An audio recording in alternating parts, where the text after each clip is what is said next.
The morning in Windsor was quiet, with mist still clinging to the surface of the lake. In just a split second, a sharp crash shattered the peace.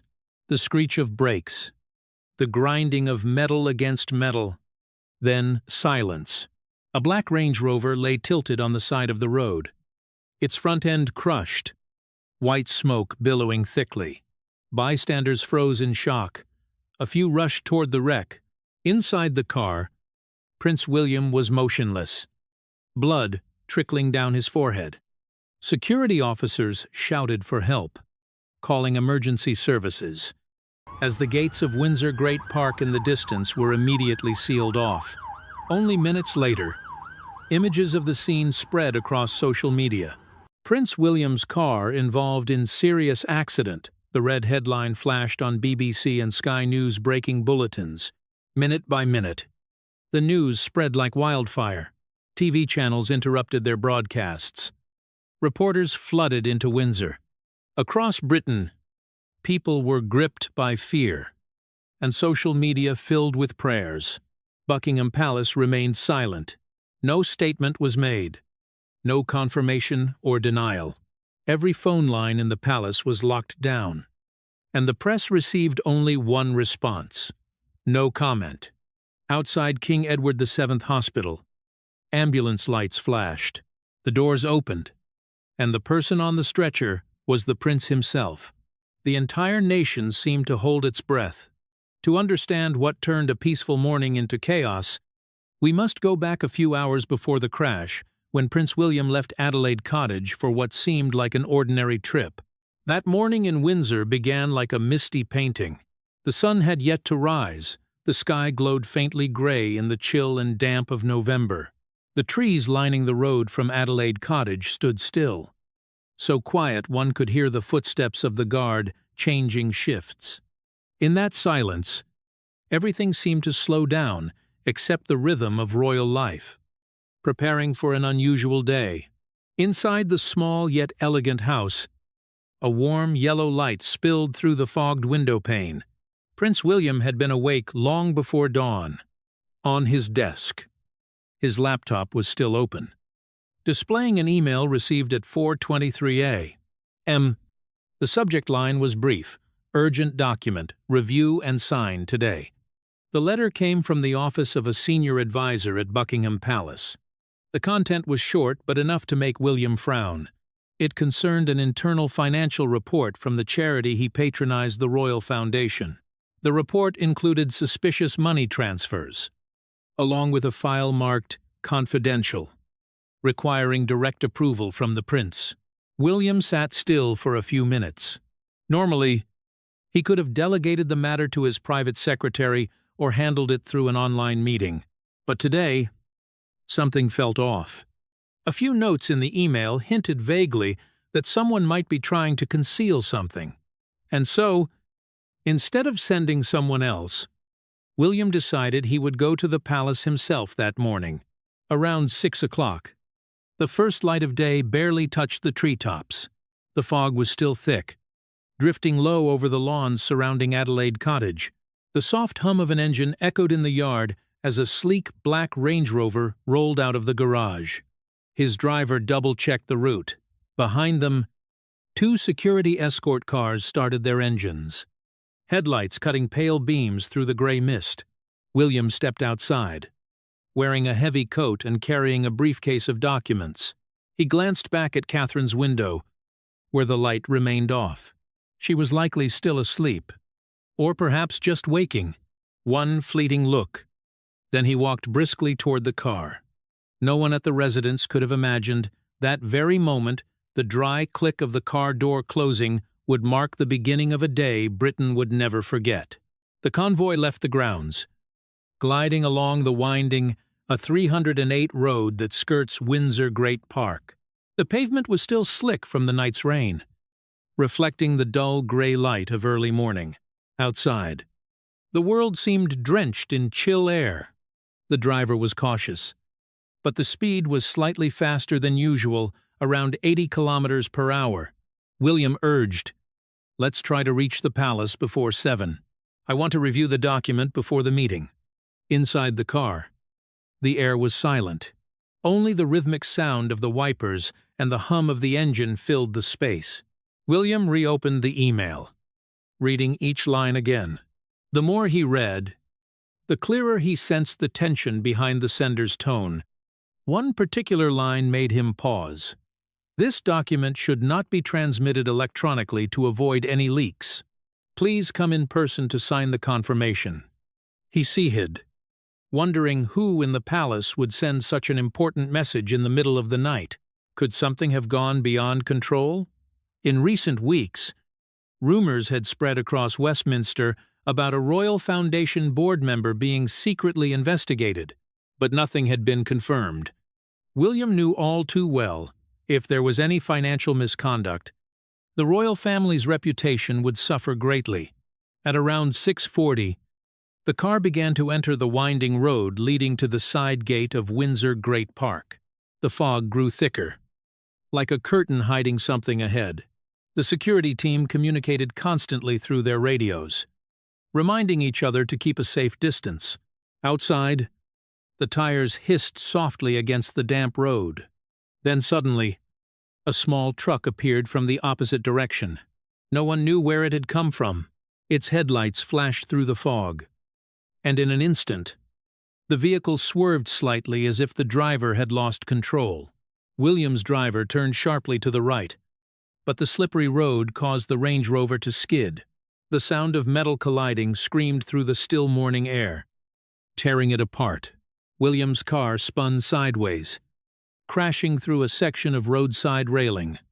Airbags exploded, white smoke filling the cabin. The sensation lasted only seconds, but for those inside, it felt eternal. William felt his head slam hard against the seat, and everything blurred. Voices echoed faintly from a distance. "Protect the prince. Call an ambulance now." A security officer rushed forward, pounding on the window. The door was forced open, and a rush of freezing mist swept in. Blood flowed from William's forehead, soaking into his collar. He tried to open his eyes, but all he could see were flickering patches of light and darkness. While the escort team quickly sealed off the scene, the radio crackled with frantic signals. News of the crash spread faster than anyone expected. Within minutes, local police received reports, and news agencies began posting vague alerts. Unconfirmed sources say a vehicle in the royal convoy has been involved in an accident near Windsor. Outside, daylight was breaking, yet the scene was drenched in gloom. Shattered glass glittered across the road, mingling with smoke and the acrid smell of burnt rubber. A few nearby residents who had heard the crash rushed out, freezing in shock as they saw the convoy flying the royal standard. Meanwhile, at Buckingham Palace, a series of strange events began to unfold. The communications office was ordered to maintain complete silence. Royal advisors hastily convened an emergency meeting, while a special security unit was dispatched to the scene. Rumors began to leak through discreet channels that a mysterious early-morning email was the reason Prince William had left the residence unusually early. The press was in a frenzy, but the palace stayed silent. All of Windsor seemed frozen in anticipation. Some witnesses later claimed that when the ambulance took William away, he was still conscious, trying to speak to the medics. Though his voice was faint, that peaceful morning had vanished without a trace, leaving only the chill of the mist and the echo of twisted metal. The entire Windsor area seemed to hold its breath, as people began to ask in fear, what really happened on that road? And how could one email turn the future of the British monarchy upside down in a single morning? Amid all the unanswered questions, the palace gates remained shut, and in that heavy silence, Britain stepped into what would become one of its longest days. The air in the room seemed to freeze. Catherine stood motionless, her hand trembling as she held a teacup. Warm drops spilled over the rim and fell onto the floor. She couldn't utter a word, only staring blankly at the guard before her. Then, after a deep breath, she gave a subtle nod, signaling him to leave as if everything was fine. George, Charlotte, and Louis hadn't noticed anything unusual yet. They were still chatting excitedly about their school day ahead. Finish your breakfast quickly. My loves, we'll need to leave a little earlier today, Catherine said softly, her voice oddly calm, though her eyes glistened. Each time, Louis turned to look at her. She immediately smiled. As the children headed for the door, she bent down to fasten Louis's coat, her hands still trembling. Charlotte, ever perceptive, noticed but said nothing. She just squeezed her mother's hand tightly. The Range Rover pulled out of Adelaide Cottage. Catherine sat in the back seat, staring straight ahead, silent. When they arrived at the school gates, she forced herself to stay composed, kissing each child gently on the cheek. I'll pick you up early.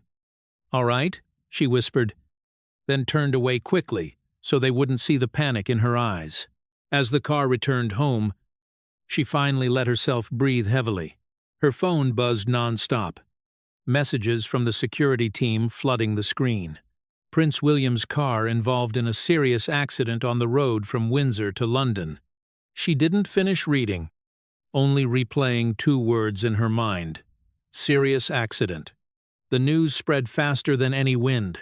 Residents near the Windsor route had filmed the crash site and uploaded videos online.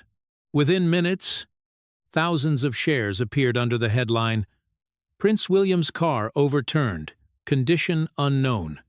On Twitter, the hashtag number #PrayForWilliam shot to the top.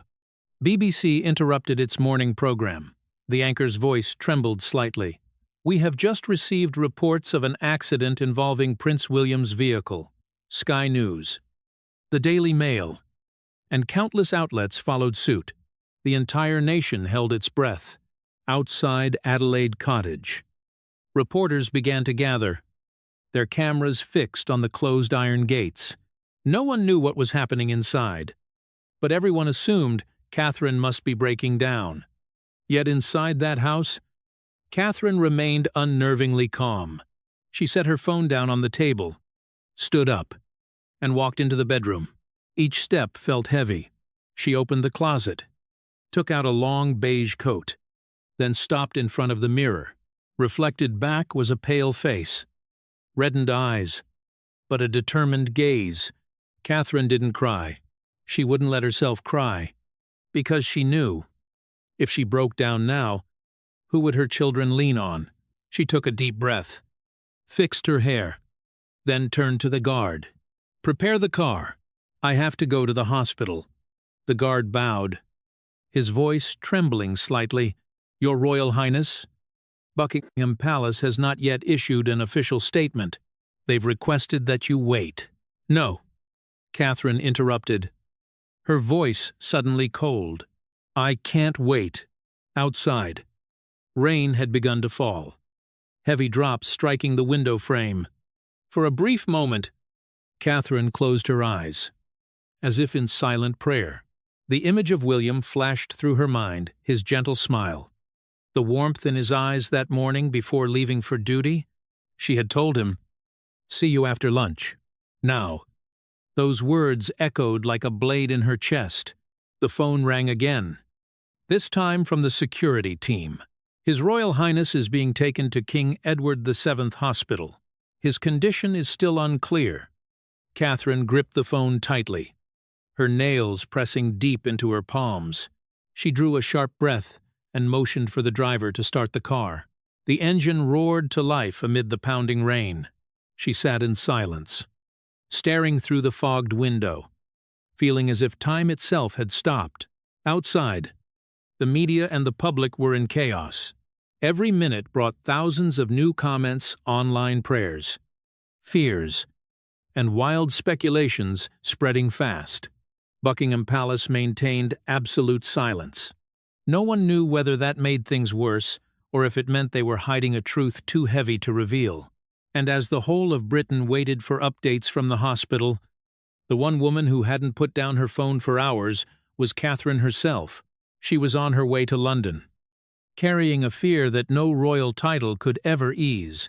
At the gates of King Edward VII Hospital, Hastily set up metal barriers lined the entrance. While red and blue lights flickered across the rain-soaked pavement, a silver Range Rover pulled up. The door opened, and Catherine stepped out, wrapped in a dark overcoat, her face calm and expressionless. She walked swiftly, ignoring the barrage of camera flashes. Her heels clicked softly but firmly against the wet tiles. In that moment, she was holding herself together for an entire nation, waiting for a sign from her. Inside the hospital, the air was heavy. Royal guards lined the hallway. Medical staff spoke in hushed tones. Avoiding unnecessary noise, Catherine was escorted into a private area where Prince William was being treated in the intensive care unit. An elderly doctor greeted her with a calm voice. "We're running additional tests. Your Royal Highness. Early signs suggest his life is not in danger." She nodded, her eyes flickering for a moment. But her voice remained steady. "I want a full examination, CT scans. Internal checks, everything. Leave nothing unchecked." The doctors quickly complied. In the White Room, the steady beeping of heart monitors filled the silence. Catherine stood behind the glass, motionless. Her hair was slightly tousled by the wind, her hands buried deep in her coat pockets. From time to time, she drew in a deep breath, as if to stop herself from trembling. Outside the hospital, hundreds of reporters crowded the street, cameras pointed at the historic building. Every few minutes, a new headline appeared. BBC ran a banner. "Prince William, under emergency treatment at King Edward VII. Sky News broadcast live. While the Daily Mail reported, "Sources say Princess Catherine has arrived at the hospital," showing remarkable composure. On social media, millions shared one haunting question: will the prince survive? Photos of the wrecked car, its front crushed and smoke rising through the morning mist, spread like wildfire. Buckingham Palace remained silent. Each passing minute made that silence more terrifying. Inside, Catherine stepped out of the recovery room and sat on a wooden bench in the corridor. She closed her eyes, fingers interlaced, not praying, just listening to the echo of the doctor's footsteps. A nurse brought her a cup of tea. Catherine thanked her softly, but didn't drink. Her mind was still trapped in the image of William unconscious, his breath shallow, dried blood at his temple. Then the door opened. The doctor approached. Holding a clipboard, he nodded gently. "The prince has suffered only minor blood loss and brief unconsciousness from the impact. No internal injuries. We'll continue to monitor him. But he's stable now." Catherine closed her eyes. A long, quiet sigh escaped her lips. She didn't cry. She only pressed her lips tightly together. After a moment, she whispered, "Thank you. Please let me see him when possible." She walked to his bedside. William hadn't fully woken yet, his face pale. A few scratches across his cheek. She placed her hand gently on his shoulder, her voice barely a whisper. "You're going to be fine." Her gaze was no longer fearful, it was soft, steady. In that instant, Catherine wasn't just a worried wife. She was a pillar of strength, the one holding the family together through the storm. Her phone vibrated in her pocket. It was a call from home. She stepped outside and lowered her voice. "Kids, Daddy's just a bit tired. Nothing serious. He'll be better tonight." On the other end, their cheerful voices filled the line. Catherine smiled faintly. Though her eyes were still red, she showed no trace of fear. News that the prince was out of danger spread quickly. The tense crowd outside the hospital began to relax. Some reporters lowered their cameras. A few people even clapped in relief. But Catherine didn't leave. She stood by the window on the second floor, gazing down at the courtyard below. The afternoon light fell across the glass, reflecting her face calm, thoughtful. The dark coat she wore made her silhouette stand out against the pale window frame. That image was captured by a photographer from afar. Within just a few hours, it appeared on the front pages of every newspaper, with the caption, "The woman who kept an entire kingdom calm," beneath the photo. Thousands of comments poured in. Some called her a symbol of courage. Others wrote, "Catherine has proven why she was born to be queen." Buckingham Palace finally released a brief statement. Prince William is currently recovering well. The Princess of Wales is by his side and wishes to thank the public for their concern.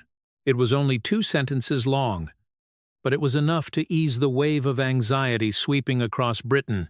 That evening, the hospital lights still burned brightly. Catherine had not left. She instructed the medical team to rotate night shifts and ordered the royal office to prepare an official statement for the following morning. When everyone else had withdrawn, she quietly sat down beside William's bed, her eyes softening. The sounds outside gradually faded until only the steady beeping of the heart monitor filled the room. A gentle breeze drifted through the window. Catherine looked out into the distance, the lights of London glittering like stars. She knew that by tomorrow, everything would be explained, and the press would write hundreds of lines about the accident. But at that moment, all she cared about was the steady rhythm of the man breathing beside her. Night fell, and the hospital sank into silence. The white curtains swayed slightly in the wind. Catherine stood, adjusted her coat, and looked at William one last time before leaving the room. She paused by the window. The soft golden light from the hallway cast over her calm face. A second photo was taken from the opposite corridor, the moment she turned back, her deep eyes carrying the weight of a long night, filled with both fear and quiet resolve. The next morning, when the news of William's recovery appeared across all morning broadcasts, the British people finally breathed a sigh of relief. Yet in their hearts, the image of Catherine remained, a woman who didn't need many words, but could bring peace to an entire nation simply through her presence. But while Catherine chose silence and devotion, somewhere else, another woman chose a completely different response. The London sky that afternoon was gray, heavy clouds looming as if ready to burst. The urgent news of Prince William's accident gripped all of Britain in breathless suspense. Ambulances sped toward St. Mary's Hospital. Sirens blaring. Thousands of citizens gathered outside, their anxious faces turned toward Buckingham Palace for updates. But behind the cold palace walls, the reaction was entirely different. Camilla received the news while having tea in her brightly lit sitting room at Raymill House, her private estate nearly 2 hours from London. In her hand was the morning paper, its cover showing Catherine smiling with her children at a charity event. Camilla's eyes flicked over the photo, cold and empty, when her aide entered, voice trembling, to report that Prince William's car has been in a serious accident. She paused for only a moment, set her teacup down, and said quietly, almost dismissively, "Contact the hospital. Ask for an update. I'm not in a position to intervene." No shock, no genuine concern, just a few curt sentences, and she turned back to her desk, where stacks of letters and documents awaited. Since King Charles had fallen ill, Camilla had effectively overseen all royal affairs. She knew this was her time to consolidate her image as the Lady of the Palace, and any sign of weakness could threaten that image. Meanwhile, at the hospital, Catherine sat motionless outside the operating room. Her hair was tousled, her eyes red. Tears fell silently down a face that had never lost its composure through all the storms. She clasped her hands tightly, whispering a prayer. Hundreds of reporters crowded outside the gate, and the whole of Britain held its breath. Yet Buckingham Palace remained utterly silent, no statements, no updates. It wasn't until nightfall, when public outrage over that silence began to surge, that Camilla finally ordered the release of a brief message. Prince William is receiving special medical care. The royal family thanks the public for their concern. No mention of Catherine, no personal gratitude, just a cold, tendered, emotionless line. Inside the palace, Tension hung thick in the air. Servants walked softly, spoke quietly. Everyone could feel the invisible divide growing wider.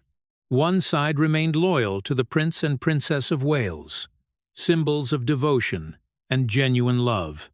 The other, smaller but more powerful, stood behind Camilla, the woman now sitting on the temporary throne. Camilla convened her advisors the next morning. In the red-carpeted meeting room, the dim light cast sharp reflections across her stone-like face. "The monarchy needs stability," she said slowly. "There is no room for personal emotion. We must continue as usual." Then she signed several papers, her slender hand with pearl-colored nails moving with an unnerving calm. One advisor hesitantly asked, "Your Majesty, what about the prince's condition?" Camilla's lips curled into a thin, blade-like smile. "The doctors will do their job. We cannot let emotion disrupt royal order." Meanwhile, the media exploded. Every major newspaper published the same photo of Catherine sitting beside her husband's hospital bed, holding his bandaged hand, an image that moved millions to tears. At the same time, a wave of criticism crashed toward Camilla. "Where is the Queen of England while the prince fights for his life?" blared the headline of the Daily Mirror. A prominent BBC columnist even wrote, "While Catherine weeps, Camilla raises her glass in the sitting room of Ray Mill House." Rumors spread like wildfire. People said that on the very night of the accident, Camilla still hosted a private dinner with a few old friends. Luxury cars lined up outside her mansion, laughter and music echoing until midnight. A worker from a neighboring estate recalled that she seemed very cheerful, as if nothing had happened at all. On social media, old photos of Diana Charles's first wife flooded every platform once again. Internet users compared Diana's gentle eyes to Camilla's cold gaze. Someone commented, "History is repeating itself. One woman suffers. Another remains indifferent." The hashtags number Pray for William and number Where is Camilla shot straight to the top of the trending list within hours. But inside the palace, Camilla seemed unbothered. She continued her schedule, reviewed documents, and met privately with a few trusted journalists to shape the narrative. She wanted the public to believe she was being reasonable, that grief doesn't need to be displayed. Yet, it was precisely that excessive composure that made everyone more suspicious. Those close to King Charles stayed silent. He was still resting at Sandringham. In fragile health, no one knew if he had been informed about his son's accident. But everyone knew Camilla had no intention of letting him return anytime soon. "The king needs rest," she said during a meeting. "I will handle everything on his behalf." And in doing so, Camilla quietly tightened her grip on power. Younger advisors seemed unsure, exchanging uneasy glances, not knowing which side to take. Because Catherine, the woman who held the heart of the people, was alone in the hospital, while Camilla, the one truly in control, calmly ran the royal household as if nothing had happened. In the following days, as William's condition gradually stabilized, Catherine appeared before the public with a tired but composed face. She thanked the doctors and nurses, and everyone who had prayed for them. Her voice trembled but was full of emotion. The entire nation applauded, and among the waves of applause, Camilla was absent. She only sent an official note of congratulations. Cold, dry, and soulless. Royal experts described it as the clearest moment of division between the two most powerful women in the British monarchy. One was beloved, respected, embodying kindness and devotion. The other, powerful and calculating, yet sending chills down everyone's spine. Buckingham Palace now felt like a silent battlefield. The thick walls couldn't hide the whispers. Servants avoided looking directly at Camilla, while Charles's old advisors quietly skipped meetings.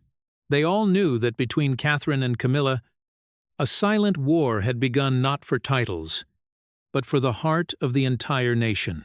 And as night fell over the ancient palace, Camilla sat alone in a brightly lit room. On the table lay a photo of Charles in better health, beside a newspaper covering William's accident. She lifted a glass of wine, took a small sip, her gaze drifting toward the distant city lights outside the window.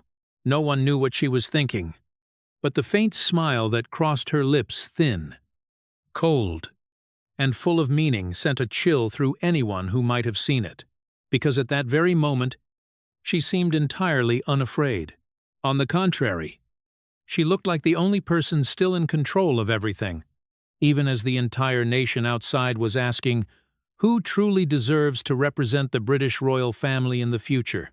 That afternoon, as the sun dipped westward, tension hung over Buckingham Palace like a drawn string. The press crowded the gates, cameras aimed at the doorway where the royal spokesperson, Sir Jonathan Miles, was about to appear.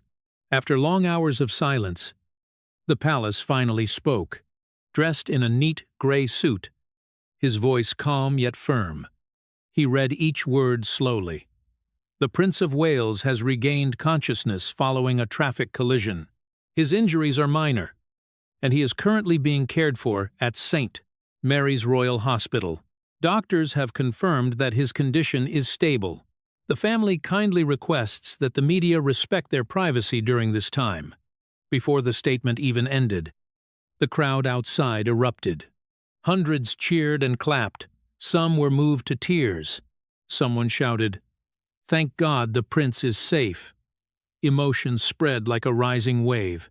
Across the United Kingdom, people felt the weight of an endless day finally lift from their hearts. Meanwhile, at the hospital, the corridor outside Prince William's room was completely secured.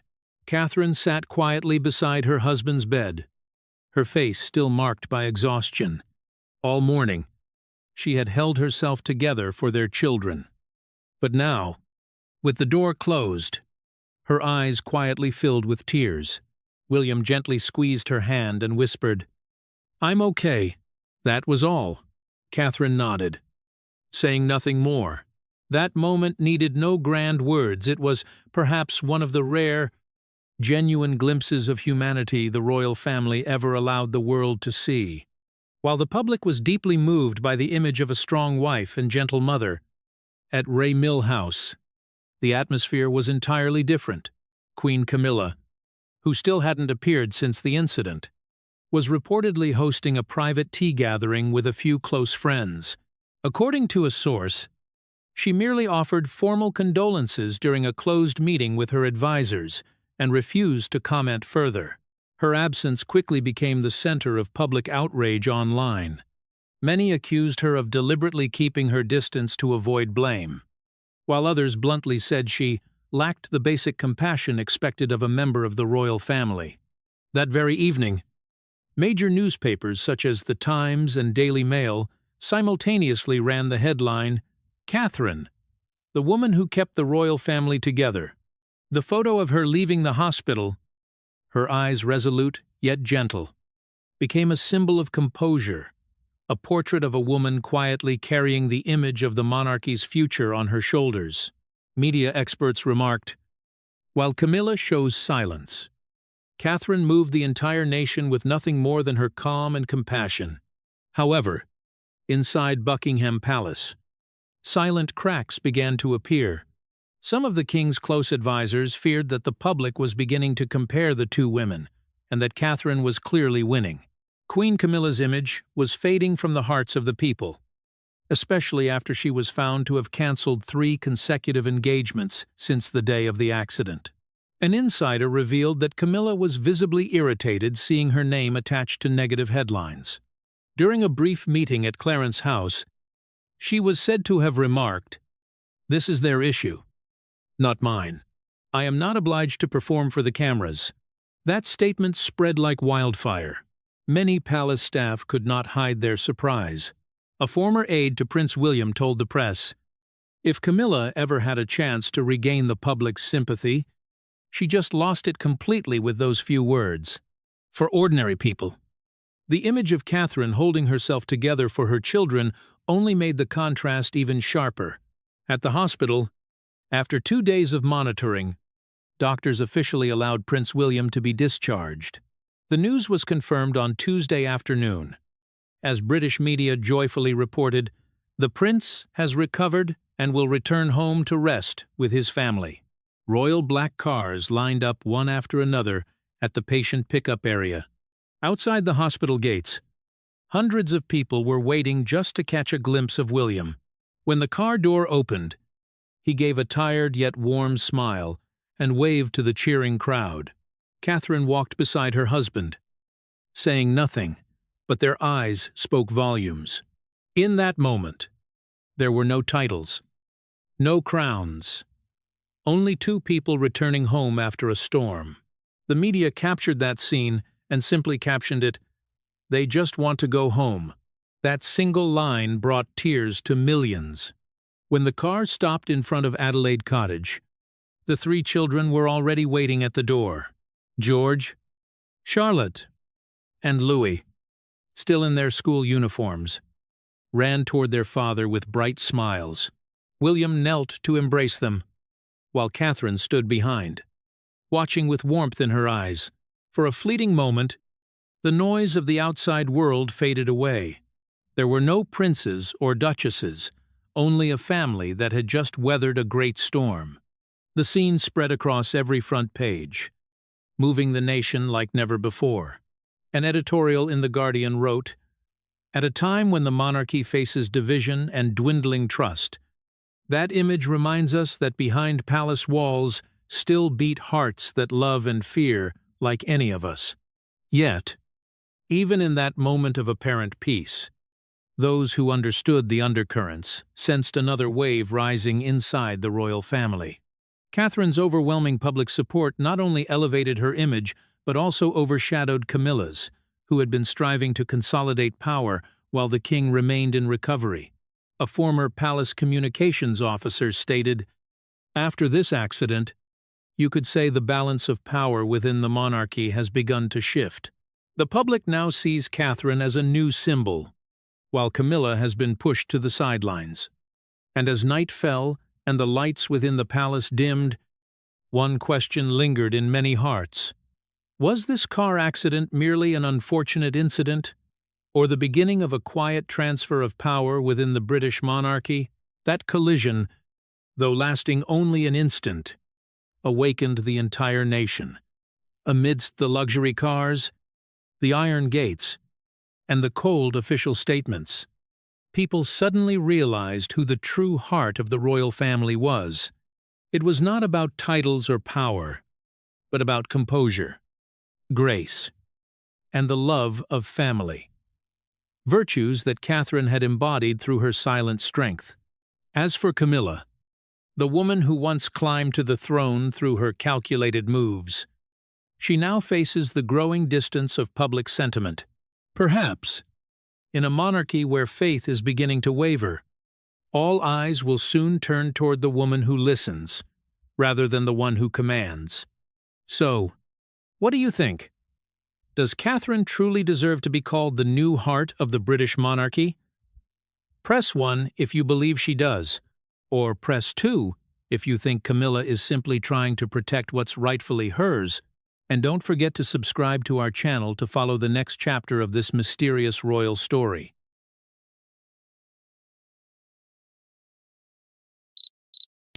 The roar of engines tore through the stillness of the Norfolk countryside just as dawn began to break.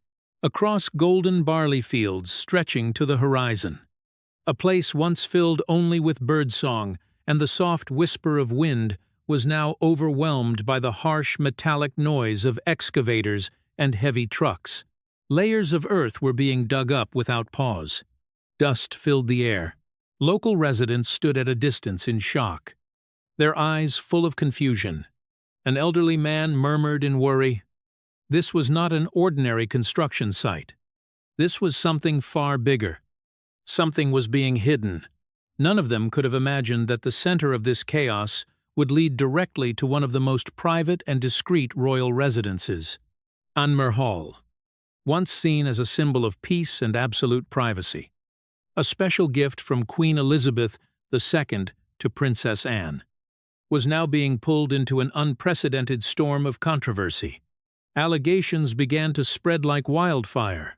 Camila and her son, Tom Parker Bowles, were suspected of quietly transforming the property into an unauthorized luxury resort, completely disregarding Anne's legal authority over it. What shocked the public even more was the mysterious flow of money. In just a few short months, more than £2.5 million were believed to have been transferred through offshore funds, leaving behind countless unanswered questions. Was this merely a management oversight, or a carefully calculated plan to seize control of assets and power from within the royal family? So, what do you think? Is this just a misunderstanding, or a sophisticated scheme? Comment number 1 if you believe it is a misunderstanding. Number 2, if you think this was intentional. And now, we will begin to uncover the full truth behind this story. Anmer Hall has long been considered one of the last remaining private corners within a royal family constantly under scrutiny. Nestled in the Norfolk countryside, surrounded by ancient trees and endless fields, it carries a sense of peace that feels almost completely detached from the outside world. Mornings here usually begin gently. Sunlight filters through the leaves. A thin layer of mist lingers on the grass, and the only sounds to be heard are birds singing or the wind brushing against old stone walls. But that peace was suddenly and violently shattered at around 6 in the morning, when most residents in the area were still asleep. A series of unfamiliar sounds began to emerge. At first, it was only distant engine noise, but within minutes, it quickly turned into a storm of sound. Trucks roared. Metal clashed. Excavators dug relentlessly. The ground trembled slightly, as if from a minor shock. Families living near Anmer Hall began opening their doors in confusion. No one understood what was happening. Within that single morning, more than 50 heavy vehicles had appeared. Trucks carrying materials moved in and out continuously. Excavators operated without rest. Areas that had once been strictly protected were suddenly breached, as if a large-scale construction project had been planned in advance. Yet what stood out was that no one in the local community had been informed. No warning signs, no permits made public. Frustration began to spread. Residents recorded videos, took photos, and posted them on the platform X. Within hours, images of a massive construction site rising in what was once considered untouchable land spread at an astonishing speed. Comments flooded in. What is this project? Who is behind it? Why is it happening in silence? And more importantly, why has there been no official announcement? Amid this wave of information chaos, one name began to surface: James Hartley, an investigative journalist known for his sharp reporting on the British elite. Noticed the unusual signs. Unlike others who only shared images, Hartley began digging deeper. He reviewed local planning records. He checked construction permits. And the results surprised even him. There was no record whatsoever of any new project in the Anmer Hall area. Sensing the seriousness of the situation, Hartley decided to take a bold step. He directly contacted the office of Princess Anne to verify the information. The initial call received no clear response, but just a few hours later, a chain reaction began to unfold within the royal system. Emily Carter, a close aide to Anne, was the first to initiate an internal review. With access to asset management records, Carter examined every detail, every permit, every plan approved over the past year. And then, a troubling truth began to emerge. There had been no approval recorded for the construction taking place at Anmer Hall. This was not merely a procedural oversight. It was a complete void. A large-scale project involving dozens of vehicles, operating continuously for 3 weeks, yet leaving no legal trace within the system. That was almost impossible unless there had been deliberate interference from someone. This information was quickly passed to Princess Anne, and for someone known for her discretion, someone who rarely intervenes directly in public controversy, Her reaction this time was considered unusual. Internal sources revealed that immediately after receiving the report, Anne ordered an urgent review and demanded a clear explanation for all activities in the area. Meanwhile, outside, the wave of suspicion continued to spread. Unanswered questions began to pile up. How could such a large-scale operation take place under royal oversight without anyone knowing? Who was behind it? And what was the true purpose of this project? But perhaps the biggest question at this moment was not about what was happening, but about the deeper cause behind it. What had pushed someone like Anne, who had always kept her distance from disputes, to step forward and act so decisively? To understand that, we need to go back 6 months earlier, when the first signs of a much larger plan began to quietly take shape. 6 months before the first excavators appeared in Norfolk, everything was still hidden in the shadows. There was no noise, no unusual signs, only a closed-door meeting taking place behind tightly shut doors at Clarence House, a place where even many senior staff were not allowed access. Soft yellow light fell across a long wooden table.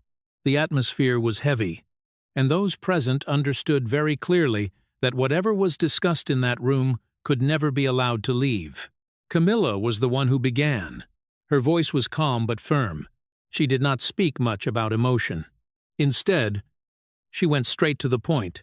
Power was shifting. Assets once considered stable were now facing the risk of being reassessed as the next generation prepared to take control. The greatest concern was not the present, but the near future. As William gradually strengthened his position, underused properties such as Anmer Hall could be placed on a list for redistribution. And once that happened, the opportunity to control them would almost disappear. Tom Parker Bowles sat across from her, listening with intense focus. Unlike his mother, Tom approached the matter from a more practical perspective.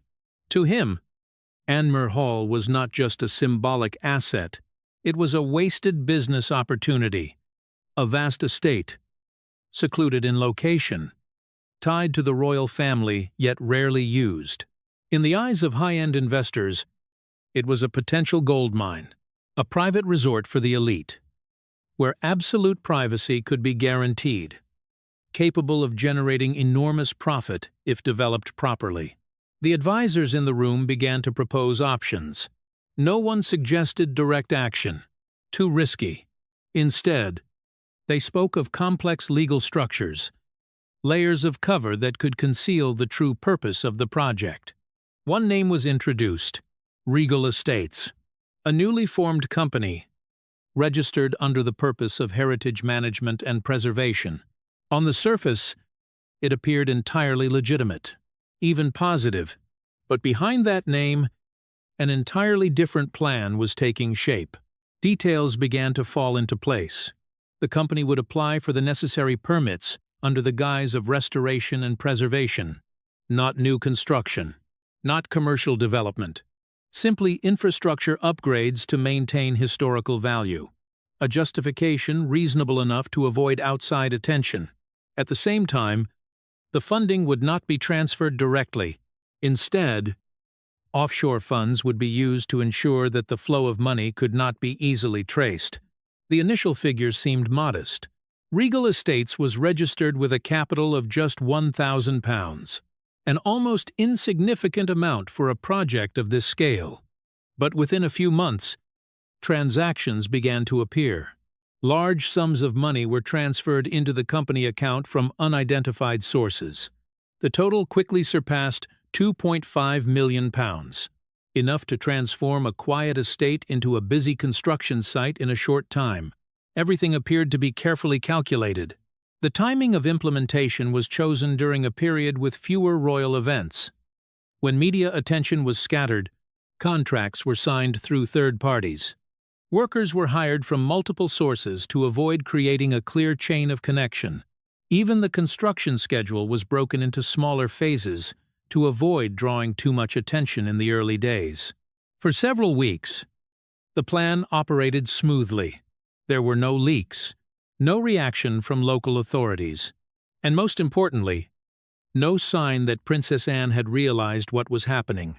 Everything unfolded in silence, like a perfectly oiled machine operating without leaving a trace.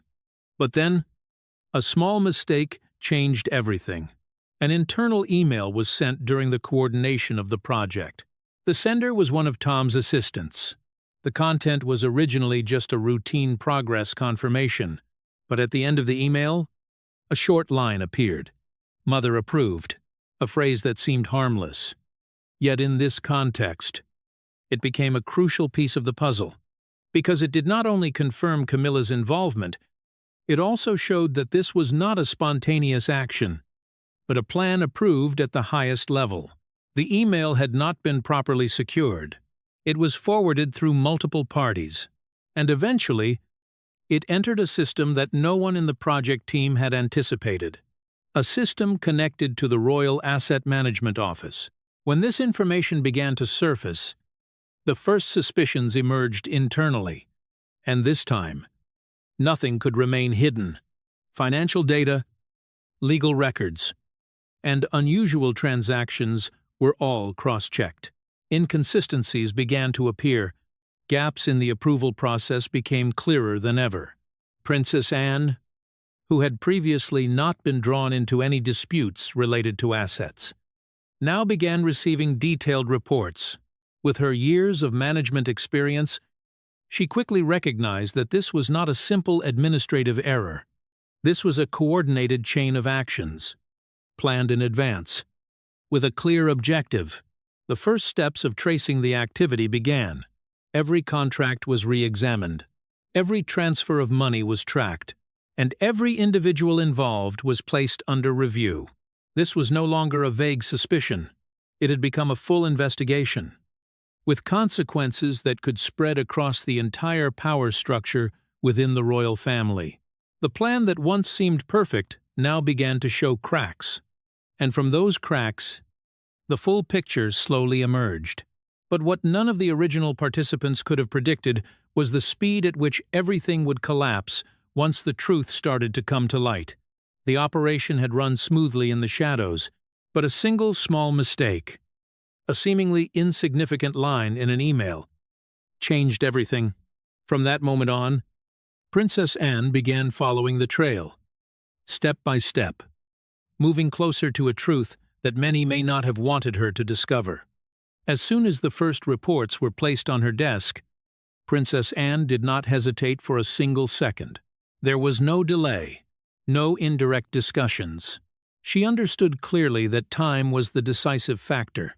Every hour that passed, every ongoing construction activity, meant that traces could be erased, evidence could be blurred, and the entire truth could risk fading into silence. And so, an unprecedented internal investigation was launched at the heart of the royal family. Anne assembled a small group of individuals she trusted completely. Not high-profile names, not senior officials who might attract attention, but legal experts, financial auditors, and asset management advisors who had worked within the system for many years. Her private office quickly turned into an emergency coordination center. Documents arrived continuously, computers ran day and night, and every smallest detail was examined with precision. The first step was to review all records at the Norfolk Local Council. This was where all permits related to construction and renovation should have been stored. The experts examined every document, every application, every meeting record over the past months. But the more they checked, the more troubling the conclusion became. There was no official record of any project on the scale of what was taking place at Anmer Hall. This was almost impossible if everything had followed proper procedure. Not stopping there, the investigation team began tracing the related entities. The name Regal Estates quickly became a central focus. At first glance, the company registration appeared entirely normal. A small company, modest capital, with a stated purpose related to heritage preservation. But as they dug deeper into the ownership structure, layers of cover began to peel away. Intermediary entities appeared. Duplicate registered addresses surfaced. And then, one final name emerged in the ownership chain: Tom Parker Bowles. At that moment, the atmosphere in the room seemed to freeze. No one spoke. Yet everyone understood that the situation had gone far beyond a simple administrative violation. This was no longer about permits or procedures. This was a matter directly involving individuals with a unique position within the royal family. Anne did not waste time reacting. On that very day, she ordered a complete halt to all construction activities at Anmere Hall. An urgent notice was sent to all contractors. Machinery had to stop. Workers had to leave the site. No exceptions. No delays. The decision was enforced with a speed that surprised many. But for Anne, it was a necessary step to prevent any further attempts to conceal the truth. At the same time, she made a direct call to King Charles. No secretary. No intermediary. The conversation was kept confidential. But according to close sources, Anne presented everything she and her team had uncovered, from the absence of permits, to the unusual financial flows, to the involvement of Tom Parker Bowles.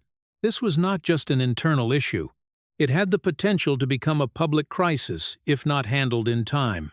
Support from the king, though not publicly announced, was believed to have opened additional resources for the investigation. Access to financial systems, internal communication channels, and even previously restricted records was now made available. And from that point on, the most critical pieces of the puzzle began to emerge. Information technology experts were brought in to collect data from multiple sources: internal emails, messages, schedules. Everything was analyzed. A series of email chains related to the project was recovered. Within them, exchanges between assistants, advisors, and contractors revealed a remarkable level of coordination. This was not a spontaneous plan. It was organized systematically, with each step calculated in advance. Not stopping at emails, meeting records were also placed under review, although many meetings had not been officially documented, through schedules and access data. The investigation team was still able to determine the timing and participants. And then, a critical detail emerged. Within 3 months, there had been 3 secret video meetings between Tom Parker Bowles and a group of international investors. These meetings were not registered in the official royal system. There were no minutes, no notices, and most notably, not a single line in the discussions mentioned the Royal Asset Management Office. It was as if the entire project had been operated completely outside the normal control structure. At the same time, financial transactions were traced in detail. Large sums of money were transferred through multiple layers of intermediary accounts before reaching regal estates. Although offshore funds were designed to conceal their origins, with the coordination of auditing experts, part of the money flow could still be tracked. The transaction timelines matched the construction progress. Payments to contractors, purchases of materials, and labor costs were all made immediately after funds were received. Each piece of evidence was collected. Every detail was cross-checked, and the overall picture became increasingly clear. This was not a misunderstanding. This was a structured plan.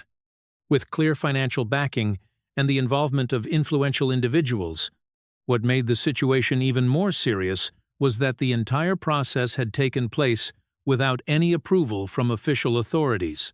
Anne followed every step of the investigation with absolute focus. She made no public statements. She revealed no signs to the outside world. But internally, the pressure continued to build.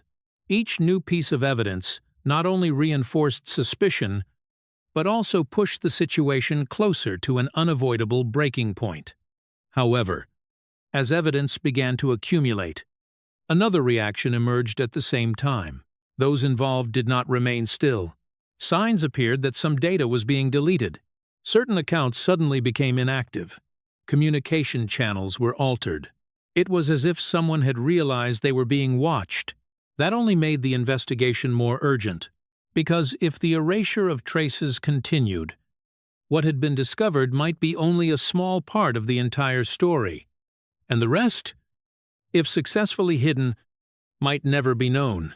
The evidence was enough to raise major questions. But was it enough to hold those behind it accountable?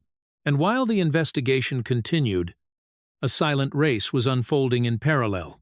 One side was trying to expose the truth. The other was doing everything possible to erase the final traces. The evidence kept growing. The pressure kept rising. But Camila and Tom did not yield easily. They began to act. Data was erased. Connections were cut. Traces gradually disappeared. And the biggest question now was whether everything that had been uncovered could be secured before it was too late. As the evidence began to come together into a clear picture, the other side no longer remained still. Camila and Tom understood that they had little time left. If the investigation continued to go deeper, everything would move beyond control.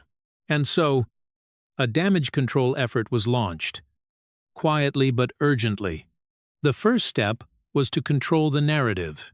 A statement was prepared and circulated through unofficial channels, aiming to downplay the entire situation. According to it, what was taking place at Anmer Hall was merely a heritage survey, a project focused on assessment and preservation, not yet entering any formal construction phase. There was no resort, no commercialization plan. Everything was simply an exaggerated misunderstanding. At the same time, financial movements began to shift. The flow of money into regal estates suddenly slowed. Some investments were quickly withdrawn. Connections with offshore funds became unusually silent. It was as if the entire system was being scaled back in an effort to erase traces before it was too late. But the problem was that what had already been uncovered could no longer be concealed by a single statement. The confrontation that many had anticipated finally took place. At St. James Palace, one of the most symbolic locations and a place that had witnessed many important royal decisions. A private meeting was arranged. There was no press, no official announcement, only those directly involved. The atmosphere in the room was tense from the very first moments. Anne entered with a thick file of carefully prepared documents. There was no lengthy introduction, no indirect approach. She placed all the materials on the table and began to present them. One piece of evidence at a time. Every email, every financial transaction, every meeting record, each detail arranged in a clear and logical sequence, leaving no room for denial. Camila listened in silence. At first, she maintained her usual composure. But as the details became more specific, as the connections grew impossible to deny, tension gradually appeared on her face. Tom, sitting beside her, said almost nothing. His expression kept shifting, from defensive to anxious, and finally to complete silence. The most critical moment came when Anne stopped, looked directly at Camila, and waited for a response. There was no longer space for vague explanations, no room for avoidance. And then, after a long pause, Camila finally spoke. She did not fully deny it, but she also did not openly admit everything. Instead, she chose to acknowledge part of it, explaining that the project had originally been intended to make use of an underutilized asset, that the goal was to create value without damaging the heritage. An apology was offered, not to the public, but within that closed room, a personal apology, a strategic one, and perhaps a final attempt to lessen the consequences. But Anne's response did not change. She listened, but did not yield. Her voice remained calm, yet more resolute than ever. For her, the issue was not only about intention or outcome, but about the method. The fact that a large-scale project had been carried out without approval, without transparency, and especially through complex financial structures designed to conceal it, was unacceptable. There were no exceptions. Regardless of who was behind it, the decision was made right there. The project had to be completely terminated. There would be no transition phase, no adjustments. All activities related to regal estates at Anmer Hall had to stop immediately. After the meeting, another critical step was taken. King Charles, after reviewing the entire file and the recommendations, signed an order to revoke all permits related to the project. This decision was final, not just a suspension, but a permanent end to any possibility of continuation in any form. What followed was almost an emergency dismantling. Within 1 week, the entire construction site at Anmer Hall was cleared. Excavators disappeared. Trucks withdrew. Temporary structures were taken down. Areas that had been dug up were filled in again. But what could not be erased were the traces beneath the surface. Unfinished foundations, incomplete structural elements. All of them stood as evidence of a project once carried out on a large scale, with costs reaching millions of pounds. This rapid transformation could not avoid attention. Local residents, who had witnessed the earlier chaos, now observed an unusual silence, as if nothing had ever happened. But the memory of those noisy weeks remained, and the questions, though never publicly answered, continued to exist in the minds of many. Inside the royal family, the consequences did not end with a cancelled project. Relationships between members became more strained than ever. This was no longer just a dispute over property. It had touched on trust, on governance, and on the sensitive boundaries of power. Subsequent meetings were said to carry a cautious atmosphere. Conversations became more guarded, and the distance between individuals seemed greater than before. For Tom, the consequences were also clear. He gradually withdrew from all activities related to projects connected to the royal sphere, no longer appearing in major plans, no longer participating in financial structures tied to shared assets. An unofficial withdrawal, but enough to show the impact of the situation. As for Anne, this was not just a successful investigation, it was a statement of principle, a clear affirmation that the values represented by the royal family could not be compromised under any circumstances. She did not seek attention. She made no public statements, but her actions spoke for themselves.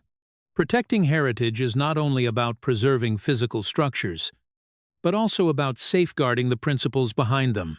As everything settled, Anmer Hall returned to its original calm.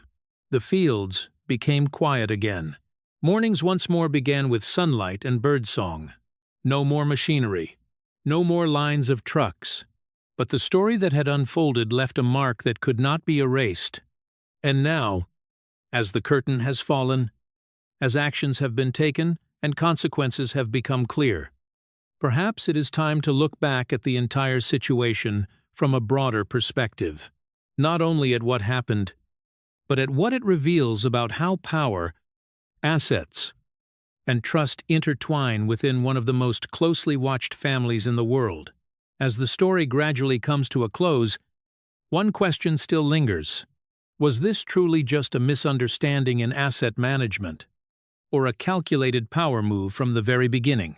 On the surface, everything could be explained by a lack of transparency, by flawed decisions in managing an underused property. But when examined in detail, from the shell company structure, to offshore financial flows, to unrecorded secret meetings, the picture takes on a very different tone. The key lies in intent. A project that truly aims to preserve heritage would not require such complex layers of concealment. It would not need to operate outside the official control system. And certainly, it would not leave such significant legal gaps that an entire management structure would be caught off guard. This has led many to believe that this was not simply an error, it was an attempt to gain control over assets in a time when power is gradually shifting. Throughout the story, the legacy left by Queen Elizabeth II becomes the central focus. Not only the properties and historical structures, but also the way they are protected and preserved over time. That legacy does not belong to any one individual, but to an entire system, a national symbol. And for that reason, any action that risks distorting its original purpose carries consequences far greater than what appears on the surface. The role of Princess Anne, therefore, becomes especially clear. She did not simply stop a project. She protected a principle, that what has been entrusted cannot be turned into a tool for personal gain. That power comes with responsibility, and that responsibility cannot be ignored in pursuit of financial opportunity. This story, even though it has come to an end, leaves behind a profound lesson. In any system, whether a royal institution or a modern organization, the line between management and control is always fragile, and moments like this will determine whether that line is preserved or not. After everything we have uncovered, have you commented number 1 or number 2? Do you believe this was simply a misunderstanding in asset management, or a carefully calculated scheme from the very beginning? Leave your opinion below, because it is these different perspectives that help us see the full picture more clearly. If you are drawn to royal drama stories like this, do not forget to like, share, and subscribe so you do not miss the next revelations. Each video is not just a story, but a journey into hidden corners rarely spoken about. Because, in the end, the legacy of Queen Elizabeth II endures, not only through buildings or titles, but through those who are willing to stand up and protect it, like Princess Anne, who never yields.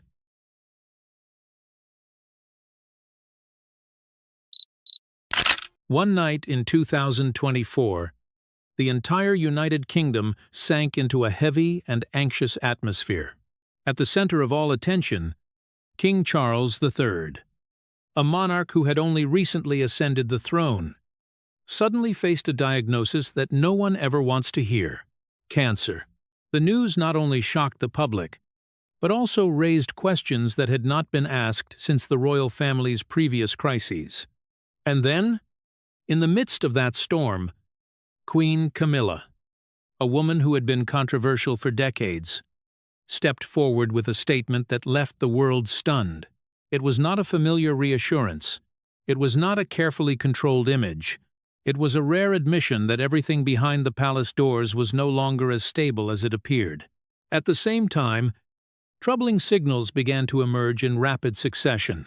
The king's health became the central focus. But it did not stop there. Queen Camilla was also believed to be facing her own issues. Catherine, Princess of Wales, suddenly disappeared from public engagements before confirming her own cancer diagnosis. The repeated absence of key figures led many to begin asking questions. Was Buckingham Palace facing an unprecedented health crisis in modern history? And that was only the tip of the iceberg. From Camilla's shocking statement at the Isle of Man, to signs about her true condition, to the fragile legacy of the royal couple at the top, and beyond that, the future of the monarchy itself. Everything would be peeled back layer by layer. What do you think about the health situation of the British royal family? Comment below, right now. Number 1, if you believe everything is temporary and they will overcome it. Or number 2, if you are concerned this is a sign of a larger crisis. Do not miss it. We will analyze every detail. Now, let us go back to the moment when everything began to change. March 2024. While King Charles III was still undergoing treatment after his cancer diagnosis, which had been announced just 1 month earlier, all eyes suddenly turned to what seemed like a quiet destination, the Isle of Man, a visit not particularly grand in ceremony, not highly symbolic of power, yet it became the focus of global media. Because this time, the one who appeared was not the king. It was Queen Camilla. From the moment she stepped out of the car, her gentle smile and calm gaze carried a carefully calculated message. This was no longer the image of someone standing behind. This was someone temporarily carrying a role that should have belonged to the monarch. And then, in what seemed like a simple conversation with local residents, that statement was made. He is doing well, but managing the illness means he appears less frequently. A short answer, without embellishment, without avoidance. Yet that rare honesty created a shockwave. For decades, The British royal family had operated under an almost unchanging principle: never reveal too much about health. Never let the public see weakness behind the perfect image. But this time, everything seemed different. No more vague statements. No more emotionless, heavily filtered words. Camila, in a very natural way, broke that barrier, and the media immediately called it an unprecedented transparency, a level of openness never seen in the modern history of the British monarchy. The shock did not lie only in the words. It lay in what those words implied. Within just 1 month after the cancer diagnosis was announced in February 2024, King Charles III's public schedule dropped dramatically to a level never seen before. According to estimates from royal observers, the reduction reached 70 to 80%. Official receptions were cancelled. Overseas visits were postponed. Symbolic events were handed over to other members. For a monarch who had just been crowned, this was not merely an adjustment. It was a disruption. And in that gap, the image of Queen Camilla began to change in a very clear way. From a figure once met with doubt, even harsh criticism for many years, she suddenly became the most stable representative face of the royal family during the crisis. Not through grand speeches, not through massive media campaigns, but through short statements, consistent appearances, and a demeanor that seemed completely unshaken. But what drew the attention of analysts was not only her presence, it was the way she spoke. The phrase, "he is doing well," sounded reassuring at first. But the next part, "managing the illness means he appears less frequently," opened up a different reality. It was an admission that the king could no longer maintain his previous pace of work. It was a confirmation that a real limitation existed. And more importantly, it was one of the rare times a senior royal directly acknowledged that limitation in front of the public. For many people, this was a bold move, but for long-time royal watchers, it was also a signal, a sign that real power inside Buckingham Palace was shifting. When the king is forced to step back, even temporarily, a power vacuum never lasts long. It will be filled. And the biggest question now is not who will replace him, but to what extent that replacement is already happening. The visit to the Isle of Man, with everything that unfolded, became a milestone, not because of its scale, not because of ceremony, but because of the message hidden behind every detail. A monarchy forced to adapt, a system built on absolute stability, now facing uncertainty. And at the center of that movement, Queen Camilla stands in a position few ever expected. But that statement was not only reassuring, it revealed something deeper, a quiet yet decisive shift in the power structure of the British royal family. And as we look more closely at what followed, a question begins to take shape. Is this merely a temporary solution during a time of crisis, or the beginning of a new order inside the palace? If the moment at the Isle of Man was the first flash of lightning, then what followed was the real storm, a storm not driven by politics, not by media scandals, but by the one thing the British royal family has always tried to control most tightly: health. And this time, it did not affect just one person. It spread, reaching the most central figures of the monarchy. At the center of that storm is King Charles III. In February 2024, the announcement of his cancer diagnosis brought the world to a halt.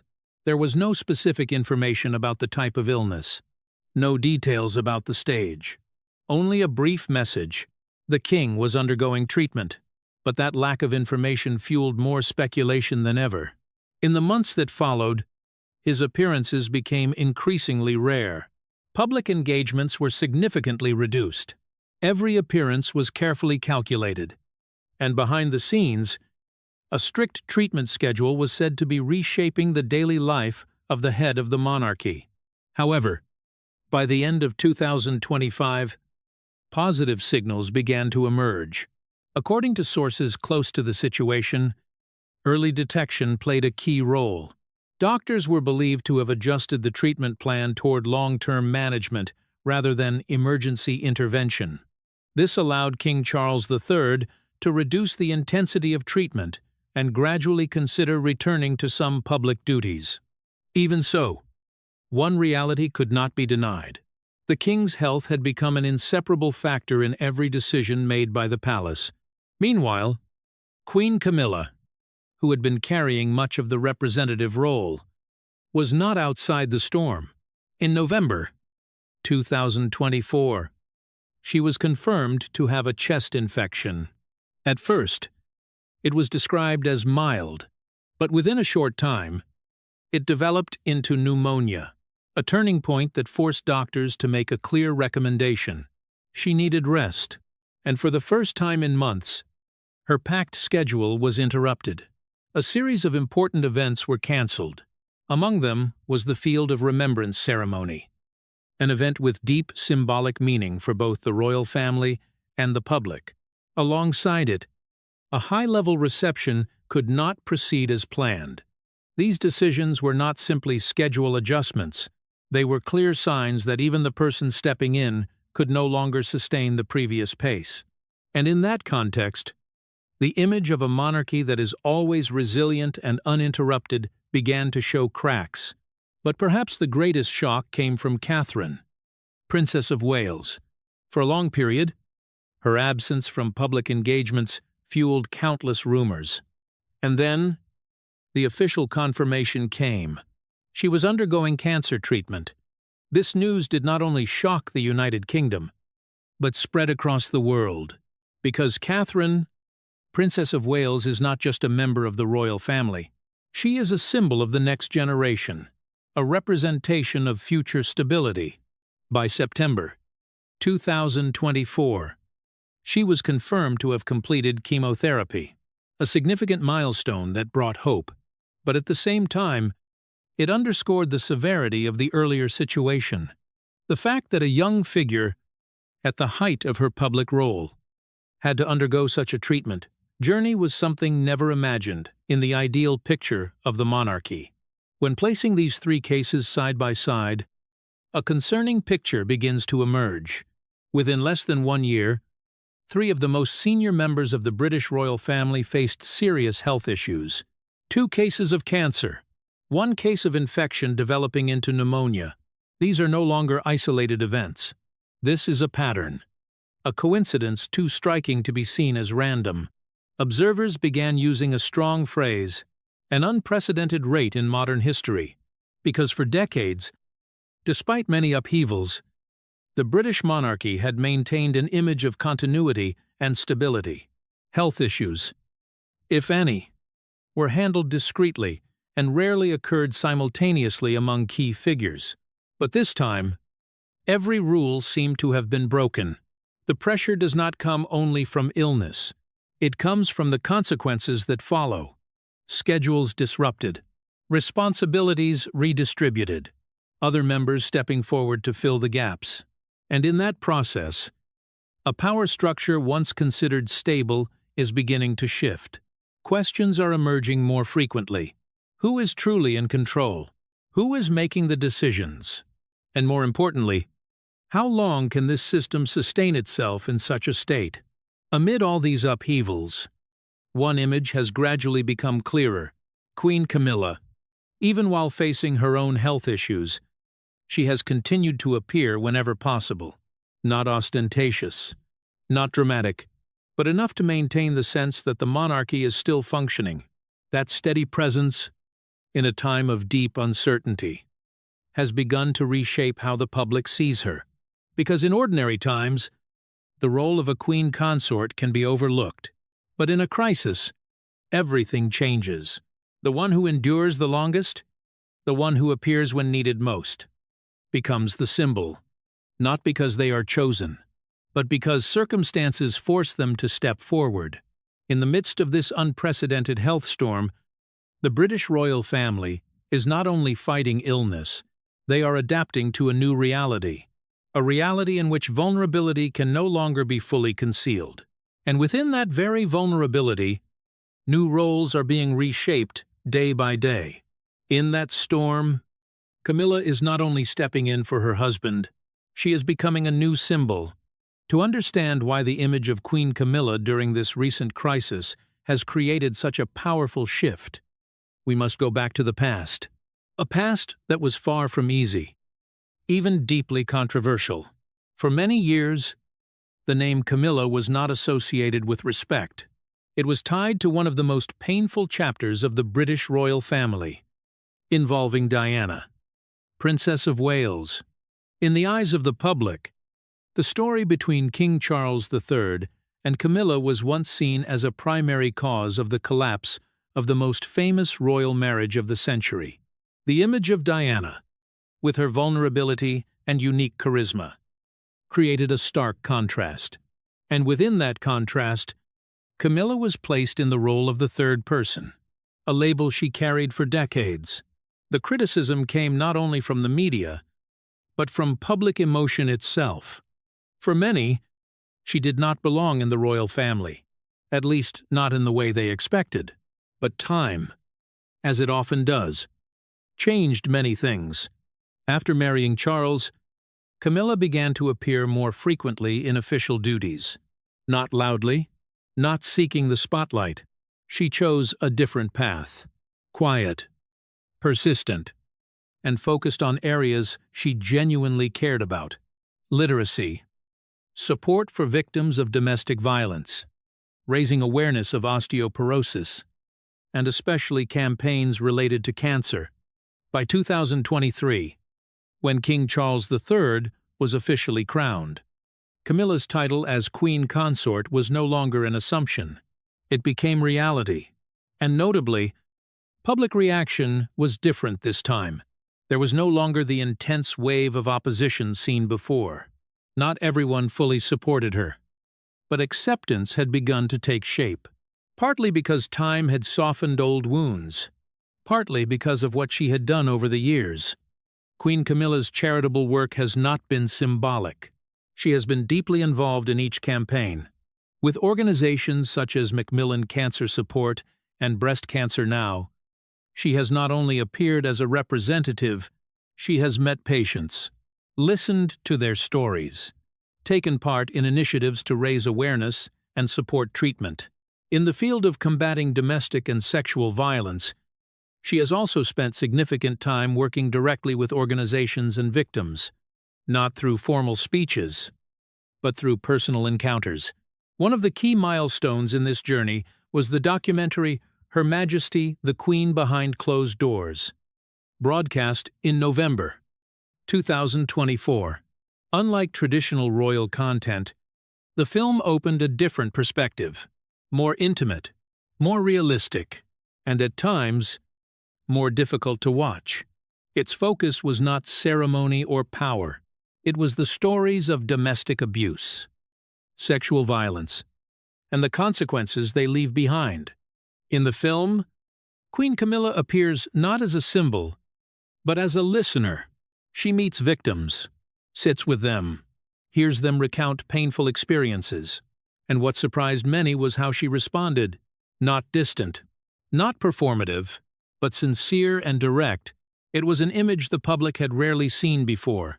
According to data from the programs she supports and participates in, the number of people assisted has exceeded 1 million, a significant figure, especially considering the scope of royal work. This number is often placed alongside initiatives from the Prince's Trust, founded by King Charles III, which has helped millions of young people over decades. The comparison is not meant to create competition. It highlights one point. Camilla's role is no longer merely supportive.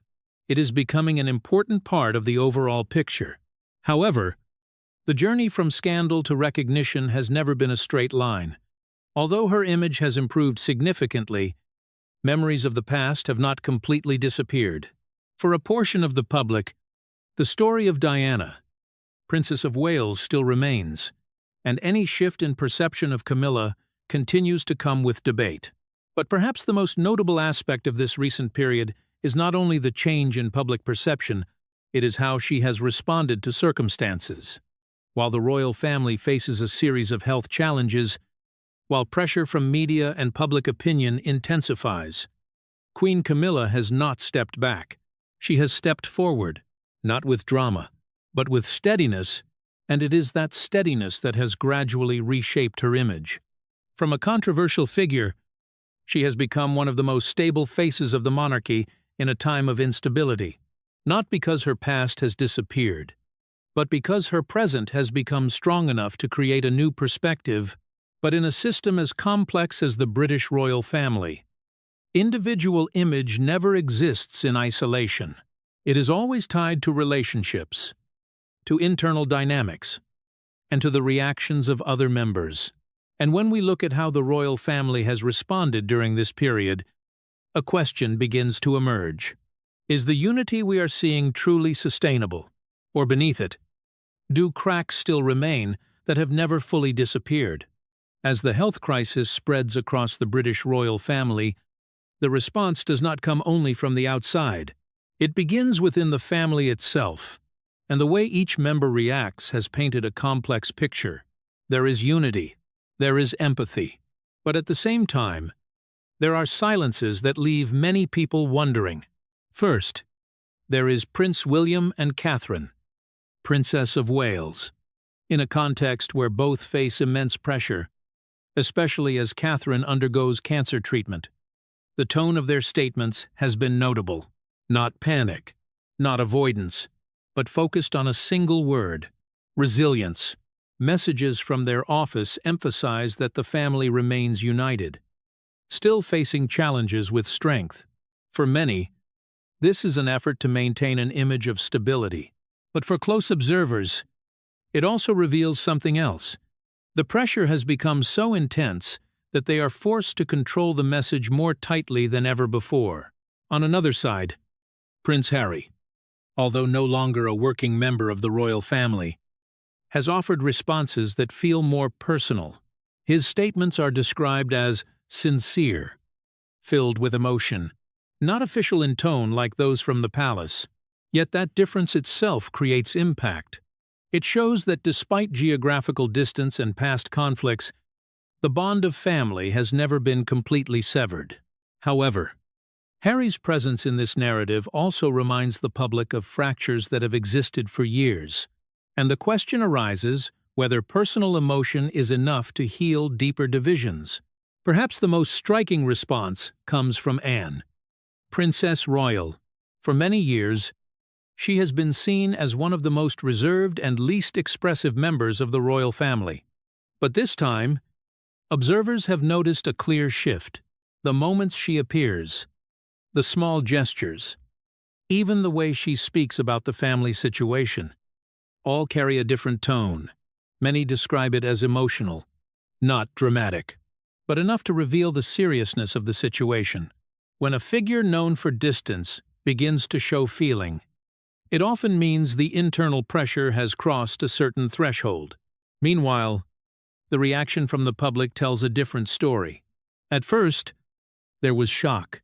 News of King Charles III's cancer diagnosis, followed by the condition of Queen Camilla, and then Catherine, Princess of Wales, created a sequence of events that felt almost unreal. But after the initial shock came empathy. Messages of support and well wishes spread across media platforms. At the same time, alongside that empathy, a wave of doubt began to grow. A question appeared more frequently. Are we being told the full truth, or only part of the picture? To understand why this question arises, many have looked back at history, specifically the case of George VI, the king who died in 1952. It was later revealed that he had suffered from lung cancer for a long period before his death. Yet at the time, that information was almost entirely kept from the public. This comparison is not accidental. It reflects a deeper concern, that although the royal family has changed and become more open, the fundamental nature of information control may not have disappeared. It may simply have been refined in a more subtle way. These questions have created a new layer of tension in how the public receives information. In that context, the image of Queen Camilla continues to play a significant role. The documentary, Her Majesty, the Queen Behind Closed Doors, is not just a media project. It has become a tool for shifting perception. Millions have watched it, and according to some reports, awareness of domestic and sexual violence increased by 30 to 40% after its broadcast. That number is not only statistical, it reflects a shift in how the royal family engages with society. From maintaining distance, they have begun to take part directly in sensitive issues. From controlling image, they have begun to share more. And in that process, they are not only changing how the public sees them, they are also contributing to how society understands important issues. But this very change raises a larger question. As the royal family becomes more open, as they reveal more vulnerability and difficulty, does that make them more relatable to the public? Or does it weaken the image of stability and permanence that has long been the foundation of the monarchy? For centuries, the strength of the monarchy has not come only from political power. It has come from symbolism, from the sense that no matter how the world changes, they remain a constant anchor. But when those symbols begin to show cracks, when perfection is no longer fully maintained, the entire system is forced to confront a question it has rarely had to answer. Is this transformation necessary for survival in a new era? Or is it a sign that an old model is approaching its limits? But is this truly the end of an outdated monarchy? After all the health crises, the shocking moments, and the mixed reactions from the public, a larger question begins to take shape. Where is the future of the British monarchy heading? And more importantly, how will the legacy of King Charles III and Queen Camilla be defined in this unprecedented context? For Charles, the story of legacy has never been only about the throne. From his time as Prince of Wales, he built an image closely tied to environmental issues, sustainable development, and social responsibility. For decades, he spoke about climate change, organic agriculture, and nature conservation. Even when these topics had not yet become global trends, the Prince's Trust, which he founded, has supported more than 1 million disadvantaged young people, helping them find employment opportunities and build their futures. That number reflects not only scale, it reflects a long-term vision. But now, as he faces illness, the legacy of King Charles III is entering a new phase. It is no longer only about global strategic issues. It is about personal matters, closer to the lives of millions. Cancer, early detection, timely treatment, these concepts are no longer abstract. They have become part of his own story. In a video collaboration with Stand Up to Cancer, Charles delivered a clear message. Early detection can save millions of lives. He emphasized that each year, up to 9 million cancer cases worldwide could be significantly improved if diagnosed in time. This is not only a shocking number, it is a call to action. And when that call comes from a king who is personally undergoing treatment, its weight becomes greater than ever. According to sources, by 2026, the health condition of King Charles III has shown positive signs. The treatment plan has been adjusted toward lower intensity. Doctors have allowed him to gradually return to part of his duties. Although he cannot fully return to his previous pace, this is still considered good news, not only for the royal family, but also for the public, who have followed his journey with deep attention. Meanwhile, the legacy of Queen Camilla is being shaped in a different direction. If Charles represents long-term vision and systemic issues, Camilla focuses on individual human stories, public health, domestic violence, social awareness. These areas are not always easy to approach, but her direct and sincere way of engaging has made the difference. The transparency she has shown in recent statements, especially in the context of the royal family's health, has also become part of that legacy. In a system known for its discretion, choosing to share more is not a simple decision, but it reflects adaptation, an effort to bring the monarchy closer to the public in an era where information can no longer be fully controlled. when these two directions come together, a picture of the future begins to appear. A more modern monarchy, not only built on tradition, but also on connection with contemporary issues. In the field of healthcare, what is happening now could become a catalyst for larger change. Cancer awareness campaigns may be strengthened, early screening programs may be expanded, and the role of the monarchy in driving these changes may become more visible. However, the path ahead is not without challenges. The balance between tradition and innovation has always been difficult. Move too far toward transparency, and the monarchy may weaken the symbolic image that forms its foundation. But if it maintains the old approach, it risks becoming disconnected from the reality of modern society. In that context, the journey of King Charles III and Queen Camilla can be seen as a test, an experiment in whether the monarchy can redefine itself without losing its core identity. What they are doing, from promoting environmental campaigns, supporting communities, to sharing personal experiences, all contribute to shaping the answer. And perhaps the most important factor lies in how the public responds. Because in the end, the strength of the monarchy does not come only from history. It comes from acceptance, from the belief that it still has a role in modern society. If current efforts can reinforce that belief, then the storm they are facing may become a positive turning point. But if not, it may also become a marker of the limits of a system that has existed for too long. So after all the drama, the upheavals, and the efforts to adapt, what truly lies ahead? Looking back at everything that has unfolded from 2024 to 2025, one thing cannot be denied. This health crisis is not only a challenge for the British royal family, it is a turning point. For the first time in decades, the public has seen a monarchy that is not perfect, a monarchy facing illness, vulnerability, and very human limitations, and in a way that has made them more relatable than ever. At the center of this story, Queen Camilla has emerged as a figure few could have predicted. From a controversial past, she has entered the crisis with an entirely different role, not loud, not dramatic, but steady enough to keep the image of the monarchy from breaking apart. While King Charles III battles illness, while other members face their own challenges, her consistent presence has become a point of support, an unexpected hero in a way no media narrative could have created. But the story does not end with individuals. It opens a broader vision, a monarchy in transition, more transparency, more openness, and a clear effort to connect with the public in a world where the distance between symbol and reality is shrinking.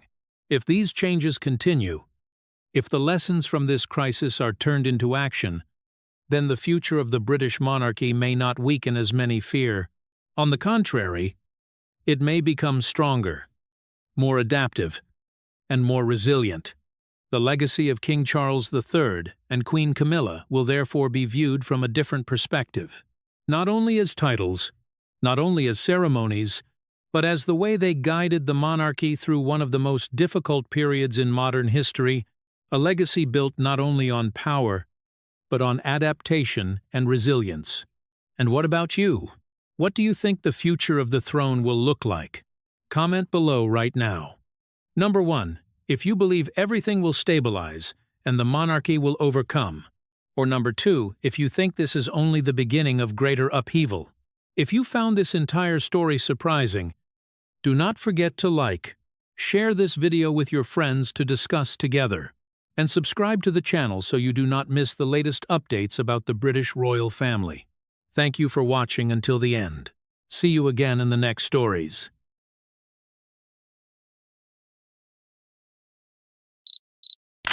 There are secrets that are never revealed to the public. They exist quietly behind ancient stone walls, protected by tradition, by protocol, and sometimes by a silence that lasts for decades.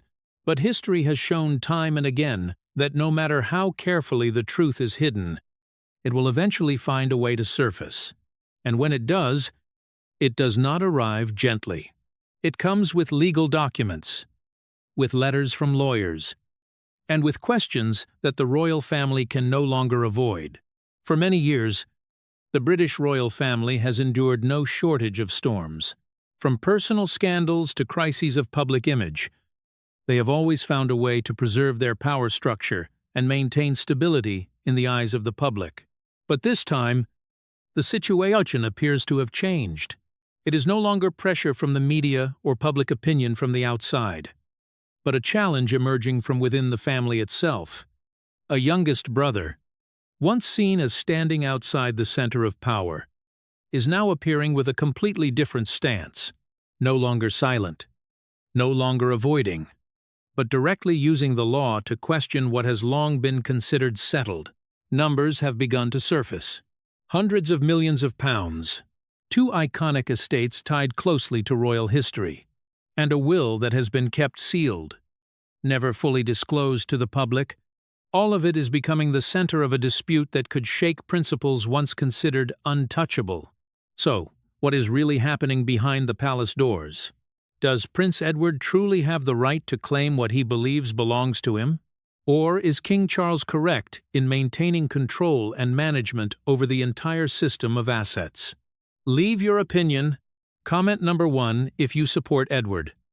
Number 2, if you believe Charles is right, and explain your reason.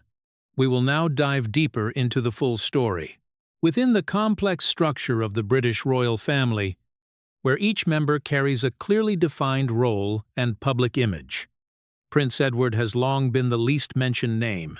As the youngest son of Queen Elizabeth II, he has not stood on the front line of power, nor has he frequently appeared in controversial narratives. His presence, when noted, is often associated with steady activities, low-profile engagements, and a life almost detached from the media storms that have surrounded other members of the family. Born at a time when the spotlight of public scrutiny had already begun to shine intensely on the monarchy, Edward seemed to choose a different path. Rather than fully committing to traditional royal duties, he once ventured into television production, established his own company, and sought to build an independent direction. While not always successful as expected, that choice revealed something clear. Edward was not merely a symbolic figure, but someone aware of the need to create his own place within a system that had already been structured in advance. His personal life reflects this as well. His marriage to Sophie, the Duchess of Edinburgh, is considered one of the most stable relationships in the modern royal family. There are no shocking scandals, no dramatic separations, and no prolonged controversies across the press. While many other members have faced intense media pressure and image crises, Edward and his small family have maintained a quiet rhythm of life, almost outside the vortex of public scrutiny. It is precisely this contrast that makes Edward's position unique when placed beside his siblings. King Charles III, the eldest, has spent decades surrounded by controversy related to his marriage to Princess Diana and his relationship with Camila. Princess Anne, with her direct and firm style, is often seen as one of the strongest figures in the family, yet has also sparked debates over her approach to duty and personal views. Meanwhile, Prince Andrew has become the center of serious scandals that have directly affected the reputation of the entire royal family. Amid all of this, Edward appears to be a quiet space, but that very silence raises a larger question. Is that silence a choice, or the result of being pushed away from the center of power? And more importantly, can someone who has stood outside the spotlight for so long truly hold no advantage within a system that values hierarchy and tradition? In recent years, Edward's role has shown signs of change. After being granted the title of Duke of Edinburgh, a title closely tied to the legacy of Prince Philip, his position within the royal structure has been reinforced in both symbolic and practical ways. However, along with that title come not only recognition, but also questions about rights, assets, and agreements that have existed for decades without ever being clearly disclosed. What makes this story even more complex is that Edward is not known for shocking statements or impulsive actions. If he truly decides to step into a dispute, it is unlikely to be an emotional decision. It would be a calculated move, grounded in legal basis and supported by concrete evidence. And this is exactly where attention begins to grow. Because in a system where most power is maintained through tradition and internal consensus, the law may become the only force strong enough to shift the balance. Unofficial sources have begun to suggest that Edward may be reviewing rights related to assets and titles connected to his position. Old documents, undisclosed agreements, and even details within the will may now be examined under a legal lens. If this is true, then the story is no longer simply a family disagreement, but could evolve into a dispute capable of setting a precedent. And that is the critical point, because when a figure like Edward, once seen as standing outside all conflicts, decides to use the law to reopen the question, then every previous assumption about the stability of the royal family can be called into doubt. Yet behind that quiet exterior, Edward may be holding one of the most powerful tools of all. Not the media, not personal influence, but the law. And to understand why that matters so much, we need to return to the history of a very particular title, the Duke of Edinburgh, a designation that for many years has often been viewed simply as a matter of ceremony. In reality, it is one of the titles that carries the most complex layers of legal and historical meaning within the structure of the British royal family. It is not only tied to honor or status, but also directly connected to property rights, financial provisions, and commitments that were established very early on. In the year 1947, just before marrying Princess Elizabeth, Prince Philip was granted the title of Duke of Edinburgh. This was not only a symbolic decision recognizing his position within the royal family, but also a clear legal establishment through letters patent. These documents defined the scope of the title, the line of succession, as well as the provisions related to assets and obligations attached to it. Within the British royal system, letters patent are not merely ceremonial procedures. They form a long-lasting legal foundation, often drafted with a high level of detail to ensure stability across generations. Over the following decades, this title became inseparably associated with Prince Philip, not only as a designation, but as part of a broader system of rights and responsibilities that he held. However, under traditional principles, when the holder of a title passes away, the designation returns to the crown if there is no direct line of succession specified. This is what occurred in the year 2021, when after the passing of Prince Philip, the title of Duke of Edinburgh formally reverted to the control of the crown.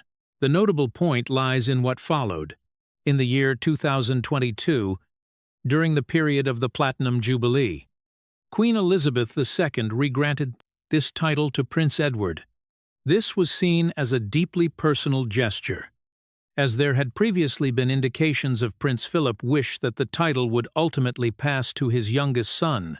However, the regranting of the title was not merely a nominal act. It raises an important question. When a title is regranted, are the original legal provisions reactivated as well? This is where many analysts begin to focus their attention. The letters patent from 1947 do not simply define the title, but may also include provisions related to assets, annual allowances, and mechanisms designed to protect the rights of the holder. In addition, in many cases, major titles are linked to trust documents, legal instruments that establish trusts to manage assets across generations.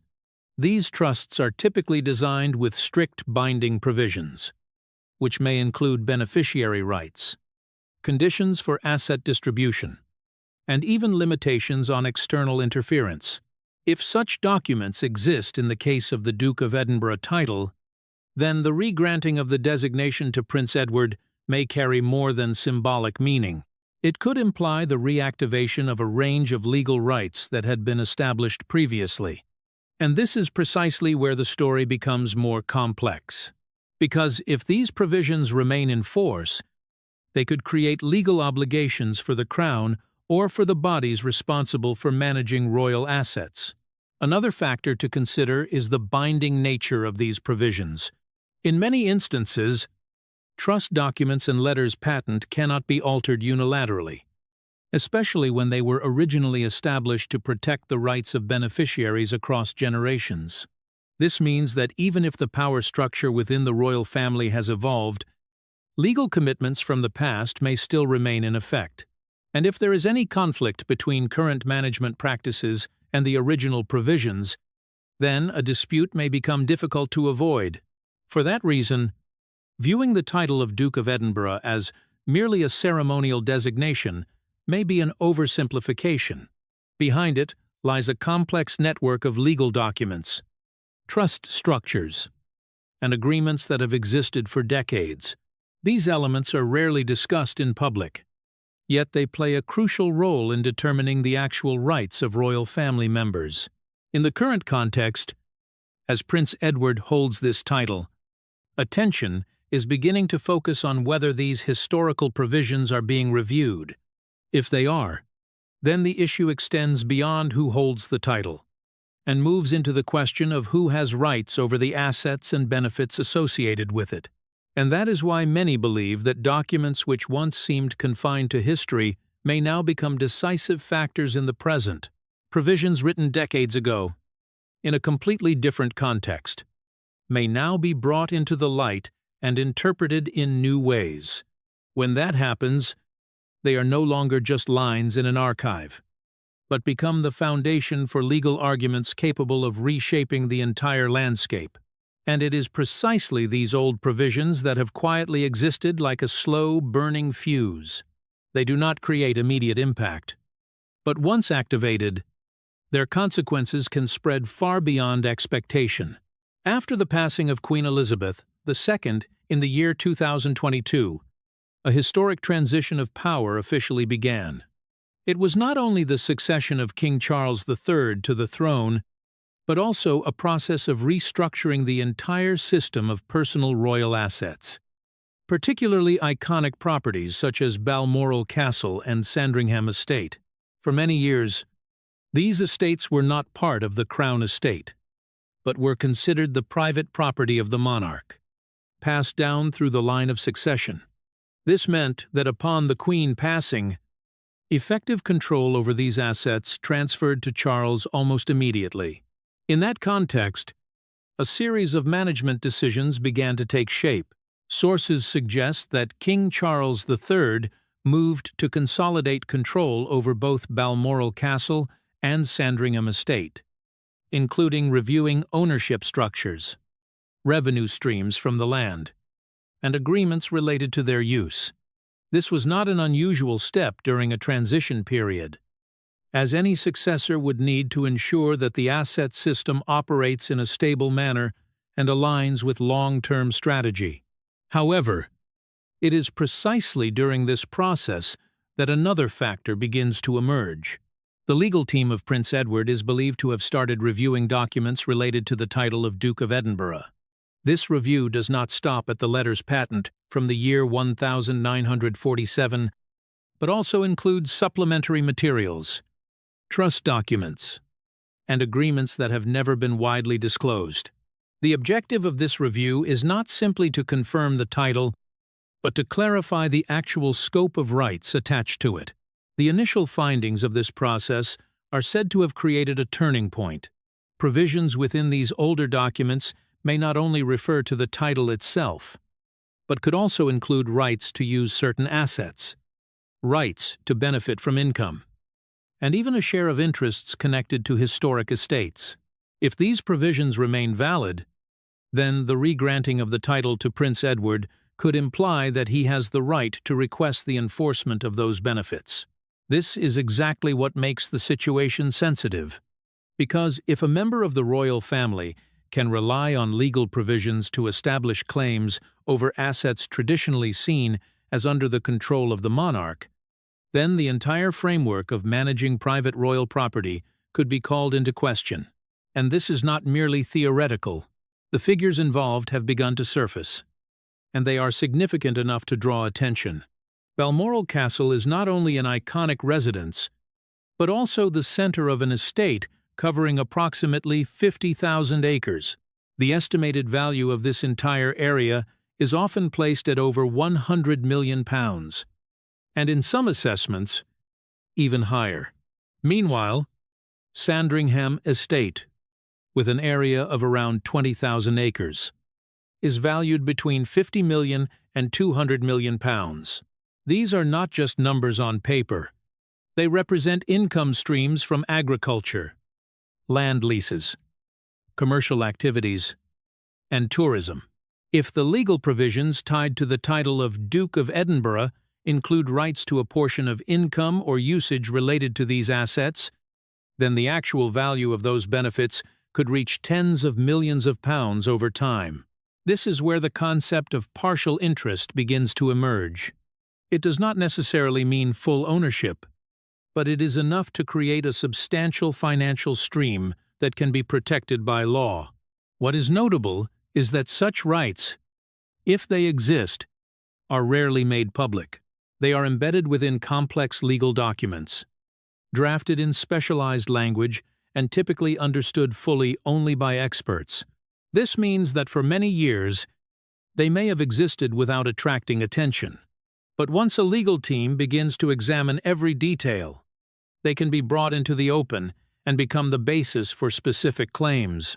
In the case of Prince Edward, the decision to pursue a legal route, if it is indeed taking place, reflects a very different approach from what the public has previously seen.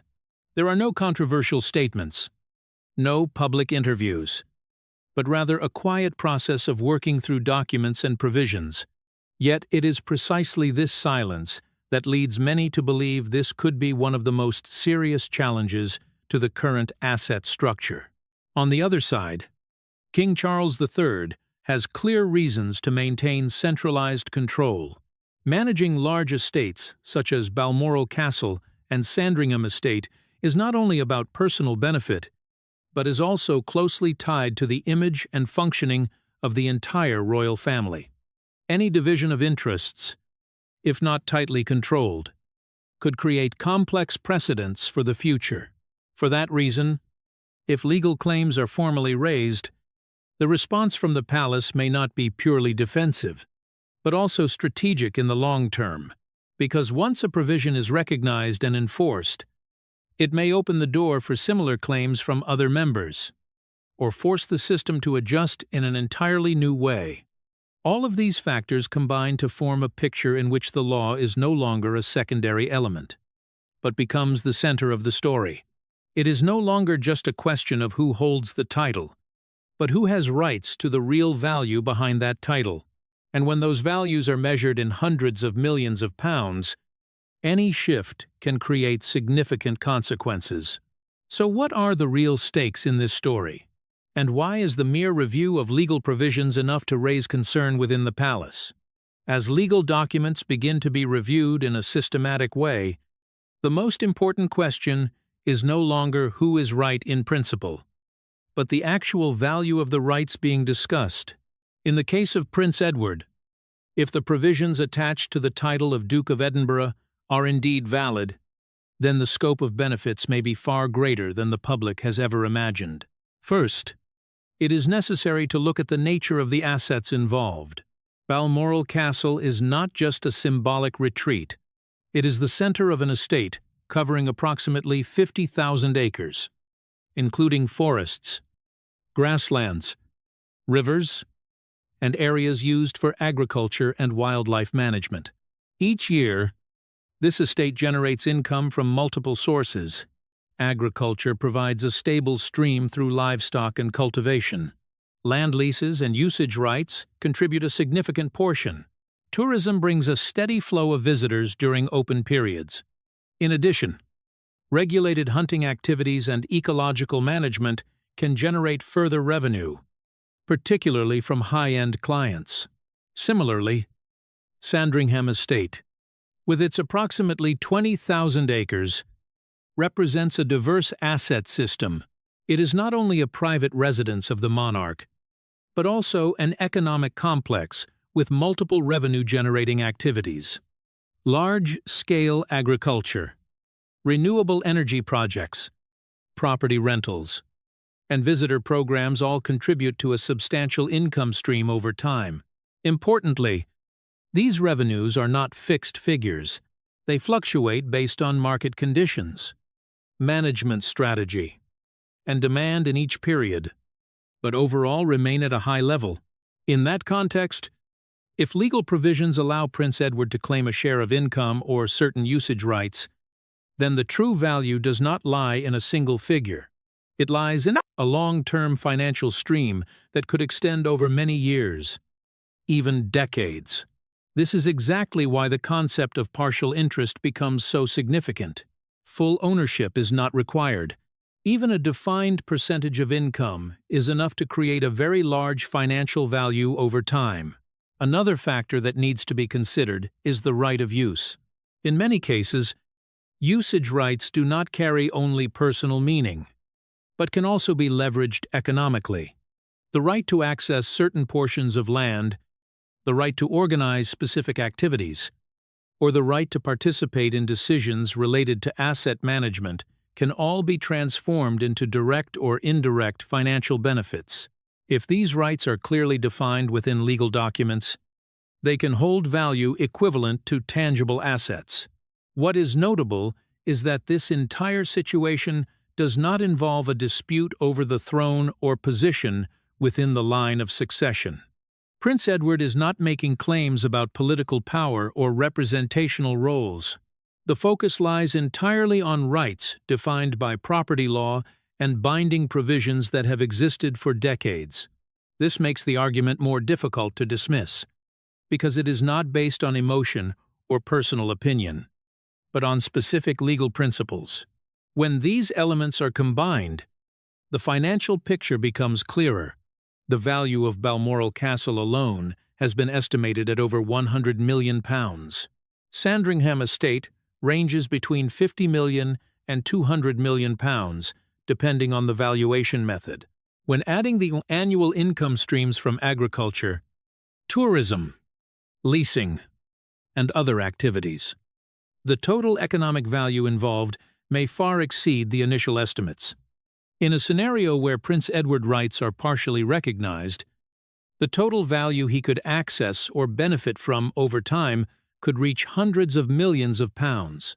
This is not an exaggerated figure, but the result of accumulating asset value and long-term income streams. In some assessments, this figure is even considered larger than the financial scale of certain royal charitable foundations, which are typically viewed as well-resourced entities. It is precisely this scale that transforms the situation from a simple internal matter into something far more significant. When asset values reach this level, any adjustment in rights can create ripple effects. It may influence asset management strategies, investment decisions, and even how the royal family defines its role in the future. More importantly, it could establish a precedent. If one member can rely on legal provisions to assert rights, then similar cases may arise in the future. From this perspective, evaluating the real stakes goes beyond monetary figures. It also concerns who has the authority to participate in shaping the royal asset system, and when that authority is grounded in law, it carries weight far beyond traditional agreements. All of these factors lead to an unavoidable question. When information about these potential rights is formally compiled and presented, how will Buckingham Palace respond? When the first indications of Prince Edward legal review began to circulate internally, the response from Buckingham Palace was not a public statement or a clear denial. Instead, it was almost complete silence. In many cases, silence can be interpreted as a strategy of information control.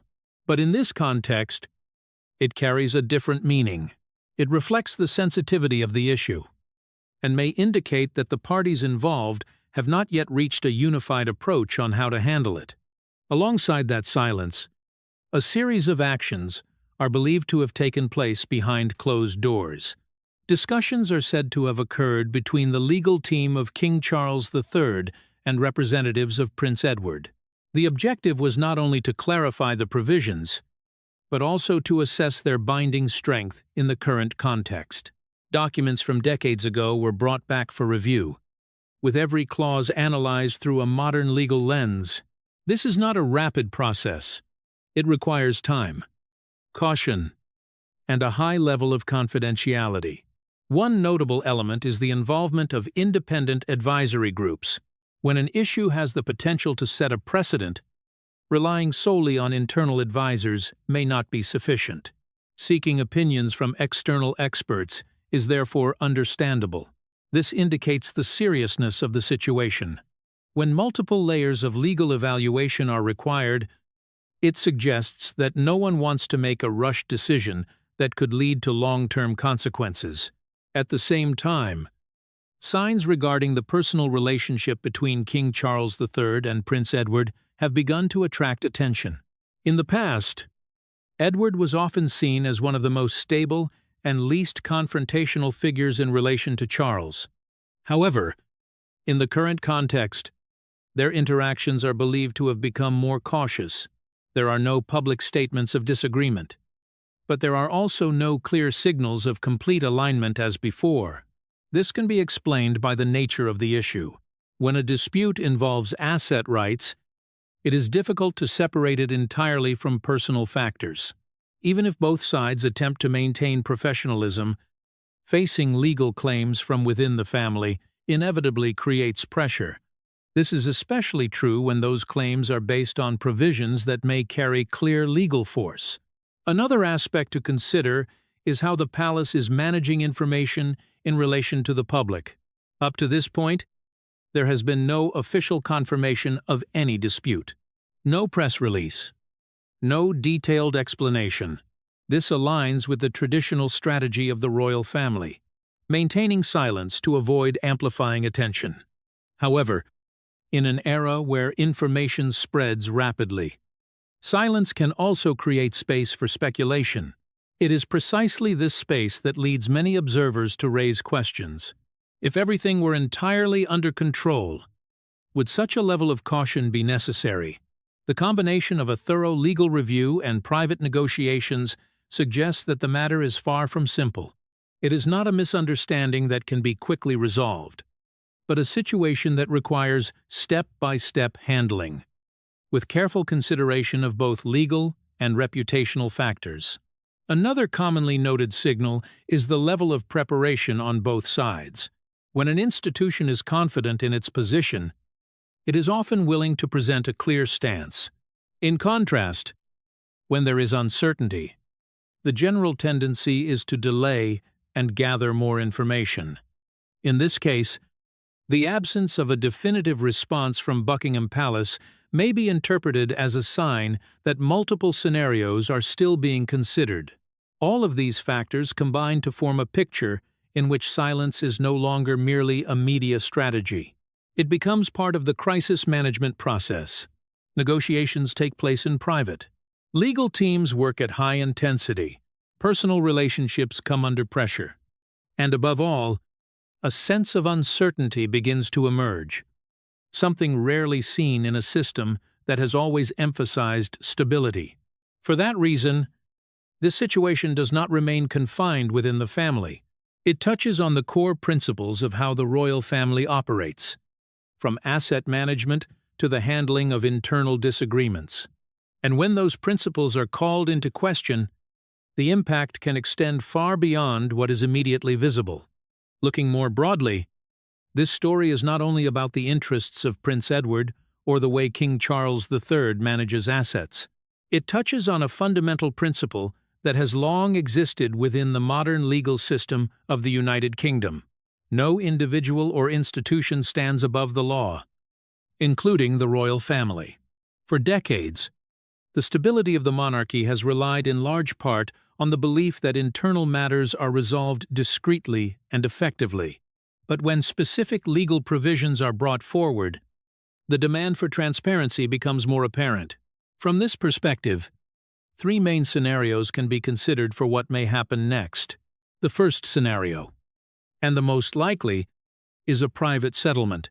In this case, both sides reach an agreement through negotiation, which may include adjustments to financial rights or a clear definition of asset usage, without bringing the matter into the public sphere. This approach aligns with royal tradition, minimizing reputational risk and avoiding the creation of a public legal precedent. The second scenario is more confrontational. If no agreement is reached, the matter could be taken to court. In that case, all documents, from letters patent to trust structures, could be subject to public examination. This would be a highly significant development, not only because of the value of the assets involved, but also because it could require the royal family to explain its asset management practices before the legal system and the public. The third scenario is broader and structural in nature. If the situation generates sufficient pressure, it could lead to a wider review of how the royal family manages personal assets and titles. In this case, the role of the Parliament of the United Kingdom may come into consideration, particularly as questions of transparency and accountability become matters of public concern. Regardless of the outcome, one thing appears almost certain. This story has opened a new discussion about the boundary between tradition and law within the British royal family. When looking back at the entire development, what surprises many observers most is not the scale of the assets or the complexity of the legal provisions. It is the individual at the center of the story, Prince Edward, long regarded as the quiet one within the family, has chosen perhaps the most direct approach to an issue that has traditionally been handled through custom. There are no dramatic statements, no public confrontations, but each step appears to rest on a clear foundation. That foundation is the law. This also reshapes how the dispute itself is understood. It is not a power struggle in the conventional sense. It is not about hierarchy or personal rivalry between family members. The real focus lies on a simple yet powerful question. Do long-standing assumptions still hold when examined under legal scrutiny? And once the law is applied, those assumptions may no longer be sufficient to maintain balance. On the other side, King Charles III represents not only himself, but a system that has existed for generations. Protecting the structure of assets and the traditional methods of management is not only about the present, but about the future of the entire royal family. For that reason, any adjustment, even a small one, must be considered carefully, and that is why the response from Buckingham Palace has been so cautious.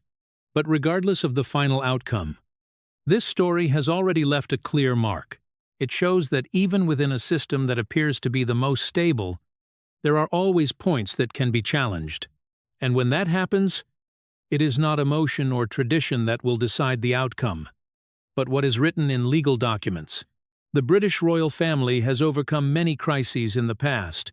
From personal scandals to major social changes, it has always found ways to adapt and maintain its position.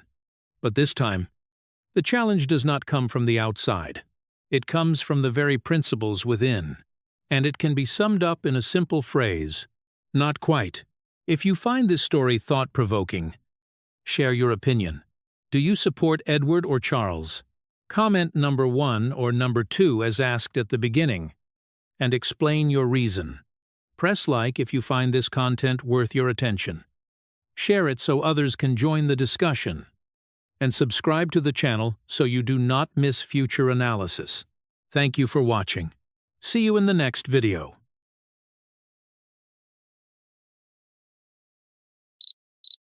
One of the least discussed details from the early days of the royal marriage in 1981 later became the very detail that made many people rethink the entire story. Only a few days after becoming engaged to Prince Charles, Diana moved to Clarence's house to begin preparing for her new life within the royal family. In the room assigned to her, she discovered a letter that had been delivered earlier.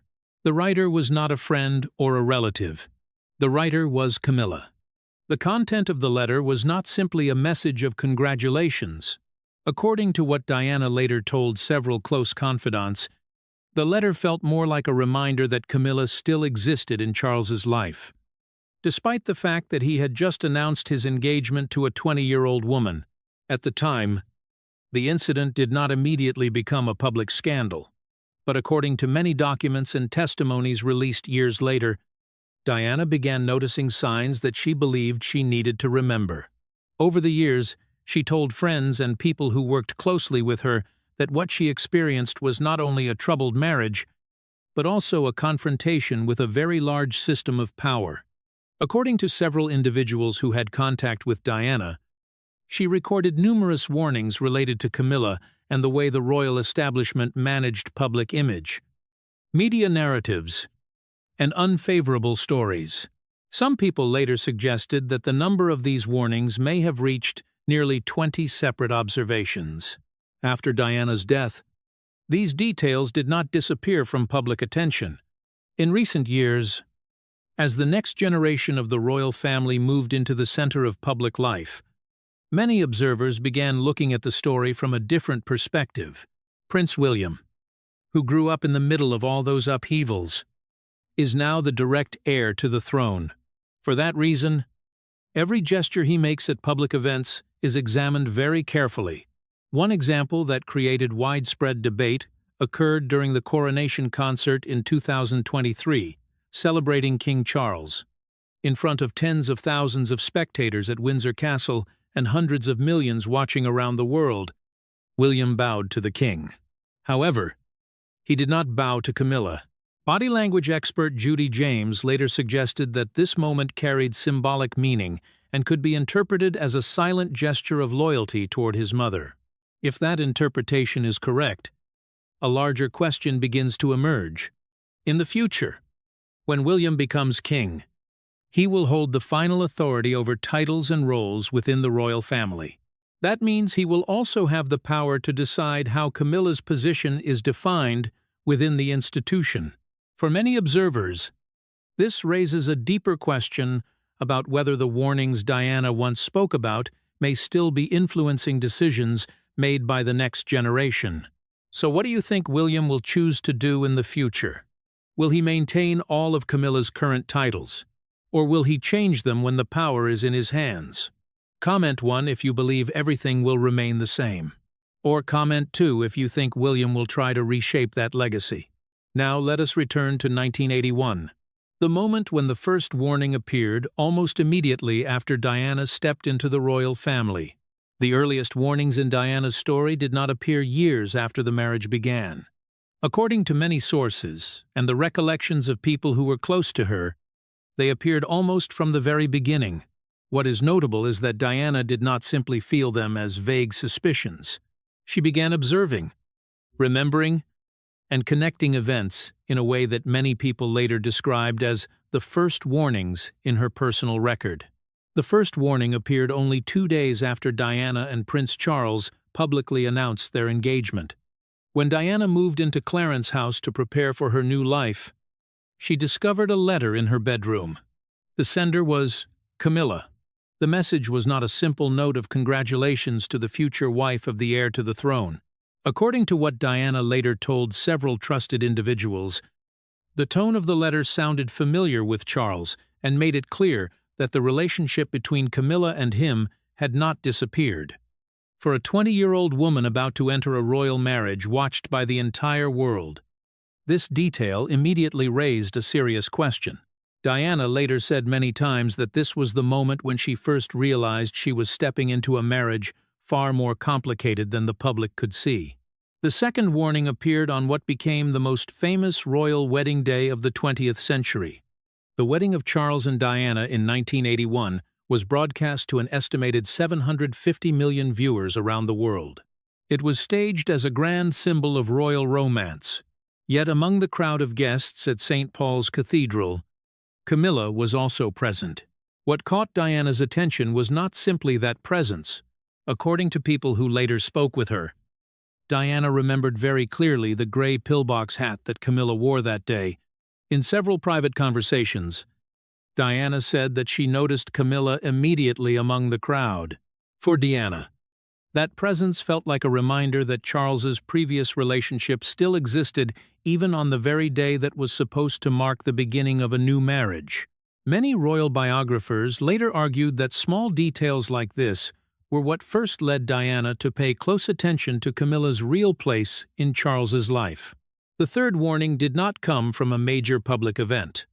It came from things Diana began hearing within social circles surrounding the royal family. According to several of her close friends, Diana discovered that she was sometimes referred to with mocking nicknames in private conversations. One of the most controversial nicknames was said to be Mad Cow. According to later interpretations by many observers, this was not simply personal teasing. It may have been a sign of a broader whisper campaign aimed at portraying Diana as emotionally unstable. In the years that followed, stories about Diana's mental health frequently appeared in the press. Many media analysts later suggested that the image of Diana as a troubled woman was reinforced through repeated leaks from circles close to the royal establishment. For Diana, hearing those nicknames made her begin to believe that the narrative about her life was being shaped in ways she could not control. The fourth warning appeared nearly a decade later and is often described as one of the rare moments when Diana directly confronted Camila. The incident took place in 1989 at a party held at Annabel's, a well-known social club in London. According to accounts Diana later shared with several journalists and friends, she decided to approach Camila and speak openly with her. During that conversation, Diana is believed to have said that she was fully aware of the relationship between Camila and Charles. Camila reportedly responded that Diana already had everything she wanted, including the love of the public and her position within the royal family.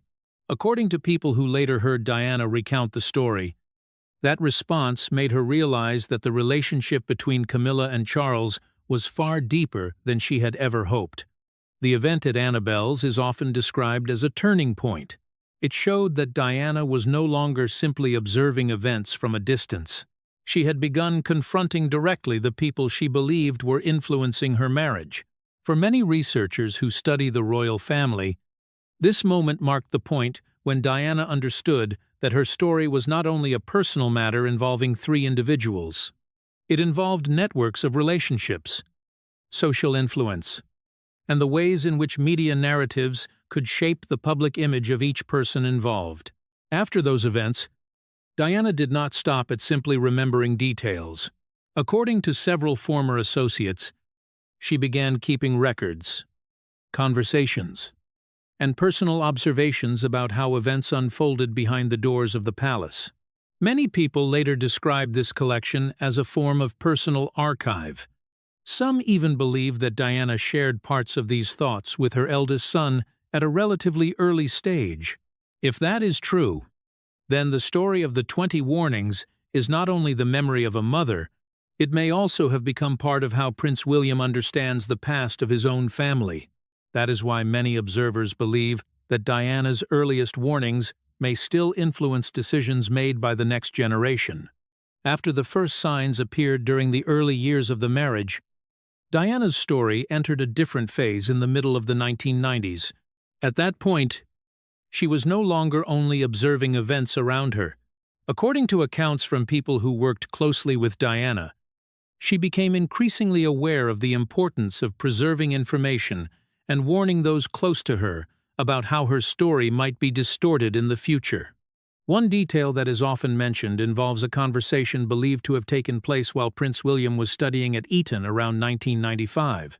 According to several royal biographers, Diana told friends that she wanted William to clearly understand what had happened behind the scenes of her marriage to Charles. Some sources claim that during this period, Diana shared with her eldest son various documents, notes, and personal reflections about events she believed were important. Supporters of Diana later described this as a form of personal record. According to their interpretation, the purpose was not to create resentment, but to ensure that her story would not be completely erased from the memory of the family. The next warning appeared after the book Diana, Her True Story by Andrew Morton was published in 1992. The book quickly became a media earthquake. It revealed many shocking details about the marriage between Charles and Diana, including vivid descriptions of Diana's loneliness within the royal family and the long-running relationship between Charles and Camilla. After the book was released, many observers believed that a wave of reaction began to emerge from sources close to the palace. During that period, the British press repeatedly published stories portraying Diana as overly emotional, unstable, or difficult to work with. Some media researchers later concluded that Diana's image in the press changed significantly during those years. From a beloved symbol, she gradually began to be portrayed as a figure who created difficulties for the royal establishment. The seventh warning is connected to what later became one of the most controversial media scandals in British broadcasting history. In 1995, Diana took part in the famous Panorama interview on the BBC conducted by journalist Martin Bashir. During this interview, Diana spoke publicly about her marriage for the first time and delivered the line that later became historic, saying that there were 3 people in that marriage. For many years, the interview was seen as a major turning point in the relationship between Diana and the royal family. However, in 2021, an independent investigation led by Judge John Dyson concluded that Martin Bashir had used fabricated bank statements to persuade Diana that people around her were spying on and betraying her. The Dyson report confirmed that these falsified documents were used to gain Diana's trust and convince her to participate in the interview. The conclusion caused widespread shock because it revealed that Diana had been manipulated with misleading information during an extremely sensitive moment in her life. The 8th warning appeared after the tragic event in 1997 when Diana died in a car crash in Paris. The first hours after the news was announced became one of the most chaotic moments in the modern history of the British royal family. In the years that followed, several books and accounts from figures connected to the royal circle claimed that shortly after receiving the news, Charles made a telephone call to Camilla. Some sources described the call in very personal terms, suggesting that Charles said he did not know what would happen to the two of them after this event. This detail generated controversy because it suggested that at the very moment when the world was beginning to mourn Diana, the relationship between Charles and Camilla remained a central element in his personal life. The events from the 5th to the 8th warning demonstrate that Diana's story was not only a personal tragedy, it also involved the ways information was shared, the ways public images were constructed, and how narratives about the royal family were shaped within the media. For many observers, this period laid the foundation for how the public would view the conflict between Diana and the royal establishment for decades afterward. After Diana's death, the story did not end. According to several journalists and royal biographers, internal discussions within the palace began very quickly about how Diana's legacy should be handled in the eyes of the public. It was an extremely sensitive period, as her 2 sons were still very young and appeared before the public dressed in black mourning clothes. And it was at that moment that many observers believe a new chapter began, a chapter no longer centered on the marriage between Charles and Diana, but on how Diana's history would be remembered or gradually erased from the official story of the royal family. The warnings that followed in the record, many believe Diana kept no longer focused only on the personal relationship between her, Charles, and Camilla. They were connected directly to the way each figure's public image was managed within the royal power structure and within the media. From the late 1990s onward, several biographers and investigative journalists began documenting details that suggested a broader strategy was taking shape. The 9th warning is often mentioned in investigative books about the royal family, particularly in the work of journalist Tom Bower. According to Bower's account, after Diana's death, there were internal discussions within Charles's close circle about how to handle the media legacy of Diana. Some sources claim that meetings of this kind took place at Highgrove, Charles's private residence. According to Bower's description, The goal of those discussions was not to completely deny Diana's image before the public, something that had become almost impossible after the global wave of mourning, but rather to gradually reshape the narrative. This meant slowly reducing Diana's central role in stories about the royal family, while at the same time creating conditions for Camilla's image to be gradually accepted again in public life. The 10th warning relates to a controversial story from the final years of the marriage between Charles and Diana. According to several biographers, Diana once believed that Tiggy Legge-Bourke, the nanny who worked closely with the two princes, had a romantic relationship with Charles. The rumors circulated for some time and created significant tension within the royal household. However, many sources later suggested that the story had been exaggerated or possibly influenced by misleading information. Some observers argue that Diana's belief in the rumor made her image more vulnerable in the media, because it allowed her to be portrayed as overly suspicious and emotionally unstable.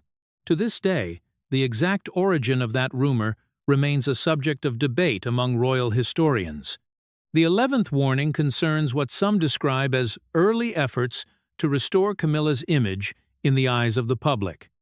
Even while Diana was still alive, several journalists have written that during the middle of the 1990s there were private meetings between political and media advisors to discuss ways to shift public perception of Camilla. One detail frequently mentioned is a lunch meeting between Charles and Peter Mandelson, a highly influential figure in British politics and media at that time. According to sources cited in several royal books, the discussion reportedly included ideas about rebuilding Camilla's public image over the long term. If accurate, it suggests that a communication strategy had been considered very early, even while Diana's story was still unfolding. The 12th warning relates to the speed with which the media management system surrounding the royal family reacted during moments of crisis. Some journalists have written that less than 1 hour after the news of Diana's death reached Charles, communication with media advisors had already begun.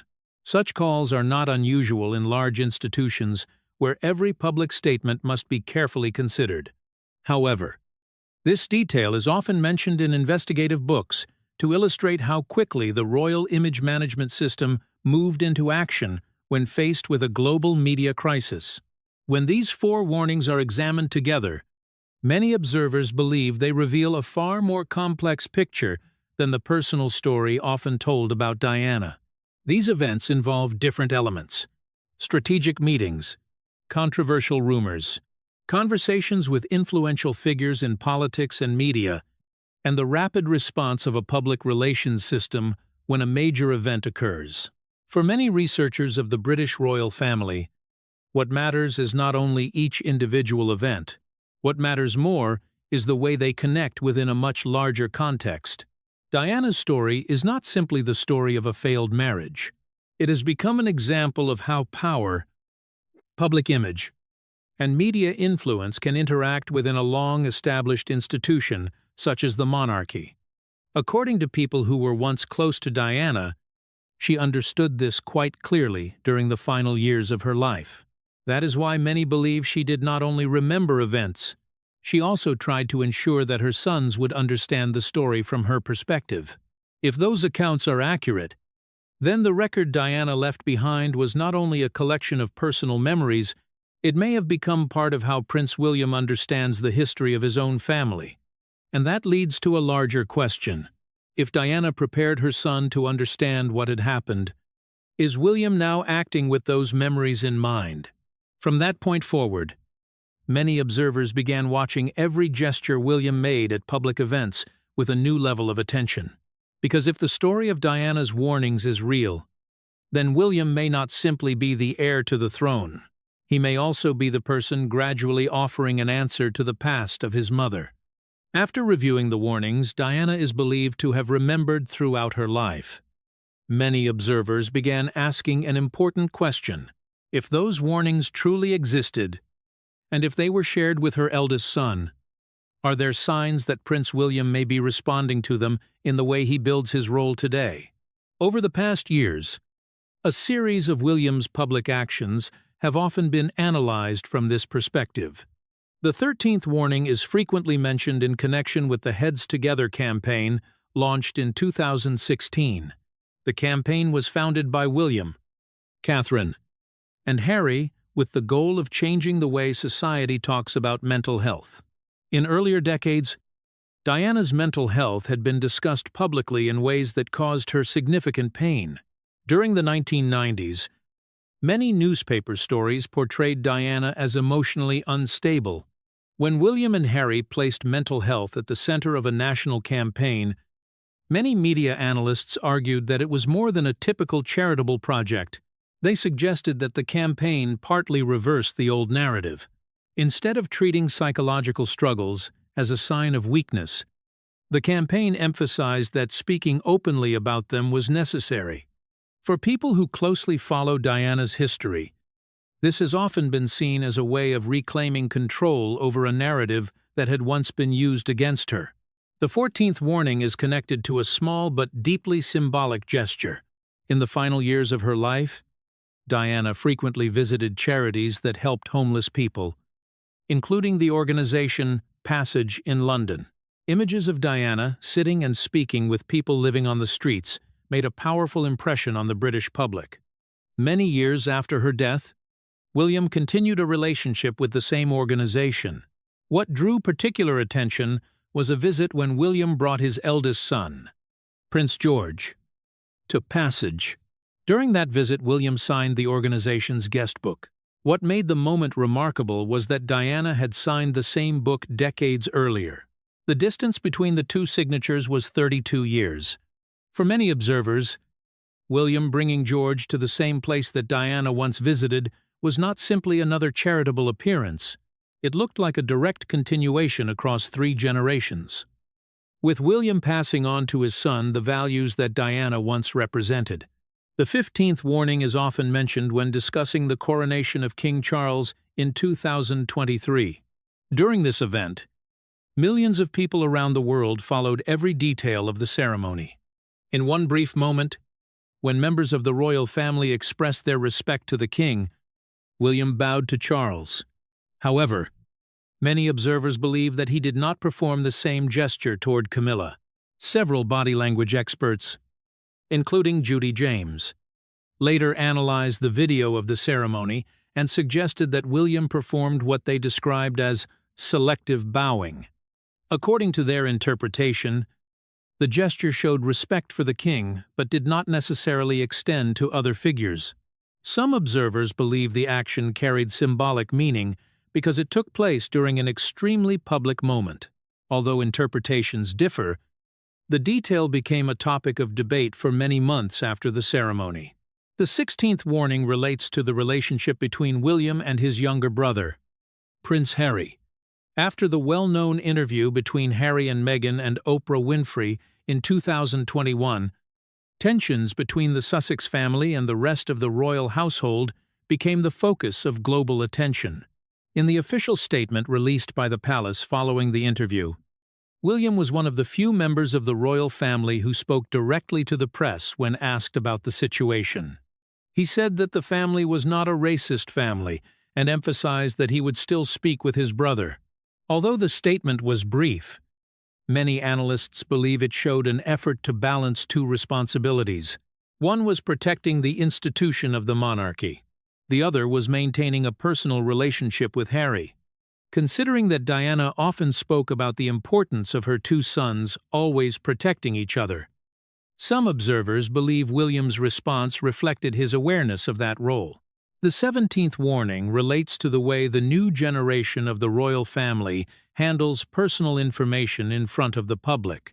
When Catherine, the Princess of Wales, announced that she was undergoing cancer treatment, the news was shared directly with the public through a personal video message.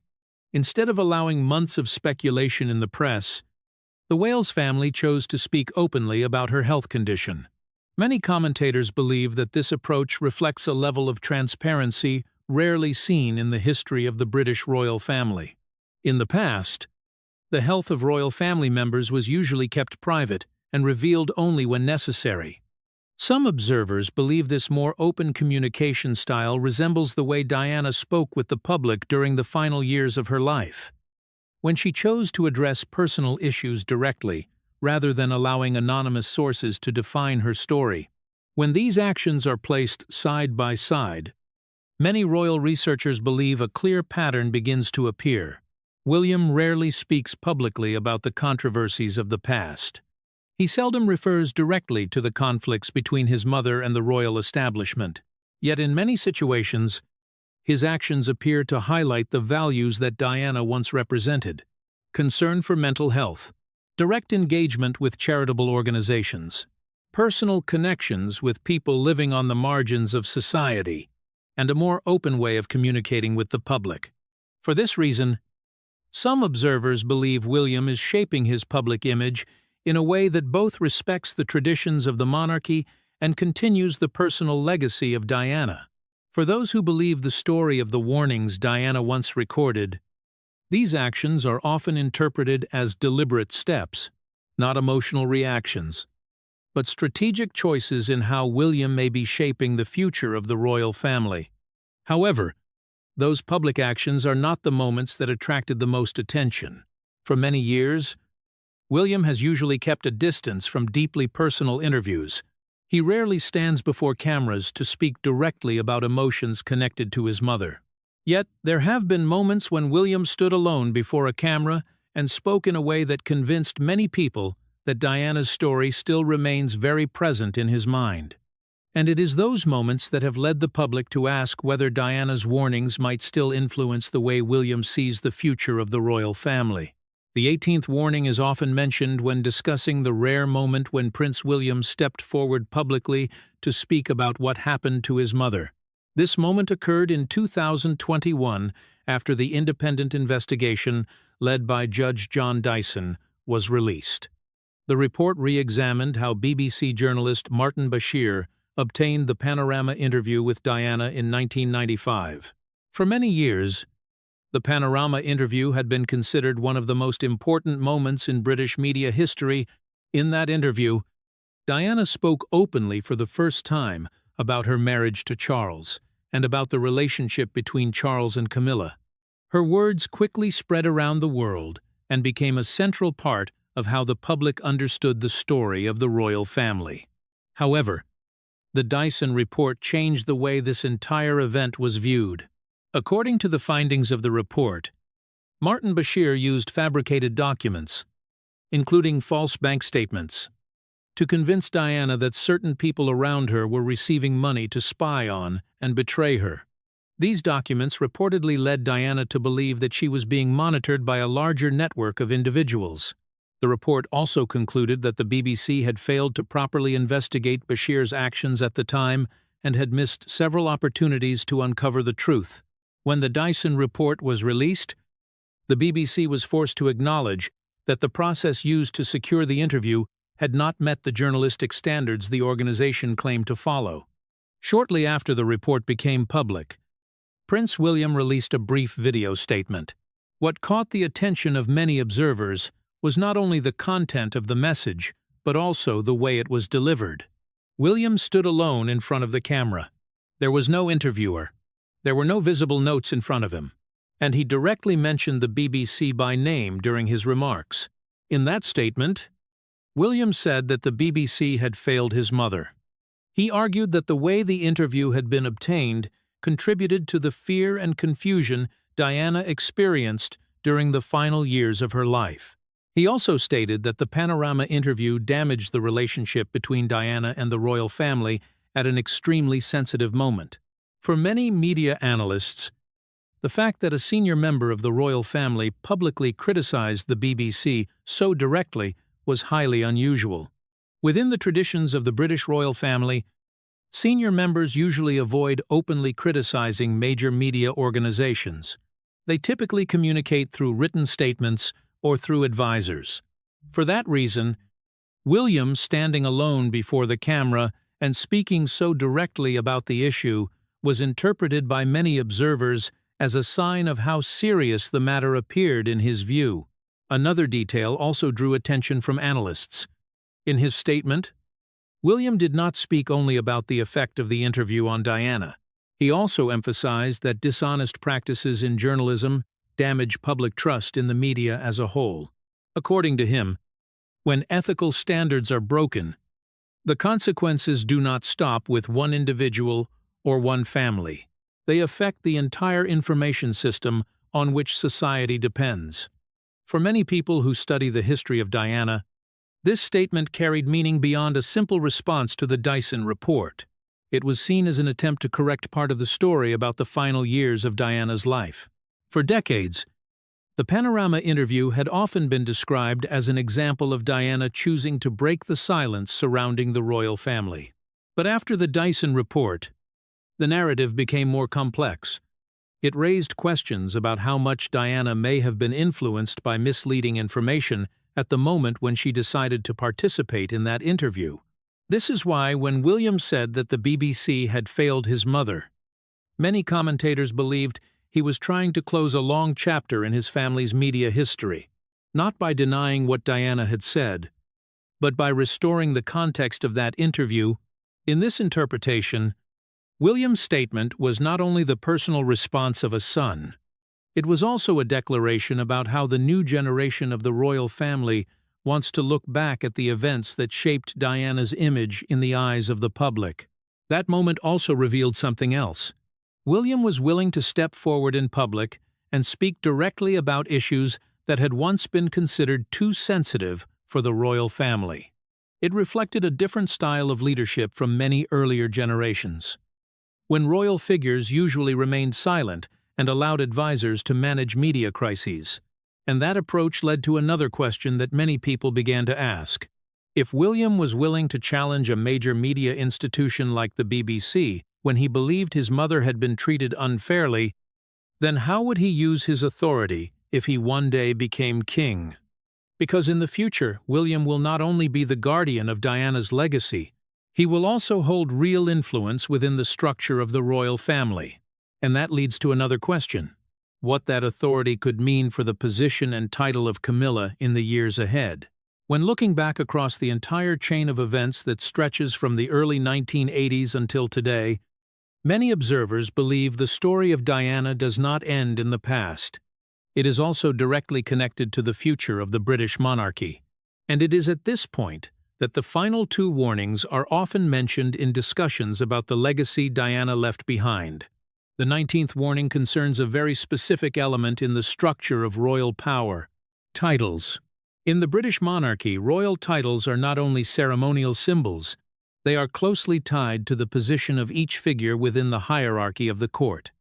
At present, Camilla holds the title of Queen Consort, meaning the wife of the reigning king. That title exists because she is the wife of King Charles. However, within the line of succession, when a king dies and a new monarch ascends the throne, the entire structure of titles around the court is adjusted. This means that when William becomes king, Camilla's position will change. By tradition, the widow of a king is often known as the Queen Dowager, meaning the widowed queen. The title carries respect and ceremony, but it no longer comes with a central role within the court. The woman who will hold the position of queen when William takes the throne will be his wife Catherine, the Princess of Wales. For that reason, many analysts believe that the future transfer of power will naturally place Camilla in a different role from the one she holds today. However, what draws public attention to this subject is not only tradition. In a modern monarchy, the monarch holds considerable influence over how titles are used in practice. This means that when William becomes king, he will have an important voice in determining the public roles of other members of the royal family. Some observers believe this is exactly why many people think Camilla's future will depend heavily on how William chooses to shape his reign. For many years, William has avoided speaking directly about this subject. He rarely comments on Camilla during public interviews. However, scholars of the royal family believe the way he has built his public image may offer some clues about the future. William has repeatedly emphasized that the royal family should become more streamlined, more focused on core duties, and less involved in unnecessary controversies.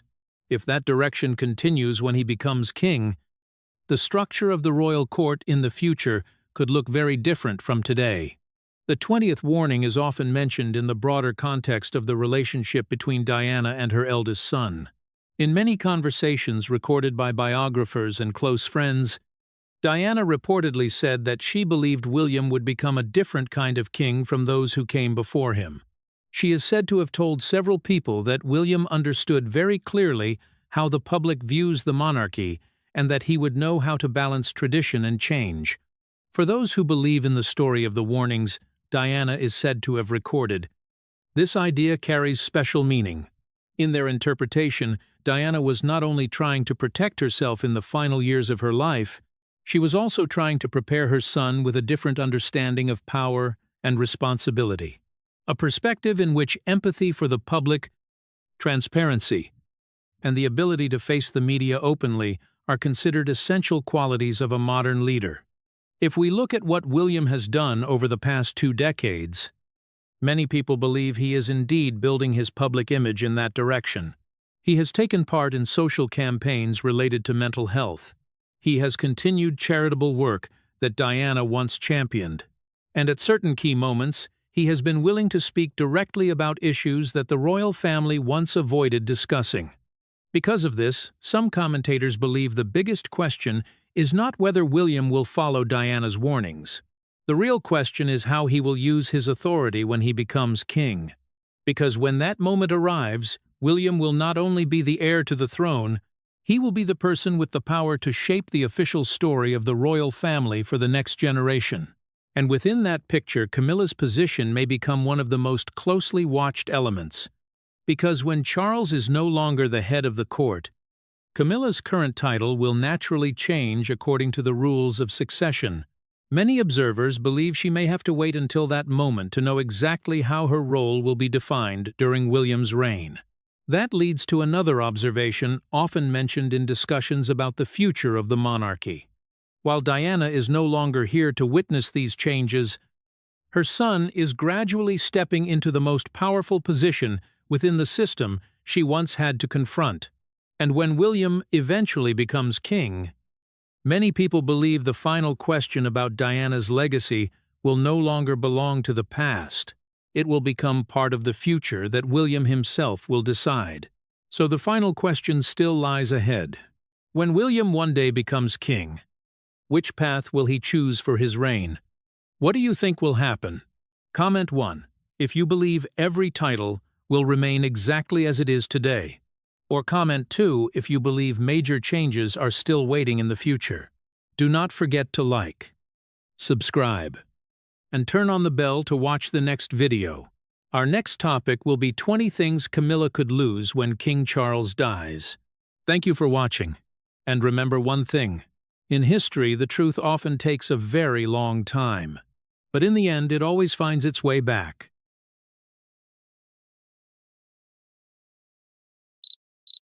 One morning, inside the management offices of the royal estates, staff members opened the familiar contract register, where the same names had appeared for many years and almost never changed. But this time, one detail made several people pause for a few seconds. One name had disappeared: Annabel Elliot. The woman who had worked with the royal estates for more than 20 years, and who is also the sister of Queen Camilla, suddenly no longer appeared on the list of contracts. There was no press release. There was no official explanation. There was simply a quiet disappearance. According to several sources familiar with the operations of the Duchy of Cornwall, this change occurred during a review of business contracts after Prince William took over management of the estate. The Duchy of Cornwall is one of the most important financial resources of the heir to the throne. For that reason, every decision involving outside contracts is seen as a signal of how the Prince of Wales intends to shape his own system of power and finance. For many years, Annabel Elliot was considered a familiar figure in the network that provided interior design services for properties belonging to the duchy. She is a respected designer within the British upper class and has taken part in numerous decoration projects at historic estates.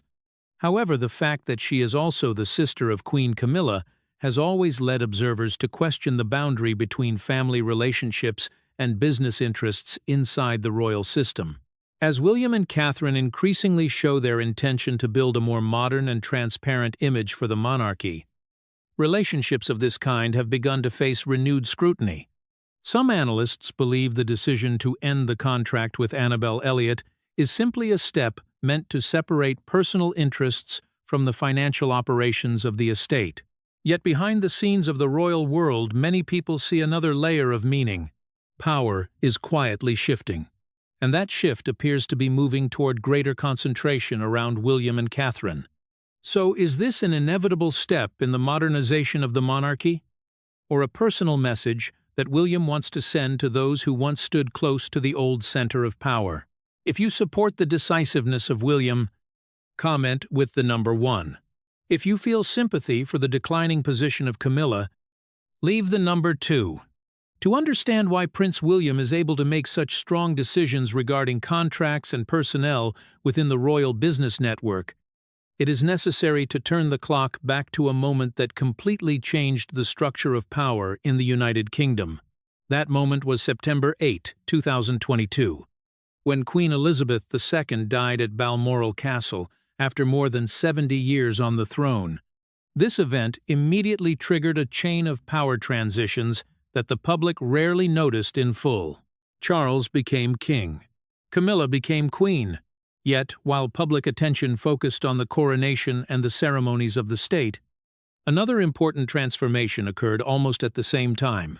Prince William officially became the Duke of Cornwall and took control of the entire Duchy of Cornwall, one of the most powerful economic assets of the British royal family. According to public financial records, the Duchy of Cornwall is valued at approximately $1.2 billion United States dollars. It is not simply a symbolic estate, but a genuine empire of land and agriculture. The duchy owns more than 135,000 acres of land spread across several regions of England, including farms, forests, commercial properties, historic villages, and modern housing developments. What makes the Duchy of Cornwall unique is not only its scale, but also its legal structure. The estate was established in the 14th century to provide an independent source of income for the heir to the throne. This means that all profits from the duchy do not belong to the national budget and are not under the direct control of the monarch.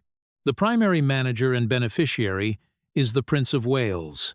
Recent financial reports show that the Duchy of Cornwall generated annual revenue of about $30 million United States dollars in the year 2025. This income comes from several sources: agricultural land leases, real estate development, commercial and tourism projects. This stable stream of money has led many analysts to describe the duchy as a private golden reserve for the heir to the throne. Before becoming king, Charles controlled the Duchy of Cornwall for several decades and used this income to finance the operations of the Prince of Wales' office, while also supporting part of the expenses of other family members. But when Charles ascended the throne, the entire financial system immediately passed into the hands of William. This was not merely a ceremonial transition.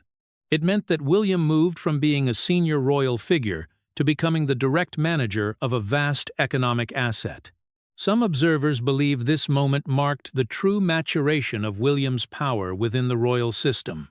For many years, he had often been viewed as a symbolic representative of the younger generation and the future of the monarchy. But with the Duchy of Cornwall in his hands, his role changed dramatically. William does not only represent the image of the monarchy, he also controls one of the most important financial centers of the House of Windsor. It is from this economic foundation of power that recent decisions have begun to emerge. When an individual or a company wants to work with estates belonging to the Duchy of Cornwall, they must pass through a management system overseen by William. That includes reviewing old contracts, long-standing partners, and business relationships that have existed for many years.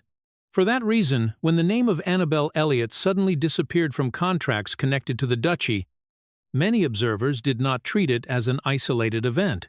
They saw it as a signal that William has begun using his new financial authority to reshape the entire network surrounding the duchy. And when those changes begin to affect figures connected to the family of Camila, the story immediately becomes far more sensitive. Money always comes with control. In the case of the Duchy of Cornwall, that control is not limited to land management or financial budgets, but also appears clearly in decisions about personnel and business contracts. At this point, many observers believe Prince William has started to introduce the first changes since taking over the duchy. Changes that some people describe as a process of cleaning up the financial legacy left behind from the era of King Charles. Among the names attracting the greatest attention, Annabel Elliot quickly became the central focus. She is not only a well-known interior designer within the British upper class, but also the biological sister of Queen Camilla. For many years, this family connection meant that her role within the Duchy of Cornwall was always viewed with particular interest by the press and by royal observers.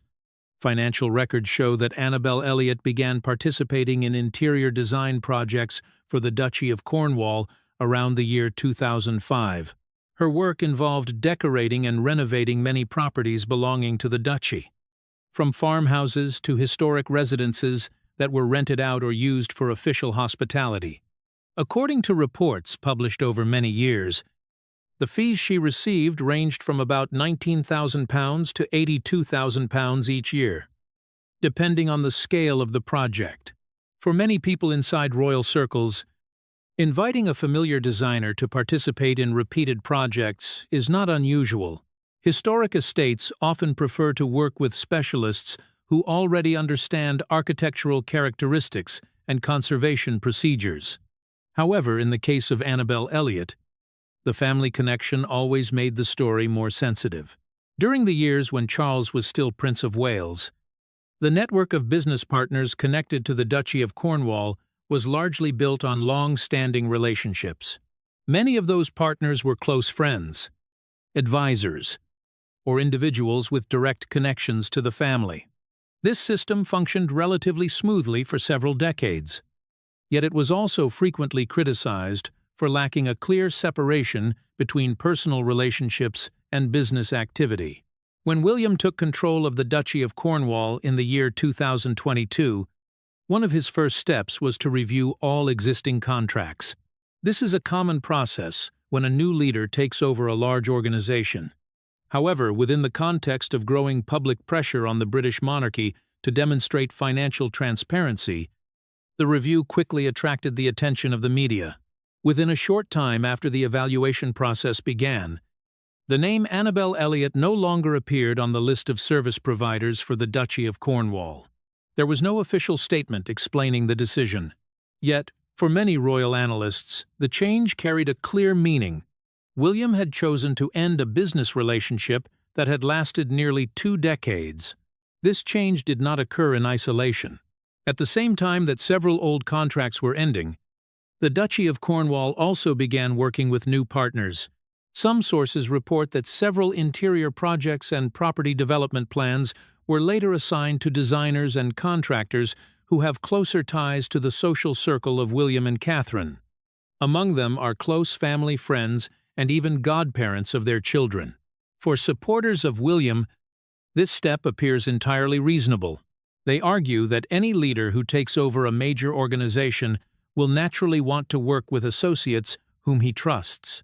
Moreover, changing business partners is also viewed as a way to introduce new ideas into the management and development of the estates. However, for observers who closely follow royal affairs, the change carries another layer of meaning. Annabel Elliot is not only a designer, she also represents the presence of Camilla's family within the financial network that once revolved around the Duchy of Cornwall. When her name disappeared from the list of contracts, many people interpreted it as a signal that the influence of this branch of the family within the duchy properties may be coming to an end. Some commentators have even described the decision as a symbolic message. For many years, the stories surrounding the relationship between Charles, Camilla, and Princess Diana has left a deep mark in public memory. William, as the eldest son of Diana, is often viewed as the person who carries the emotional legacy of that turbulent period. For that reason, when he began restructuring the business network of the Duchy of Cornwall, every change involving people close to Camilla was quickly examined through both political and personal lenses. William has never publicly connected his management decisions with stories from the past. Yet the timing of these developments has still led many observers to raise questions. Is this simply a normal reform aimed at modernizing the management system of the duchy? Or is it a sign that the next generation of the royal family is gradually drawing a clear boundary with older networks of influence? What is certain is that the Duchy of Cornwall is now entering a new phase under the leadership of William. Contracts are being reviewed, partners are changing, and during that process, names once connected to the old system may gradually leave the stage. The case of Annabel Elliot therefore becomes the clearest example of this transition. There was no official announcement. There was no public controversy. There was simply a name disappearing from the list of contracts after nearly 20 years. Yet, inside the discreet world of the British monarchy, quiet changes like this often speak the loudest. But the Duchy of Cornwall is only the beginning of the story about financial power within the royal family. For many observers, the real concern for Queen Camilla does not lie in business contracts in Cornwall, but in two locations with far deeper symbolic meaning. Those places are Sandringham and Balmoral, two estates she has known for many years, yet which, in reality, do not belong to her. To understand why this matters, it is first necessary to distinguish the structure of royal property in Britain. Much of the public assumes that all palaces and castles belong to the king. In reality, the property system of the British monarchy is far more complex. Some estates belong to the Crown Estate, which is public property managed on behalf of the nation. These properties are not the personal possessions of the monarch and cannot be sold or passed to heirs according to personal wishes. Sandringham and Balmoral belong to a completely different category. They are private properties of the royal family, passed down through generations, just like inherited estates in aristocratic families. This means that ultimate control over these two estates lies with the head of the House of Windsor and is then transferred directly to the next successor. Sandringham is located in the county of Norfolk and has long been known as the place where the royal family gathers for their traditional Christmas holidays. It is also closely connected to many private moments of the Windsor family throughout the 20th century. Balmoral, located in the Scottish Highlands, carries an even deeper personal meaning. The vast estate was where Queen Elizabeth II spent much of her time resting, and it is also the place where she died in the year 2022. According to land records, Balmoral covers about 53,680 acres of land.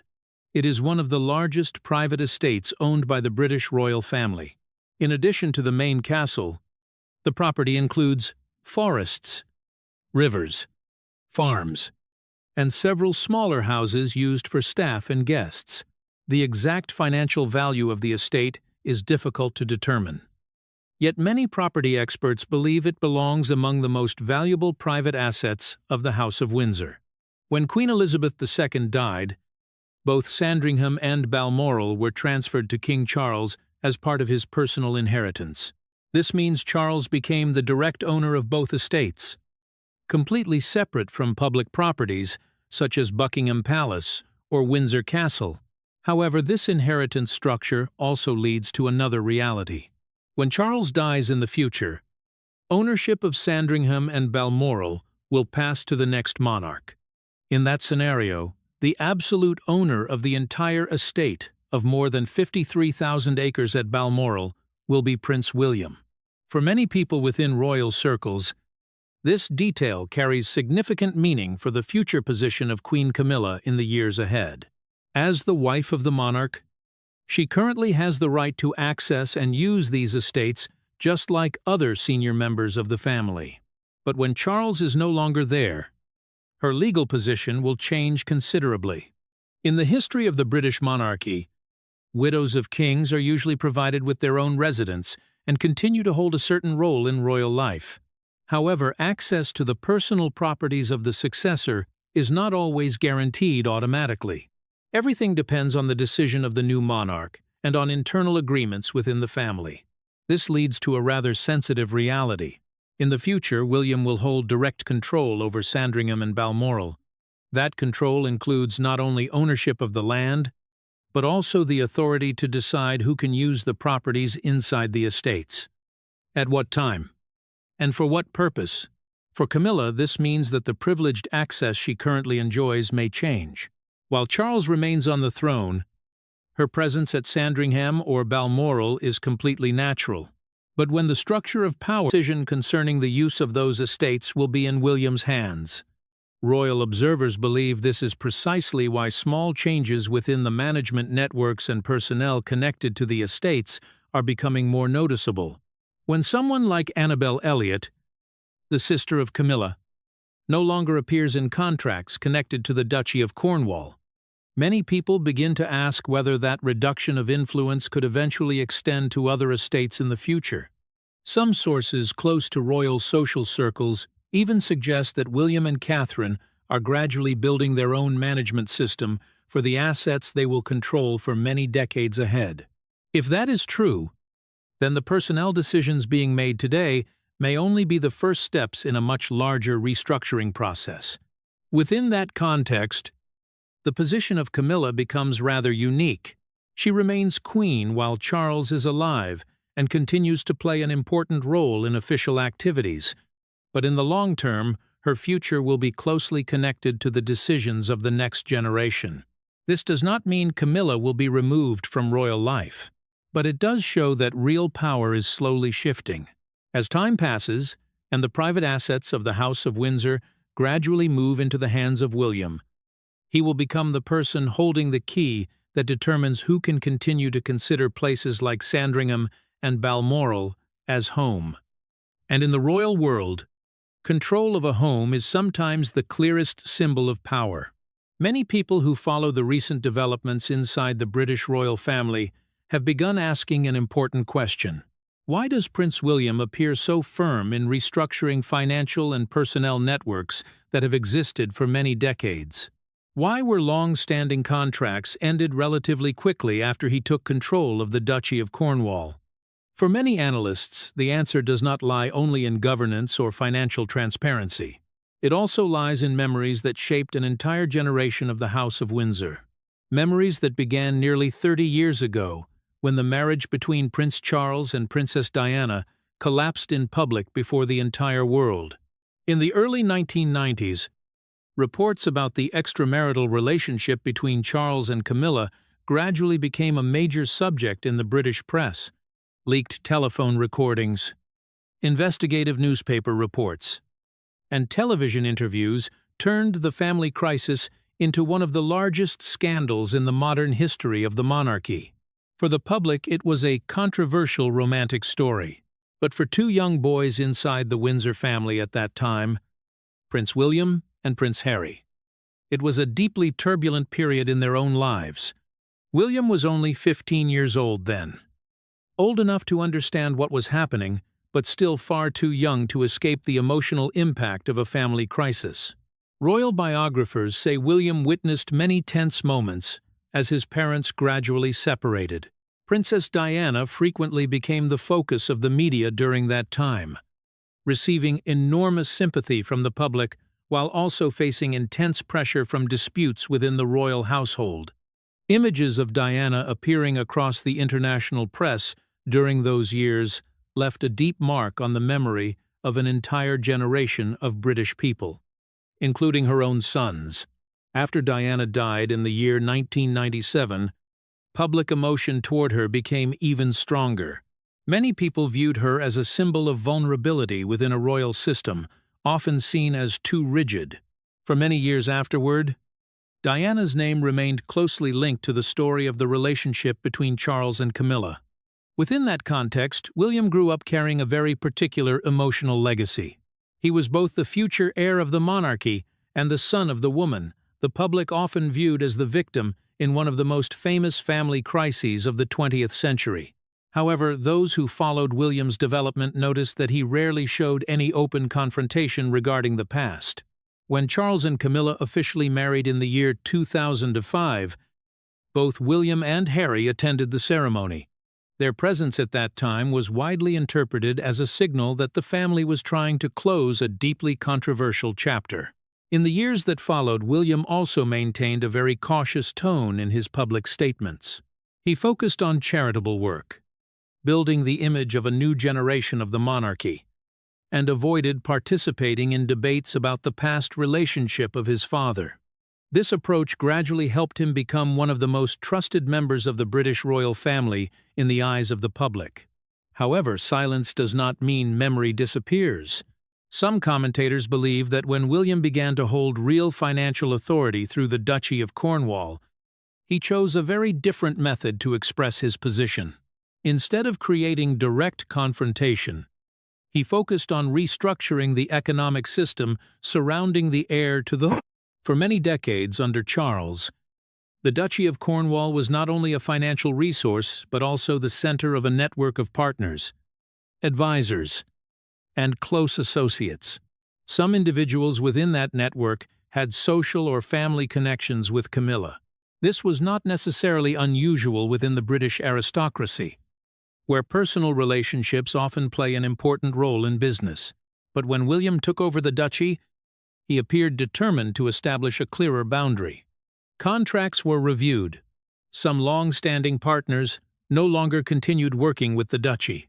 Others were replaced by new specialists or associates from the social circle of William and Catherine. In the view of many analysts, this is a very skillful strategy. William does not need to publicly criticize anyone. He also does not create any direct confrontation within the family.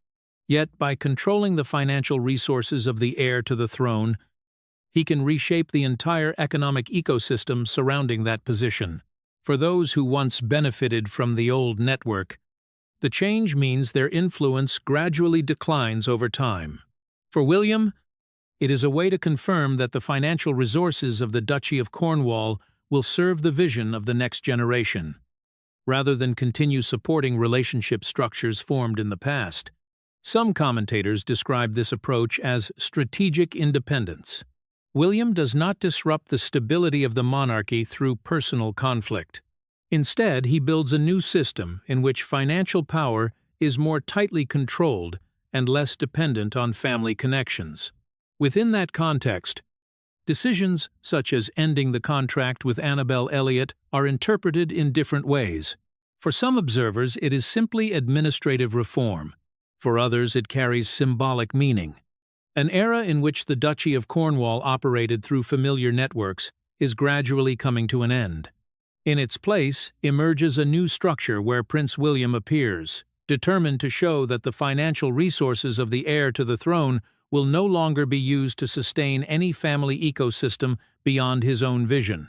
In many analyses of the shifting balance of power within the British royal family, attention often focuses on Prince William. Yet, a closer look at how decisions are forming around the Duchy of Cornwall and the private assets of the House of Windsor reveals another figure who is gradually emerging with significant influence. That figure is Princess Catherine. In the careful yet unmistakable generational transition now unfolding, Catherine is not simply standing beside William during public ceremonies. Several sources familiar with the work of the Prince of Wales report that she is becoming increasingly involved in strategic discussions concerning asset management, charitable initiatives, and the long-term image of the monarchy. This development becomes particularly notable when examining how the Duchy of Cornwall is being operated after William assumed control. The duchy is not only the most important financial source for the heir to the throne, it is also the foundation supporting the entire operation of the Prince and Princess of Wales for many decades ahead. Every decision involving investment, property development, or business partnership has a direct impact on how the next generation of the monarchy will function. According to royal observers, Catherine has become an inseparable part of this decision-making process. Over many years, she has built the image of a careful and discreet member of the royal family, someone who focuses strongly on long-term issues such as public health, early childhood education, and social development. This strategic approach leads many observers to believe that Catherine is not only providing support, but also acting as a true partner in shaping William's direction. Some commentators suggest that the couple is building a new leadership model for the British monarchy. Instead of relying on traditional social networks, they tend to choose advisors and collaborators based on professional expertise and personal trust. This approach helps create a management structure that is more flexible and less influenced by complicated family connections. The growing role of Catherine can also be seen in another symbolic sphere of royal life. That sphere is royal jewelry. Within the traditional system of the House of Windsor, many valuable pieces of jewelry are considered symbols of power and continuity within the monarchy. They are often passed down to future queens or loaned for important official occasions. One of the most famous pieces in this category is the tiara known as Girls of Great Britain and Ireland. It is one of the most iconic crowns of the British royal family and was worn by Queen Elizabeth II during many important occasions. After her death, the tiara has continued to appear on the head of Queen Camila during several official events. However, within royal tradition, many experts believe that symbolic jewels of this kind will eventually pass to the next generation of queens. This means that in the future, when William becomes king, Catherine will most likely become the true heir to these powerful symbols. For that reason, the use of certain royal jewels by Camilla today is often viewed as temporary during a transitional period. Royal historians note that in the past, famous tiaras often moved from one generation to another, depending on the position of the head of the monarchy. This symbolic transfer is one reason why Catherine's role is receiving increasing attention. She is not only the wife of the heir to the throne, she is also widely seen as the future Queen of Britain, the woman who will inherit both the material legacy and the symbolic heritage of the Windsor dynasty. Within that context, the changes taking place inside the financial and management system of the Duchy of Cornwall can also be viewed from a long-term perspective. William and Catherine appear to be building a new foundation for the reign they will lead in the future. Some commentators observe that the couple tends to establish a more streamlined structure of power. Old networks of influence are gradually being replaced by a new system of collaborators. Within that system, individuals with direct connections to William and Catherine occupy central roles, while relationships once associated with previous generations may gradually lose influence. This does not mean that other members of the royal family will be removed from shared royal life, but it does reveal a clear reality. As the new generation prepares to rise to the highest position of the monarchy, they also seek to build a foundation of power that reflects their own vision and priorities. In that broader picture, Catherine is no longer seen merely as a symbol of elegance or stability. She is gradually becoming an important part of the emerging power structure within the British royal family. Together with William, she represents a future reign that many observers believe will place greater emphasis on transparency, financial discipline, and stricter oversight of the networks of influence surrounding the throne. If current trends continue, Catherine's role within that system may become even clearer as time passes. As William moves closer to the throne, the person standing beside him will not simply be a royal wife. She will be the future queen, a partner who will help shape how the British monarchy operates in the 21st century. After all the figures worth billions of dollars, the quiet personnel decisions, and the debates surrounding historic estates, the most important question still remains: what direction will the future of the British monarchy take? What is unfolding inside the royal property system is not merely a story about real estate or business contracts. It is also a sign that a generational transition is taking place step by step, moving from an older model of power toward a new way of operating. For many decades under the leadership of Prince Charles in earlier years, the network surrounding the Duchy of Cornwall and many royal activities was built upon long-standing personal relationships, This model is quite familiar within the British aristocracy, where trust and personal loyalty often play a central role in decisions about cooperation. However, when William assumed control of the Duchy of Cornwall, many observers noticed that his approach appeared somewhat different. Instead of maintaining the entire existing system, he began reviewing contracts, partners, and even relationships that had existed for many years. These changes surprised a number of people, particularly because they touched individuals who had close connections with members of Queen Camilla's family. Yet for many analysts, this was not a personal move.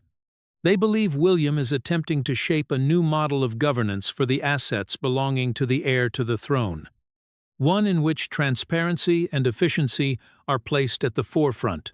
Another detail that has recently attracted considerable attention is Camilla's decision regarding her private residence, Ray Mill House. This property has long been considered the most important personal residence she maintains outside the royal palaces. Her reported consideration of selling or restructuring the ownership of this home has led some observers to wonder whether she may be preparing for changes in the future. In a context where control of major estates such as Sandringham and Balmoral will ultimately pass to William, the long-term living arrangements of other members of the royal family have also become a subject of increasing discussion. All of these factors point to a fairly clear reality. The British royal family is entering a period of transition. The generation represented by Charles reflects a more traditional model in which personal and family networks hold a central role. By contrast, the generation of William and Catherine appears to be moving toward a more streamlined system, where decisions are evaluated more strongly on the basis of efficiency and accountability. As British society increasingly demands transparency from public institutions, the monarchy must also adapt in order to maintain public support.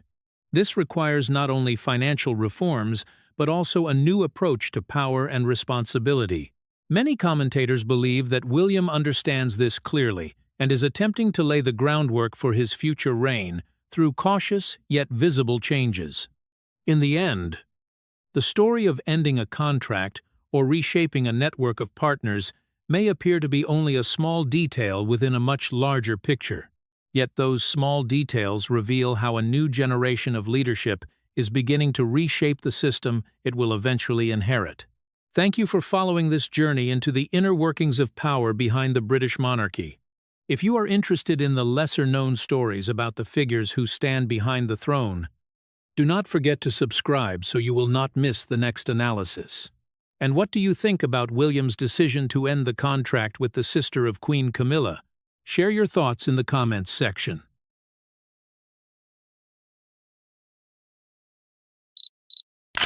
For more than 7 decades of reign, Elizabeth II was always seen as a symbol of restraint and absolute discipline. She rarely showed personal emotions in public. She also almost never made personal statements about affection, favoritism, or her own judgments toward members of the family. But when she passed away in September 2022 at Balmoral Castle, a small detail in the arrangements after her death began to draw attention among many people inside the royal family. According to sources familiar with royal property matters, records related to the Queen Private will mention a special gift. It was not intended for the heir to the throne, Charles III. It was also not intended for the new Queen Camilla. Instead, the gift was given to a young and rather quiet member of the family. That person was Lady Louise Windsor. When the Queen died, Louise had just turned 18.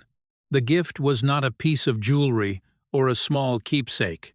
It was the right to use a cottage located within an estate of more than 50,000 acres at Balmoral, the place the Queen always regarded as her true home. For many royal watchers, this decision immediately raised a series of questions. Why was a property so closely connected to the Queen given to Louise? Why did figures with higher status in the royal family seem to be completely outside this story? And why was Prince William believed to support this decision, while Camilla appeared to have almost no role in the arrangement? Some observers believe that Louise held a special place in the Queen heart because she continued the passion for carriage driving that Prince Philip once loved. But was that the only reason? Or did this gift truly carry a deeper message about loyalty and personal values within the royal family? What message do you think the Queen was sending through this gift? Comment number 1 if you believe this was her way of choosing someone to preserve the true values of the monarchy. Or comment number 2 if you think this was simply a gesture of family affection. Do not forget to like and subscribe to follow the entire story. Now let us go deeper into the truth behind that gift. And the story must begin from the place the Queen always called home, Balmoral. To understand why the Queen gift attracted so much attention, it is first necessary to understand the special meaning of Balmoral to her. For the public, the British royal family is often associated with familiar places such as Buckingham Palace or Windsor Castle. But for Elizabeth II, the place where she truly felt she belonged was located hundreds of kilometers north of London. That place was Balmoral Castle.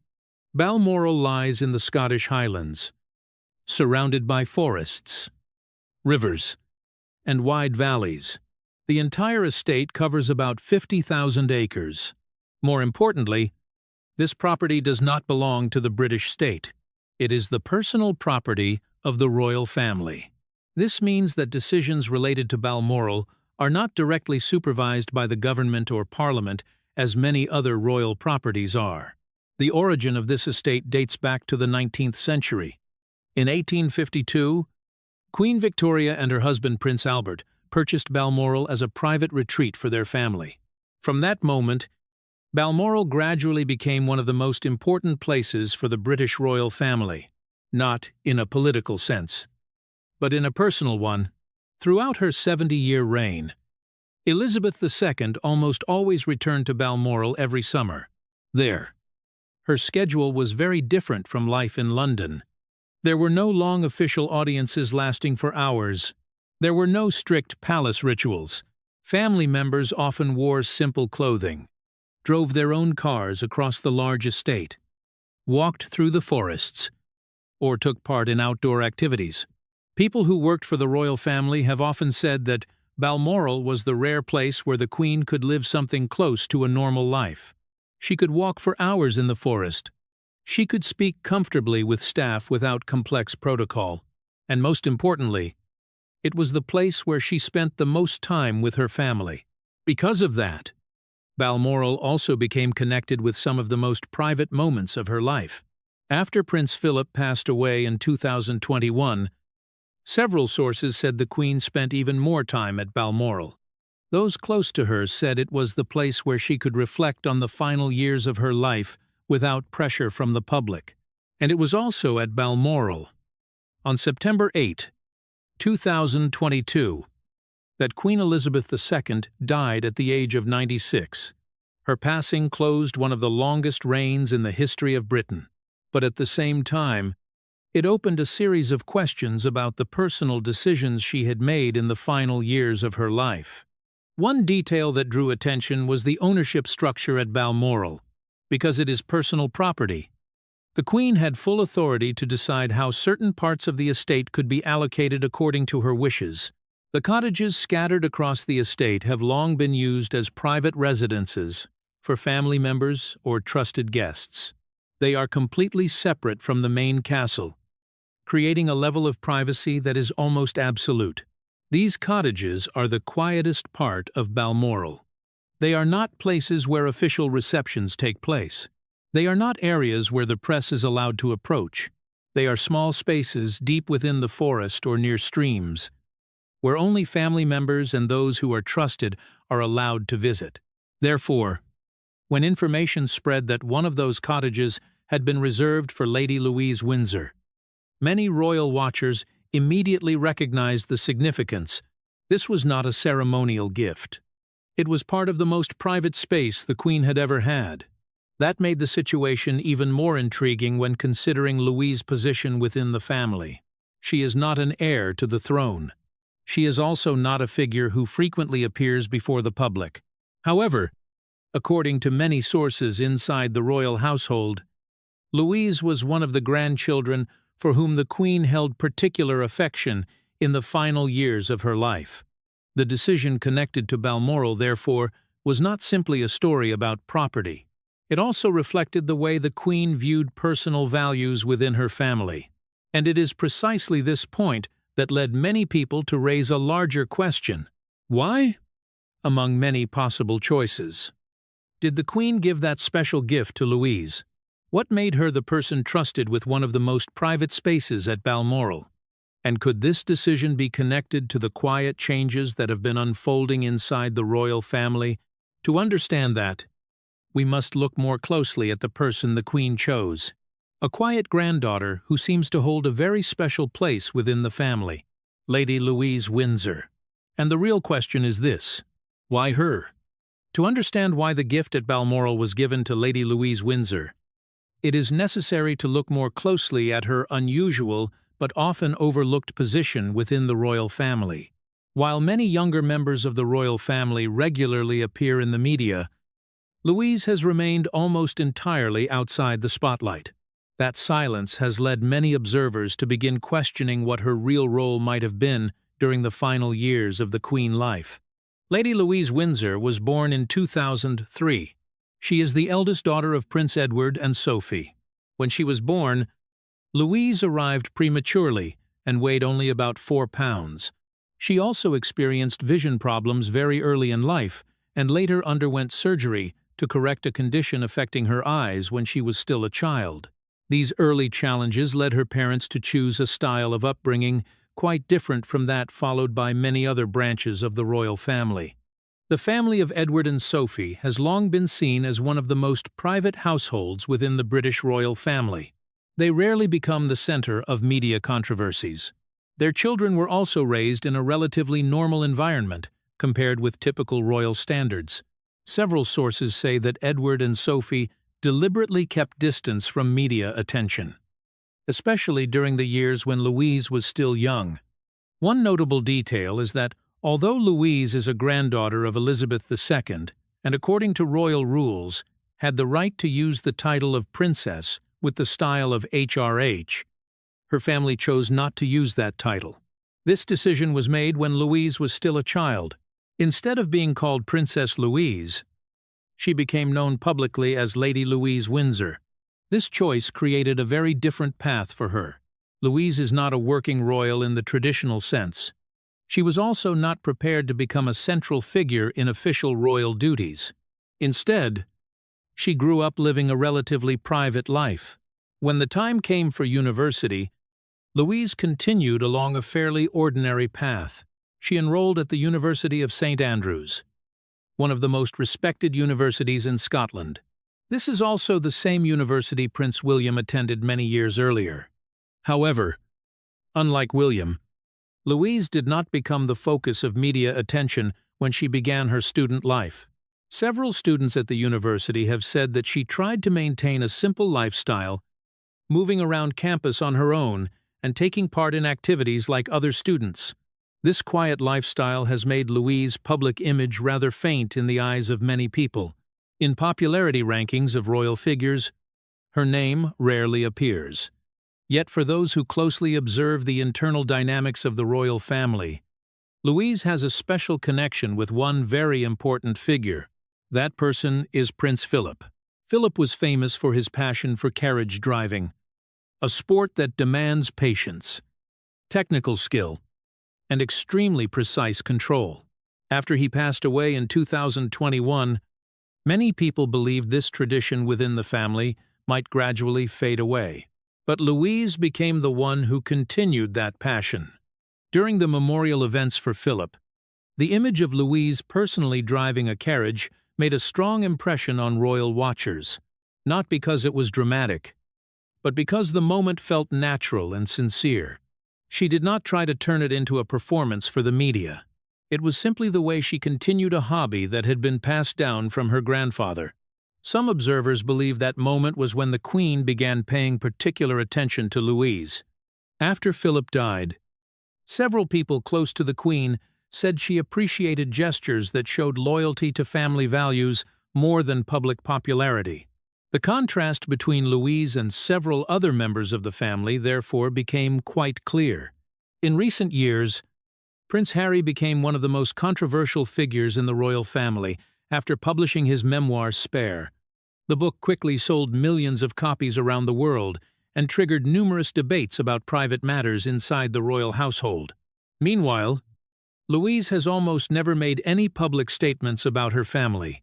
She has not taken part in controversial interviews. She has also not built a personal image based on behind-the-scenes stories about royal life. Some media analysts believe this difference reflects two completely opposite approaches to royal fame. One approach turns personal stories into public content. The other approach remains silent and continues family traditions in a quieter way. Seen from that perspective, the image of Louise driving a carriage after Philip's death carries strong symbolic meaning. While some other members of the family attract global attention through books, documentaries, or interviews, Louise appeared in an activity closely connected with one of the oldest traditions of the royal family.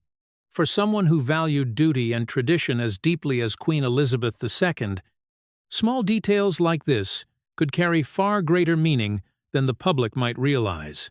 Royal historians often repeat that the Queen always respected discretion and loyalty above all.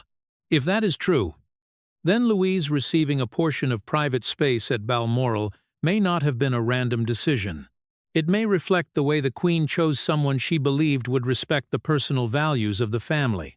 However, a decision like this within the royal family rarely involves only one person, especially when it concerns Balmoral, one of the most important personal properties of the family. Several sources suggest that for such an arrangement to become reality after the Queen's death, it would require agreement from powerful figures of the next royal generation. And here a very important name appears: Prince William. According to several royal observers, William holds the greatest influence in maintaining the personal decisions the Queen made during the final years of her life. If that is correct, then his support may have been the key factor that allowed the gift for Louise to become reality. And that leads to the next question. Why would William support this decision? And how significant is his role in the Balmoral story? After Elizabeth II passed away on September 8, 2022, at Balmoral Castle, all of her personal assets, according to royal convention, were transferred to the heir to the throne. That person was Charles III. In the legal structure of the British monarchy, many properties are passed down in this way in order to avoid inheritance tax obligations and to ensure the continuity of royal assets. This means that important personal estates, including Balmoral, legally came under the control of Charles after he became king. However, the story does not end there. In reality, the management of large estates such as Balmoral often involves the next generation of the royal family, and the person with the most important role in this period is Prince William, as the future heir to the throne. William does not simply observe the transfer of property. He is also seen as the person who will hold long-term responsibility for estates such as Balmoral when the next reign begins. For that reason, when information about a cottage at Balmoral being reserved for Lady Louise Windsor began to appear in internal discussions, many observers believed that William's support played an important role. If Charles holds direct ownership, William represents the future direction of the entire royal property system. According to several sources who closely follow royal affairs, William did not oppose the decision. On the contrary, he is believed to have supported respecting the personal wishes that the Queen expressed during the final years of her life. This helped the arrangement proceed relatively smoothly. There was no public dispute. There were no visible signs of disagreement inside the family. For many royal analysts, this approach reflects the leadership style that William has gradually begun to show. Unlike previous generations, he often emphasizes maintaining a monarchy that is smaller, less controversial, and focused on members who are truly committed to public duty. William's family background may partly explain this approach. He grew up during a period when the royal family experienced many upheavals. The marriage between Charles III and Diana collapsed under the attention of global media. The death of Diana in 1997, at the age of 36, left a deep mark on the psychology of William and his younger brother. In the years that followed, the royal family continued to face other controversies. Issues connected to Prince Andrew caused serious damage to the public image of the family. More recently, the decision of Prince Harry to step away from the role of working royal, together with interviews and the memoir Spare, reignited debates about unity inside the monarchy. For William, these events were not simply headlines in newspapers. They were personal experiences that lasted for many years. Many observers believe that these upheavals made him increasingly cautious when deciding who would play important roles in the future of the royal family. Seen from this perspective, William's support for giving a portion of private space at Balmoral to Louise may carry broader meaning. Louise is not a figure who seeks attention. She does not appear in media debates. She also does not build her personal reputation on private stories about the family. Instead, she is often described as quiet, reserved, and distant from public attention.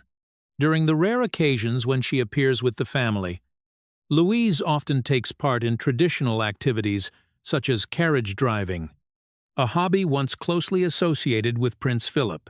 For those who wish to build a more stable image for the monarchy, such characteristics are considered very suitable. Some analysts believe that William is gradually shaping a group of members he trusts to represent the royal family for decades to come.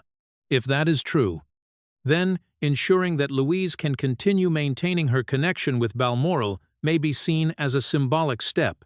It sends the message that members who preserve tradition and stay away from controversy are still highly valued within the royal system. Of course, it must be emphasized that most decisions related to royal property remain private. Specific details are rarely made fully public. However, the way sources and analysts discuss William's role suggests that he is increasingly viewed as the person shaping the future direction of the royal family. In that context, his support for a personal decision made by the Queen is not simply an act of respect toward his predecessor. It also reflects how he intends to manage the monarchy in the future. Less noise, less controversy, and a stronger focus on members he believes remain loyal to their responsibilities. Looking back at William's life, this approach is not difficult to understand. He watched the marriage of his parents collapse before the entire world. He lost his mother at the age of 15. He also witnessed his younger brother leave the royal family and become a controversial figure in international media. These experiences appear to have made William place increasing importance on internal stability. And within that picture, quiet members such as Louise may hold far greater importance than their level of public fame might suggest. However, while several people are mentioned in the Balmoral story, one figure seems almost completely absent from the entire process. A person who currently holds the title of Queen of the United Kingdom, Camila, and the almost complete absence of her name in this story has led many observers to raise another question. Why does Camila appear to stand outside a decision involving one of the most important properties of the royal family? To understand why Camila's name rarely appears in the Balmoral story, it is necessary to look back at a history that stretches across several decades inside the British royal family. The relationship between Camila and Charles III is not something new. It began in the 1970s, when both of them were still young and long before Charles married Diana. During the early period, the relationship between Charles and Camila was not considered a suitable match for the heir to the throne. Camila later married Andrew Parker Bowles, while Charles continued his royal path. However, according to many documents and later accounts, the bond between the two of them never completely ended. When Charles married Diana in 1981, the wedding was seen as a symbolic event for the royal family. But in the following years, the marriage gradually became strained. Personal disagreements, pressure from the media, and the reappearance of Camila in Charles' life created one of the greatest crises for the British monarchy in the 20th century. A crucial turning point came in 1995, when Diana took part in the famous interview with the program Panorama. During that conversation, she said a sentence that later became a symbol of the tragedy of her marriage. Diana said that there were 3 people in that marriage, so it was rather crowded. That statement quickly spread around the world and reinforced the image of Camilla as a controversial figure in the eyes of the public. After Diana and Charles divorced, and especially after Diana died in 1997, the image of Camilla in British society remained highly controversial. For many years, the royal family had to carry out a very careful process in order to gradually reintroduce Camilla to the public. After Diana and Charles divorced, and especially after Diana died in 1997, the image of Camilla in British society remained highly controversial. For many years, the royal family had to carry out a very careful process in order to gradually bring Camilla back before the public. When Charles and Camilla finally married in 2005, their wedding took place rather quietly compared with other major royal events. One notable detail was that Elizabeth II did not attend the civil marriage ceremony.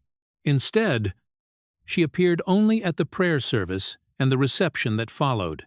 Many analysts at the time believed this arrangement reflected a balance between accepting Charles' personal choice and maintaining the image of the monarchy. In the years that followed, Camilla gradually took on more public duties and slowly built a more positive public image. However, her position within the royal family always remained a sensitive subject, especially when compared with the memory of Diana. Another turning point came at the beginning of 2022.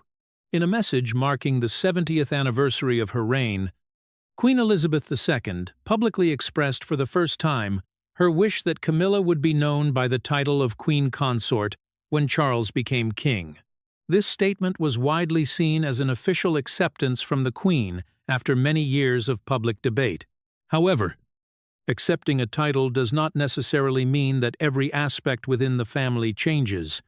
This became noticeable when observers began to analyze the personal decisions of the Queen in the final years of her life, particularly those related to private properties such as Balmoral Castle. Balmoral has long been considered the place to which the Queen was most emotionally connected. It was where she spent much of her private time with her family. It was also where she died in 2022. For that reason, any decision involving the private parts of Balmoral is often viewed as having deep personal meaning. According to sources familiar with royal property matters, some arrangements related to the cottages on the Balmoral estate were believed to reflect the Queen's personal wishes. In those discussions, the name of Camilla was almost never mentioned. Instead, attention was directed toward other members of the family, especially Lady Louise Windsor. This has led many analysts to raise a rather sensitive question. Was there a difference between the Queen accepting Camilla as the wife of Charles and seeing Camilla as part of the most private space of her own life? Some royal historians believe the answer may lie in the way the Queen always separated public duty from personal feelings. As the head of the monarchy, she understood that supporting Camilla as Queen Consort was necessary to ensure stability when Charles became king. But in more personal decisions, especially those connected to places with deep emotional meaning, such as Balmoral, she may have followed her own feelings. If that is true, the difference between official title and personal feeling may explain why Camilla does not appear prominently in the Balmoral story.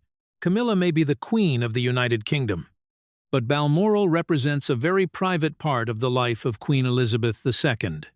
However, it must also be emphasized that most information related to the Queen will remain confidential. According to royal tradition in Britain, royal wills are often sealed for many years in order to protect the privacy of the family. This means the public only sees a very small portion of the real picture. Because of this secrecy, the story of Balmoral, Louise, and the role of Camilla continues to become a subject of discussion among royal watchers. Small details sometimes raise larger questions about how personal relationships influence decisions within the royal family. From here, another important question appears. If most information remains confidential, what do we truly know about the final arrangements of the Queen? And what do those decisions reveal about the future of the British monarchy? One reason the story about Balmoral and Lady Louise Windsor attracts so much attention is because most details connected to royal wills in Britain are always kept secret. Unlike many other public figures, the wills of senior members of the royal family are usually not publicly released. In many cases, British courts allow these documents to be sealed for very long periods in order to protect the privacy of the family. A recent example is the will of Prince Philip. After he died in 2021, a judge in London ordered that his will be sealed for 90 years. This means the public will not know the exact arrangements of Philip property until near the end of the 21st century. Similar rules have previously been applied to the wills of other members of the royal family. For that reason, the details of the will of Elizabeth II are almost certainly protected in the same way. The public cannot access the full document. What appears in the media is mainly based on indirect sources, people familiar with internal arrangements, or signs reflected through the actions of members of the family. For royal analysts, sometimes the small gestures in the final years of the Queen's life reveal more than legal documents. One detail often mentioned is the increasingly close relationship between the Queen and the family of Prince Edward and his wife Sophie. During the final period of her life, especially after Prince Philip died, Sophie was believed to be one of the people who spent the most time beside the Queen. Several royal journalists reported that Sophie frequently attended private meetings with the Queen and was even considered someone with whom the Queen felt comfortable sharing personal thoughts. This closeness was also reflected in several personal gifts that the Queen gave to Sophie. One detail often mentioned is that Sophie received certain personal pieces of jewelry from the Queen, including a brooch that the Queen had worn on many important occasions. Within royal circles, items like these often carry strong symbolic meaning because they are connected with personal memories of the owner. Seen from that perspective, Lady Louise Windsor being associated with a cottage at Balmoral Castle may also be viewed as a similar gesture. It may not be a large political or financial decision, but rather a personal choice about who would continue to remain connected with the Queen's private spaces. Some observers believe the context of that period is also very important. In 2020, Prince Harry and his wife Meghan Markle officially stepped away from the role of working royal. This decision created a noticeable gap in the group of royal members carrying out public duties. In that situation, the family of Edward and Sophie began appearing more frequently in official activities. Both increased their participation in royal tours and public events in order to support the Queen during the final years of her reign. For royal watchers, this made the family of Edward a more important part of the working structure of the monarchy. While some other members moved away from official roles or became involved in media controversies, Edward and Sophie were often seen as figures who maintained a stable and low-profile image. When these details are viewed together, some analysts believe the broader picture becomes clearer. Sophie received personal gifts from the Queen. Louise became associated with a private space at Balmoral, and the family of Edward gradually played a larger role in official royal activities. Of course, because the Queen will remain sealed, no one outside the family can confirm the exact extent of these arrangements. However, the signs that appeared during the final years of her life suggest that the Queen seemed to place considerable trust in this branch of the family. This also reflects a broader trend in the way the monarchy is changing. Instead of relying only on a few highly famous figures, the working structure of the royal family increasingly appears to depend on members who are quiet but steady, people who do not seek media attention but are willing to carry long-term responsibilities, and this very trend has led many observers to begin asking a larger question about the future. When Charles III ascended the throne after the Queen passed away, he inherited a royal system already going through significant change. More recently, reports about the King's health have also drawn greater public attention toward the next generation of the family. In that context, even small decisions made during the reign of Queen Elizabeth II are sometimes viewed as signals about the long-term direction of the monarchy. Who is entrusted with responsibility? Who is associated with important symbols such as Balmoral? And who gradually becomes a public face, representing stability within the royal family? And that leads to the final question many people are now asking. If the next era is already beginning to take shape, then where will the real power of the British monarchy lie in the future? Looking at the broader picture of the British royal family today, many observers believe the institution is entering a profound period of transition. After Elizabeth II passed away, the throne was transferred to Charles III. However, the turbulence of recent years has led many to believe that the next generation is gradually taking a central role in shaping the future of the monarchy. In recent months, the health of Charles has become a major subject of public attention after the palace confirmed that he was undergoing cancer treatment in the year 2024. Although the king continues to carry out certain official duties, many public engagements have increasingly been delegated to Prince William. In the view of many analysts, this has effectively made William the most influential figure in shaping the public image and daily operations of the royal family today. Alongside this transition, the internal structure of the royal family is also changing significantly. Several figures who once held important roles within the family are now largely absent from official duties. Prince Andrew has been almost completely removed from public responsibilities after a series of controversies.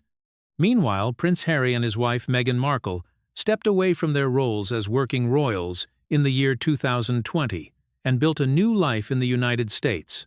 These developments have reduced the number of senior royals actively carrying out public duties compared with previous years. In this situation, many observers have begun asking who will become the next generation to carry much of the responsibility for representing the monarchy in the future. Within that broader picture, the name Lady Louise Windsor has begun to appear more frequently in discussions. Louise is now in her early 20s and currently studying at university. While maintaining a relatively private life compared with many other members of the family, she rarely appears in the media. Yet her personal profile includes one characteristic that many analysts consider extremely valuable for a modern monarchy: a public image almost entirely free from controversy. Louise grew up in the household of Prince Edward and Sophie, a branch of the family widely seen as one of the most stable and least controversial within the royal structure. For many years, Edward and Sophie have maintained a discreet approach, focusing on public service rather than building personal media attention. Louise appears to have inherited that same style. When this factor is combined with what is believed to be quiet support from Prince William, some observers believe Louise could eventually become a more significant figure in the future of the monarchy, not in a way that seeks public attention, but according to the model that William himself seems to favor: a slimmer monarchy, with fewer controversies, and centered on members who are widely viewed as dependable. Within that context, Louise's connection to a cottage at Balmoral Castle is sometimes interpreted as symbolic, not because of the property itself, but because Balmoral has long been regarded as the most private and personal retreat of the royal family. If Louise continues to maintain ties to this place, it may reflect the trust that the previous generation placed in her. However, Louise's future remains uncertain. She may continue along her current path, maintaining a private life while pursuing her own career outside royal duties. Or in a time when the monarchy faces a shortage of working members, she may gradually step into a more official role in the years ahead. And that is precisely what makes this story so interesting. You may be wondering which path Lady Louise Windsor will ultimately choose. Comment number 1 if you believe she will step forward and become an important part of the future royal family. Or comment number 2 if you believe she will continue to live a private life away from the spotlight. If you would like to explore more lesser-known stories from inside the British royal family, Please like this video, subscribe to the channel, and turn on notifications so you do not miss the next analysis. Thank you for watching. And as many historians often say, the real story of the British royal family rarely ends in a single chapter. The most important truths are often understood only after many years.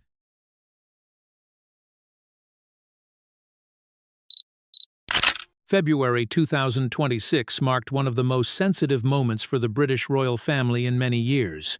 According to sources familiar with the investigation process, authorities unexpectedly conducted an official interview with Prince Andrew at the Sandringham estate on the very day of his 66th birthday.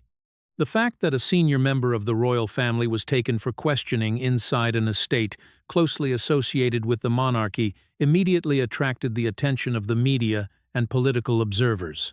What surprised many even more was the nature of the allegation. This time, the issue was no longer centered on the personal controversies that had seriously damaged Andrew's public image in the past. According to several leaked investigation documents, he was suspected of having connections to the sharing or leaking of sensitive British government information to individuals linked to the network of Jeffrey Epstein. If these suspicions were proven true, the legal consequences could be extremely serious. About 11 hours after being taken in for questioning, Andrew was released. However, his relatively quick departure from the interview location did little to reduce the tension that was spreading. Buckingham Palace remained almost completely silent.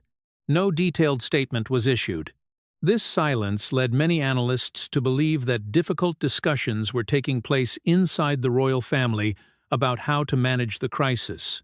At that time, King Charles was 77 years old and undergoing cancer treatment. Several signs suggested that the role of Prince William in internal decision-making was becoming increasingly visible.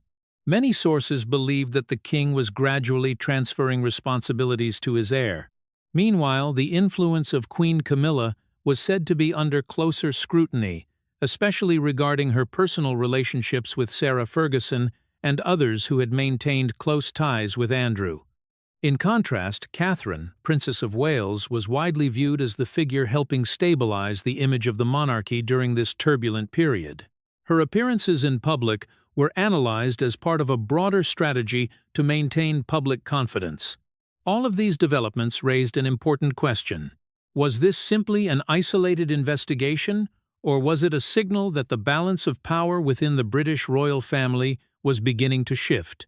Do you think Prince William is right to completely cut ties with Andrew's circle, or does Queen Camilla have the right to maintain her long-standing friendship with Sarah Ferguson? Comment number 1, if you support William, or number 2, if you support Camilla. But to understand why tensions escalated so quickly, we need to return to February 19, 2026, the moment many observers believe marked the beginning of the entire story. February 19, 2026 quickly became an especially sensitive milestone in the modern history of the British royal family.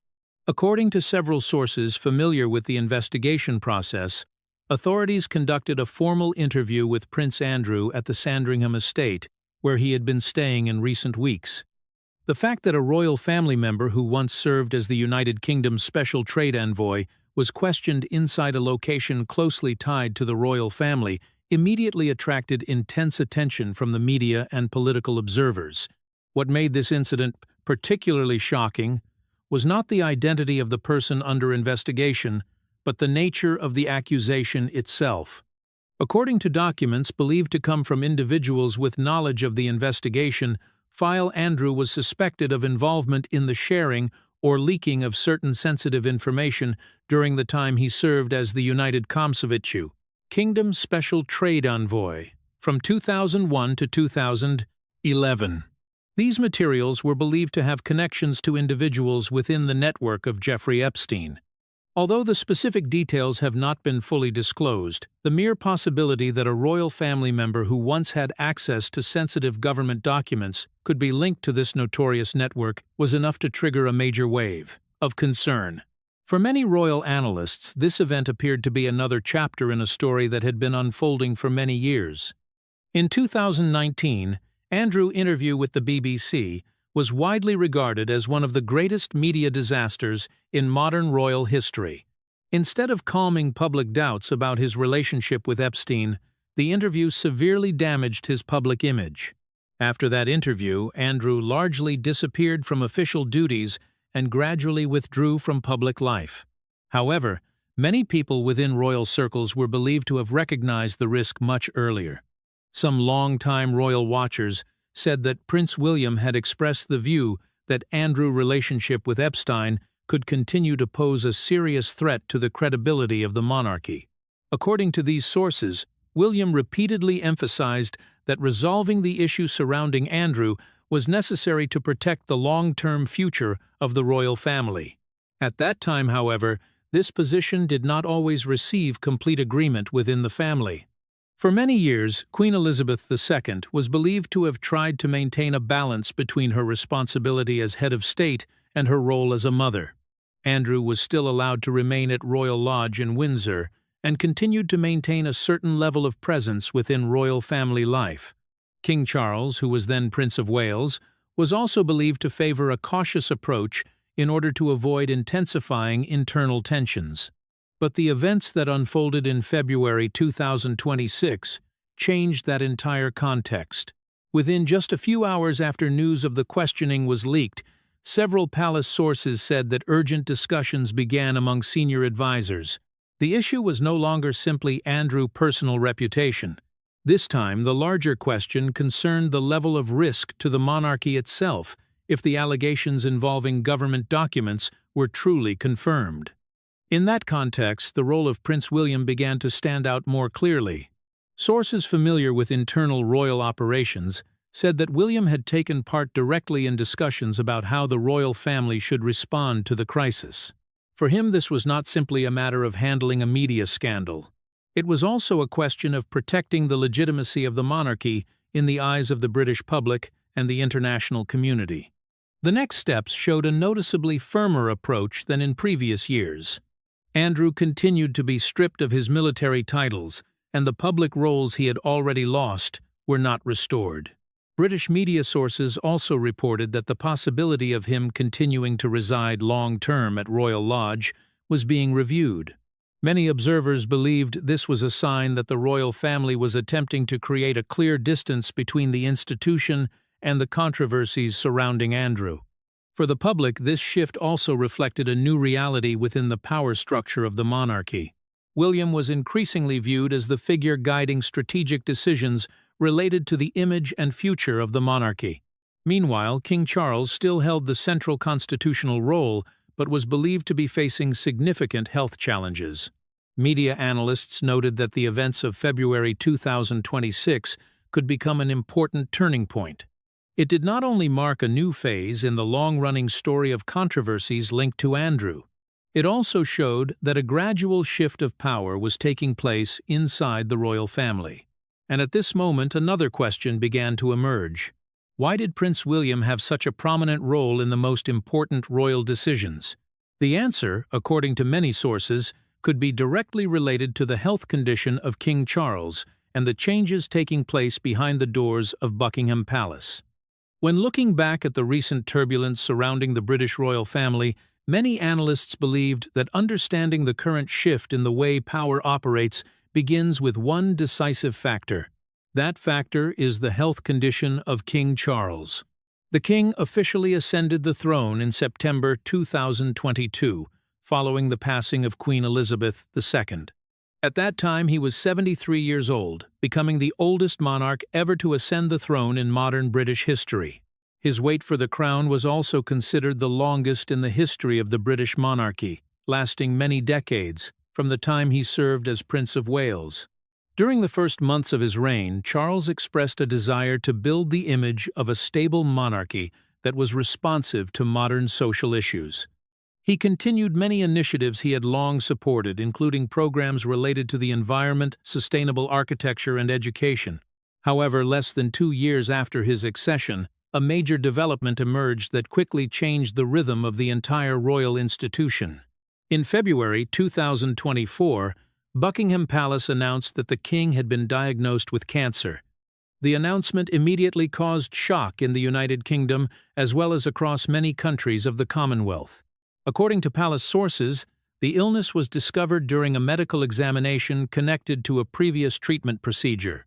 Although detailed information about the type of cancer was not made public, the fact that the king had entered a long-term course of treatment raised many questions about his ability to maintain the same level of workload in the years ahead.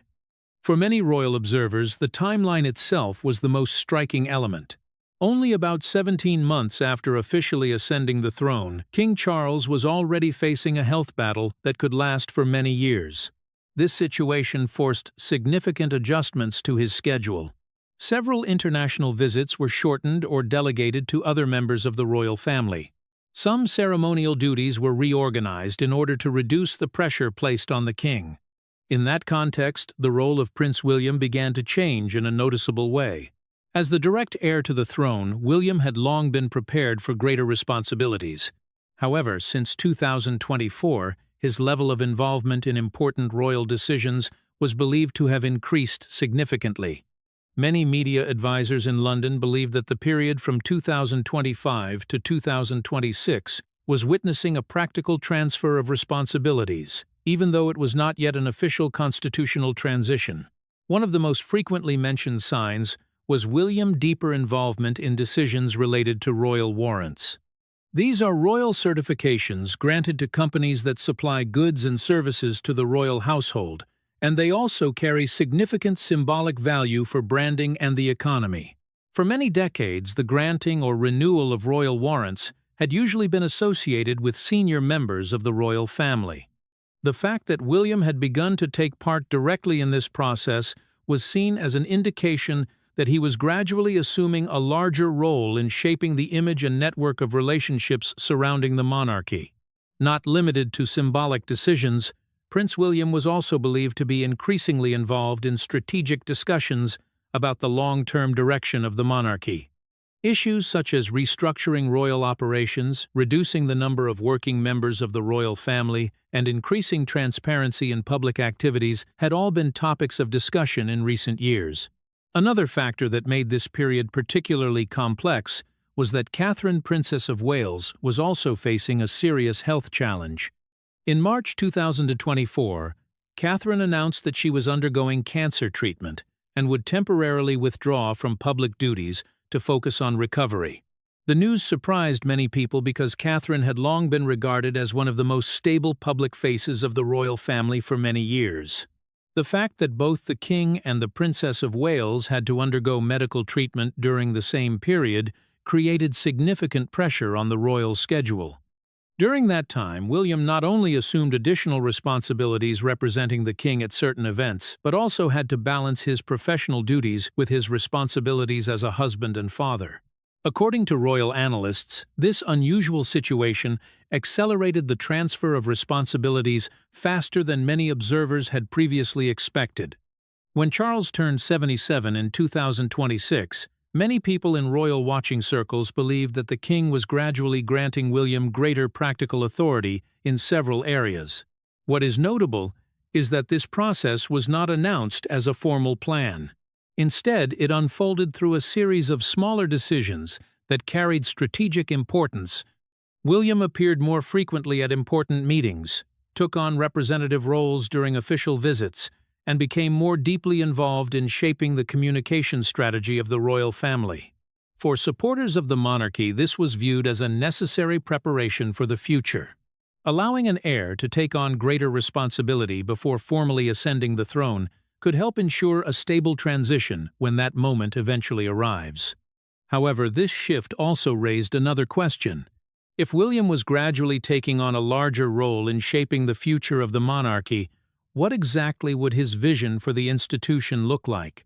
According to many internal sources, the answer might lie in a modernization plan that William was believed to be advancing with cautious support from King Charles himself.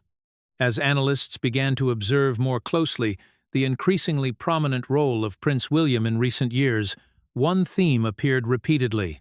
It concerned the way he viewed the future of the monarchy. According to several sources familiar with internal discussions, William was not preparing for the role of heir in a purely traditional way. He was believed to be promoting a new approach in which the royal institution would operate with levels of transparency and accountability closer to those of a modern organization. This idea did not emerge suddenly. Over many years, William and Catherine had developed charitable initiatives through the Royal Foundation. The organization operates with a relatively clear governance structure, including an executive board, financial reporting, and specific strategic goals. The annual reports of the Royal Foundation are published publicly, allowing both the public and donors to follow in detail how funds are used. For William, that model was considered an example of how institutions connected to the monarchy could operate with greater transparency in the modern era. According to observers who closely follow the Prince of Wales' activities, William's position appears fairly clear. The monarchy can no longer rely solely on tradition and symbolism to maintain its place in society. In a society that increasingly demands transparency from public institutions, even the monarchy must demonstrate clearly how resources are managed and how decisions are made. Some commentators have described William's vision in a simple but understandable way.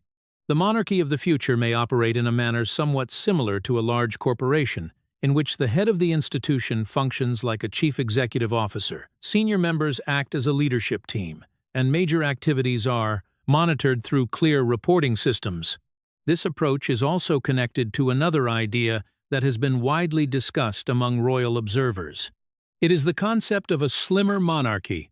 For many years, experts have questioned whether the large number of royal family members involved in public duties remains suitable in the current environment. According to some sources, William is believed to support a model in which only a smaller group of royal family members hold official roles and carry out duties representing the nation. This concept is closely tied to a principle frequently mentioned in internal discussions. There should be no tolerance for scandals that could damage the credibility of the monarchy. This view became more pronounced after the long-running controversies associated with Prince Andrew. For William, each major scandal does not only affect the individual involved, but also weakens public confidence in the entire institution. Another area that illustrates William's approach is the management of the Duchy of Cornwall. This duchy provides a significant source of income for the heir to the throne and has a history stretching back many centuries. When William became Duke of Cornwall following the accession of King Charles, he inherited responsibility for managing this extensive estate, which includes land, property, and a wide range of economic activities. According to sources familiar with the internal administration of the duchy, William requested a review of several operational procedures that had existed for a long time. Some reports suggested that he wanted a clearer understanding of how investment decisions were made, how contracts were signed, and how revenue streams were used. Individuals working within the duchy system said that the questions raised were not intended to immediately change the entire structure, but rather to ensure that every activity could be clearly explained to the public if necessary. Analysts believe this approach reflects an important principle in William's leadership style. Instead of launching sudden reforms that could provoke strong reactions from those who support tradition, he appears to favor gradual change. Small adjustments are implemented year by year, creating a slow but steady transformation. This method helps reduce the perception that long-standing royal traditions are being replaced too quickly. However, even this cautious approach does not mean that everyone within the royal family fully agrees with it. Inside the palace, discussions about the future direction of the monarchy sometimes reflect differences of opinion between generations. Some royal family members are believed to support maintaining many of the traditional elements that have shaped the image of the monarchy for centuries. These differences do not always become visible in public. But according to many long-time observers, during sensitive periods, different views about how to balance tradition and modernization can become a quiet source of internal tension. For that reason, when Prince William's modernization plans began to be discussed more frequently in conversations about the future of the monarchy, another question slowly emerged. If the royal family was truly entering a period of change, who would become the strongest supporter of that new vision, and who might become the greatest obstacle? According to several sources close to the royal household, The answer to that question could lead to an unexpected figure. That figure was not a politician and not an outside advisor. It was Queen Camilla. While Prince William reform plans were increasingly mentioned in discussions about the future of the monarchy, another issue also began to surface within royal circles. It concerned the long-standing relationship between Queen Camilla and Sarah Ferguson, the former Duchess of York. For many outside observers, this might appear to be nothing more than a personal friendship that had lasted for decades. Yet, in a period when the monarchy was dealing with a series of crises related to reputation and public trust, this relationship became a subject of considerable debate. Camilla and Sarah Ferguson were believed to have known each other since the 1970s, when both moved within the same social circles in Britain. According to many royal biographers, their relationship endured through many ups and downs experienced by the Windsor family. Even after Sarah divorced Prince Andrew in 1996, she continued to maintain certain personal connections with members of the royal family, including Camilla. On several informal occasions, the two women were believed to have remained in contact and to have met at social gatherings. However, controversies surrounding Sarah Ferguson in the past occasionally made this relationship a sensitive matter. One detail frequently mentioned involved emails that appeared in documents related to Jeffrey Epstein. In certain records, Sarah was said to have sent a message thanking Epstein after he assisted in resolving a financial debt she faced in 2009. Later investigations did not conclude that she was involved in any criminal wrongdoing. Nevertheless, the fact that her name appeared in documents connected to Epstein still created an unfavorable perception among the public. It was precisely this issue of public perception that reportedly made Prince William especially cautious. According to several sources familiar with internal discussions, William believed that the monarchy could no longer afford additional controversies connected to relationships linked to the Epstein network. After years spent dealing with the consequences of scandals associated with Prince Andrew, any connection, even an indirect one, could weaken efforts to restore public confidence. Some royal observers summarized the issue with a striking number. A friendship lasting more than 50 years in the current environment could become a factor that risks further eroding public trust in the monarchy. In an era where image and transparency are considered essential for public institutions, personal relationships are sometimes examined far more strictly than they were in the past. However, Camilla's perspective was believed to be different from William's view. People close to the Queen said that she has always placed great value on personal loyalty. During decades spent in the center of royal controversy, Camilla experienced periods when she faced intense criticism and isolation from the public. Because of that, she was believed to value long-standing relationships with people who had supported her during difficult times. This does not mean that Camilla ignored the potential risks to the image of the monarchy. According to many analysts, she had supported firm decisions related to Prince Andrew, including the removal of his public roles after earlier controversies. However, her approach was often described as more personal and cautious, rather than completely severing long-standing social relationships. The difference in perspective reflects two generations shaped by very different experiences. William represents a new generation of leadership that grew up during an era of global media and social networks, where every relationship can quickly become a subject of public debate. Camilla, by contrast, belongs to a generation accustomed to managing internal matters more discreetly. At a time when the monarchy is attempting to reshape its public image, this difference is not always easy to reconcile.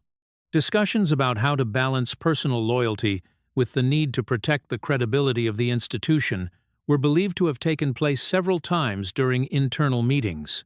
As internal debates about the future direction of the monarchy became more visible, another figure began to appear more frequently in the analysis of royal observers. That figure was Catherine, Princess of Wales. For many years, Catherine had been viewed by the public primarily as a stable and uncontroversial presence within the Windsor family. Yet, in the context of recent crises, several sources suggested that her role behind the scenes had become significantly more important. According to individuals familiar with the internal operations of royal offices, Catherine was believed to have participated actively in discussions about how to manage sensitive media situations. This became especially clear during the period when controversies related to Prince Andrew once again became a major focus of the press. Meetings between communication advisors, legal teams, and senior palace staff were believed to occur more frequently in order to assess potential risks and prepare appropriate responses to growing public attention. Some analysts suggested that Catherine brought an approach quite different from that of many previous royal figures. Instead of responding only after a crisis had already erupted, she was believed to support preparing strategies in advance, including closely monitoring public reactions and adjusting communication messages at each stage. Professionals working in royal communications observed that this method resembled the crisis management strategies used by large organizations, where every public statement and image is carefully considered.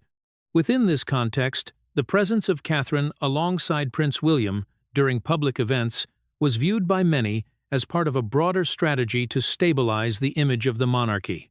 When news spread that Prince Andrew had been questioned, the public quickly noticed a symbolic detail. During a public event held not long afterward, William and Catherine appeared together before the media. They carried out all scheduled activities exactly as planned, while avoiding direct comments about the controversy that was dominating public discussion. This detail quickly became a subject of analysis in the British press. Some commentators suggested that the calm appearance of the Wales couple before the public was intended to send a message about the stability of the monarchy. What drew additional attention was that during that same period Queen Camilla did not appear at a similar public event. Her absence may have been related to her schedule or other factors. Even so, it led many observers to question whether there were differences in the way senior members of the royal family were responding to the crisis. According to several sources close to the palace, it was precisely this difference in approach that created certain tensions behind the scenes. Some believed that Camilla felt her role in shaping the image of the monarchy was gradually narrowing as William and Catherine became more visible in decisions related to communications and public strategy. People familiar with the Queen said that she had spent many years facing intense public criticism and therefore had her own perspective on how to manage media pressure. Some commentators even suggested that Camilla was concerned that Catherine emerging as a public face of the royal transition might draw greater attention to the next generation, while King Charles was still the head of state. From that perspective, the prominent presence of William and Catherine during moments of crisis could unintentionally create the impression that the center of power was shifting faster than expected. However, other sources suggested that King Charles appreciated the role Catherine was playing during this sensitive period. People close to the king said he viewed her active involvement as a factor that helped reduce pressure on the royal family while he focused on his health treatment. Catherine's ability to maintain a stable public image was also seen as reinforcing public confidence in the future of the monarchy. This cautious support was believed to have created a new balance inside the royal family. William and Catherine increasingly played a proactive role in shaping responses to crises, while Charles continued to hold the central constitutional position. At the same time, these changes also made the internal power relationships within the Windsor family more complex. According to several longtime royal observers, tensions between different viewpoints eventually moved toward a decisive moment. Some internal discussions were believed to have concluded with a firm request that had rarely appeared in previous debates within the Windsor family. By the end of February 2026, the quiet tensions inside the royal family were believed to have entered a decisive phase. According to several sources familiar with discussions behind palace doors, Prince William presented a clear demand concerning the controversy surrounding the relationship between Queen Camilla and Sarah Ferguson. As documents connected to the network of Jeffrey Epstein continued to be mentioned by international media, William reportedly believed that any association, even a social one, could weaken efforts to restore the credibility of the monarchy. According to these sources, William's position was firm. He believed that in order to protect the reputation of the monarchy during a sensitive period, the royal family needed to create a clear distance from figures whose names had appeared in controversies linked to Epstein. This included limiting or ending personal relationships that could generate new speculation from the public and the media. Some royal observers described the situation as a form of internal ultimatum. William was believed to have emphasized that if the monarchy wished to continue building an image of transparency and responsibility in the modern era, difficult decisions would be unavoidable. In this particular situation, he wanted Queen Camilla to publicly distance herself from Sarah Ferguson in order to avoid any suggestion that controversial relationships were being tolerated. At the same time, another factor also contributed to shifting the balance of influence in these discussions. King Charles, who had turned 77 and was still undergoing cancer treatment, was believed to have granted Prince William greater practical authority in handling issues related to the image and credibility of the monarchy. According to several sources close to the palace, the king understood that the next generation would bear responsibility for maintaining public trust in the decades ahead. Allowing William to lead certain difficult decisions could therefore help ensure a smoother transition. For Queen Camilla, this period was believed to be particularly difficult. Some commentators suggested that she found herself increasingly isolated during certain important discussions as the views of the younger generation within the royal family gained greater influence. In an effort to protect her public image, Camilla was believed to have intensified her involvement in initiatives supporting victims of domestic violence and other social campaigns she had supported for many years. However, even these activities did not escape media scrutiny. Some critics argued that emphasizing campaigns supporting victims while maintaining controversial social relationships could create a conflicting public image. Such criticism added further pressure on Camilla during this period. Meanwhile, Prince William was believed to be prepared to go further if necessary in order to protect the reform vision he was pursuing. According to many observers, if controversial relationships continued to damage the image of the monarchy, William might support reducing the public roles of those involved, even if that meant the influence of certain senior figures would become more limited. These developments suggested that the shift of power within the royal family was no longer merely speculation among observers. It was unfolding gradually through practical decisions and difficult discussions behind the scenes. For many royal watchers, the central question was no longer whether change would occur, but rather how that change would shape the future of the British monarchy in the years ahead. Looking back at the events that unfolded during the first months of 2026, many analysts believed that the British royal family was entering a period of transition rarely seen in its modern history. In constitutional terms, King Charles remained the head of state and the central symbol of the monarchy. In practical terms, however, there were increasing signs that Prince William was assuming a greater role in shaping key decisions, especially those related to public image accountability and the way the royal family responded to crises. In that picture, the key figures appear to be standing in different positions. William is increasingly showing a firm stance on protecting the reputation of the monarchy in the modern era. Catherine, Princess of Wales, is widely seen as his important strategic partner in maintaining a stable public image. Meanwhile, Queen Camilla is believed to be facing a more complex reality. As the influence of the younger generation within the royal family continues to grow, all of these factors are unfolding while the health of King Charles remains a major variable for the future of the monarchy. As the king reaches the age of 77 and continues his cancer treatment, many analysts believe that transferring part of the responsibility to the heir is almost unavoidable. The question is no longer only who will take the throne in the future, but how much the real power of the heir has already begun to change from this moment. From a broader perspective, the debate about the direction of the monarchy in the coming years is also becoming clearer. Some experts believe that William is moving toward a model of a slimmer monarchy, more transparent, and less tolerant of personal scandals. If that model is implemented successfully, the royal family may be able to rebuild public trust in an era when traditional institutions are frequently questioned about their role and legitimacy. However, the opposite scenario also exists. If the controversies related to Prince Andrew continue to drag on or are handled without clear resolution, pressure from the public and from political circles on the monarchy could increase. In a British society that increasingly demands transparency and accountability, any mistake could create long-lasting consequences for the reputation of the royal family.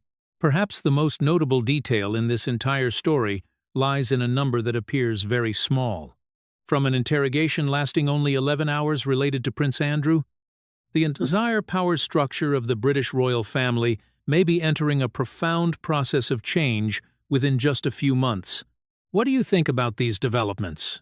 Could King Charles choose to abdicate earlier so that the transition becomes clearer? And is Prince William being too strict when he places the reputation of the monarchy above personal relationships? Please share your opinion in the comment section below. If you are interested in the stories behind palace doors and the changes within the British royal family, do not forget to like and subscribe to follow the next analyses. Thank you for taking the time to watch this video.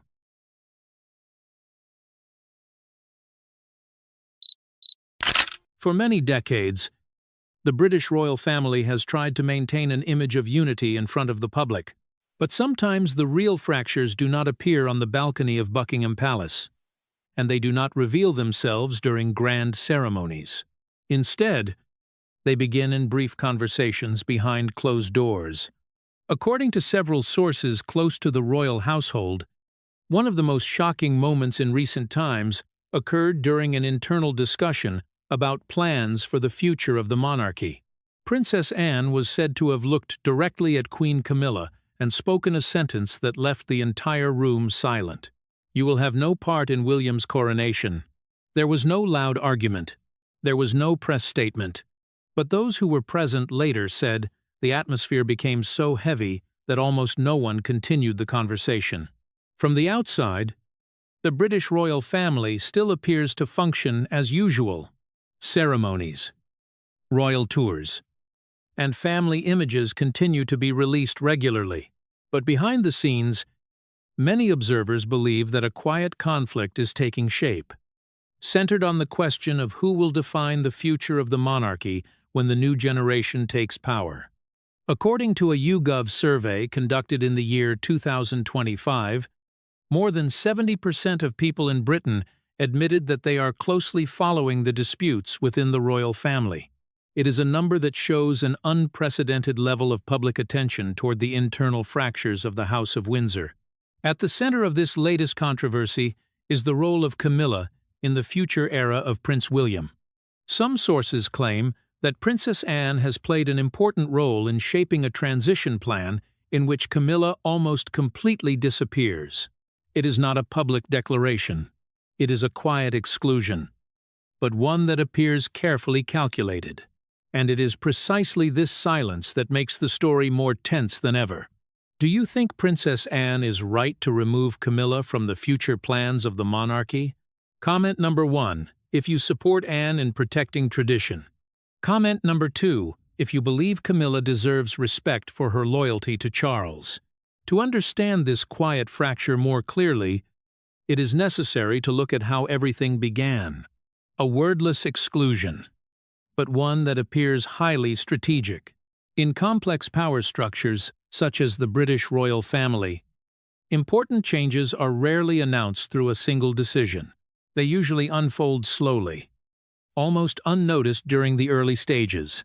According to sources familiar with the internal operations of the palace, the process through which Camilla gradually disappeared from discussions about the future of the monarchy followed exactly that pattern. There was no official announcement.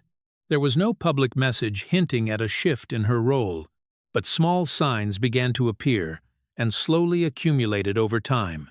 At first, they were simply strategic meetings that Camilla was no longer invited to attend.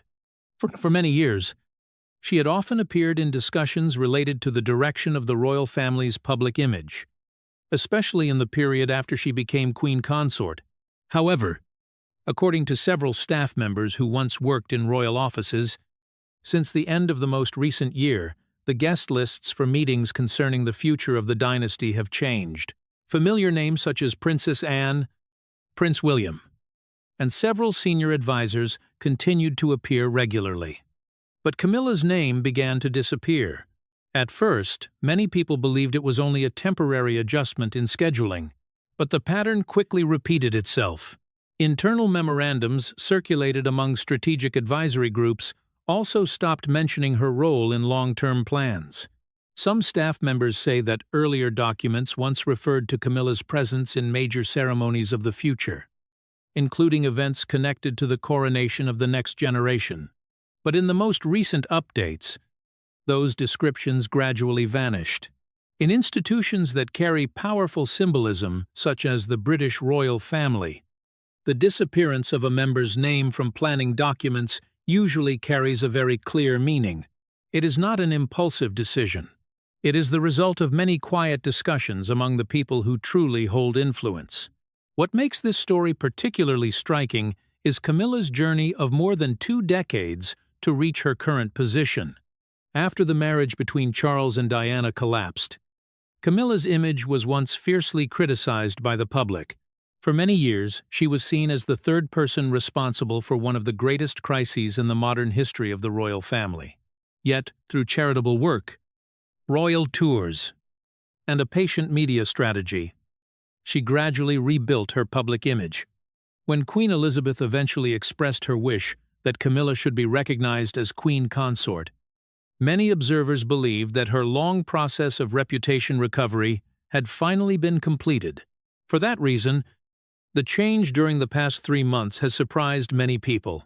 According to those who closely monitor signals from inside the palace, in a very short period of time, Camilla appears to have been pushed out of the most important plans concerning the future of the monarchy.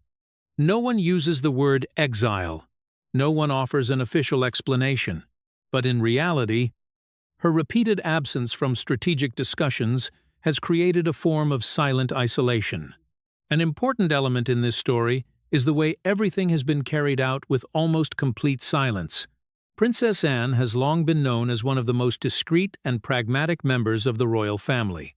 She rarely participates in public controversy and almost never comments on internal matters to the press.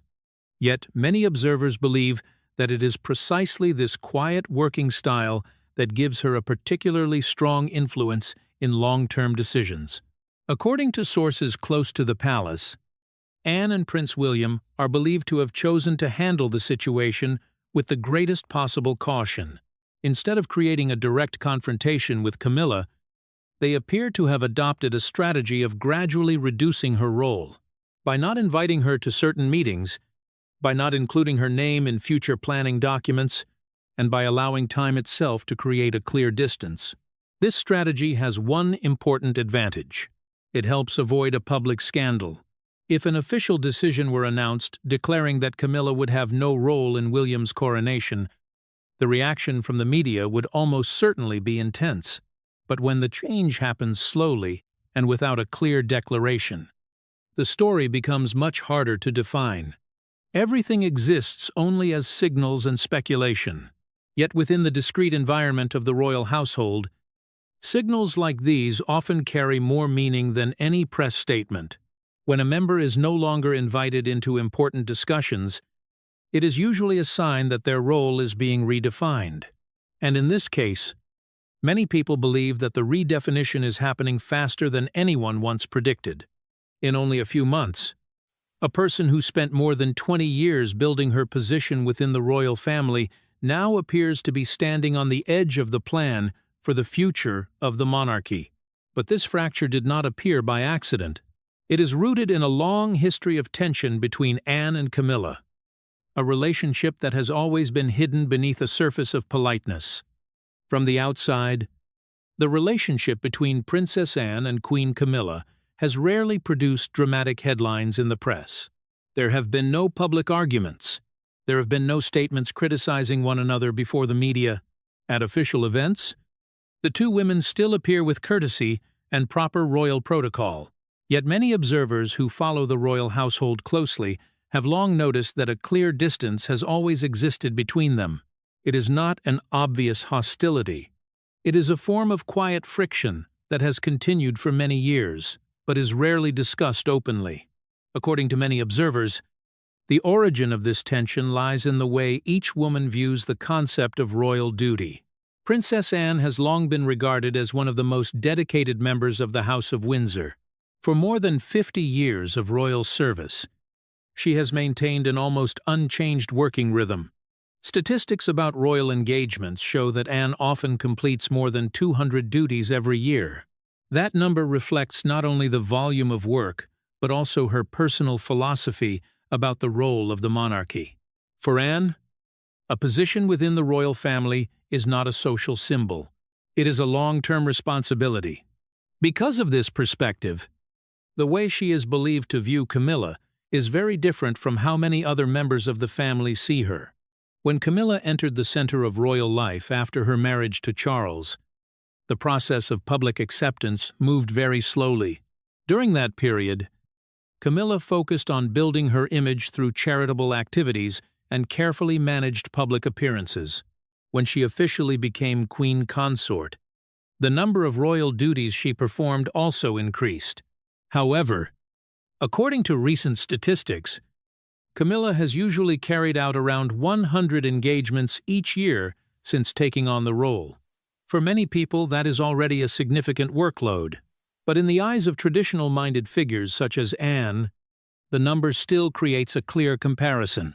Some former staff members who worked at royal events say that this difference in perspective sometimes appeared through very small details in communication.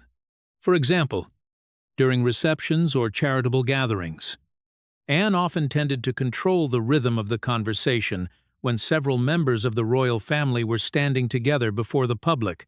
When topics began to shift toward personal stories or details less related to official duties, she would gently guide the discussion back toward charitable work or community projects. People familiar with Anne's working style say that this is simply a long-established habit. But some also believe that this approach sometimes created an invisible distance between her and Camilla. Inside the royal household, many observers believe that Anne has long viewed Camilla's role as more symbolic than duty-driven.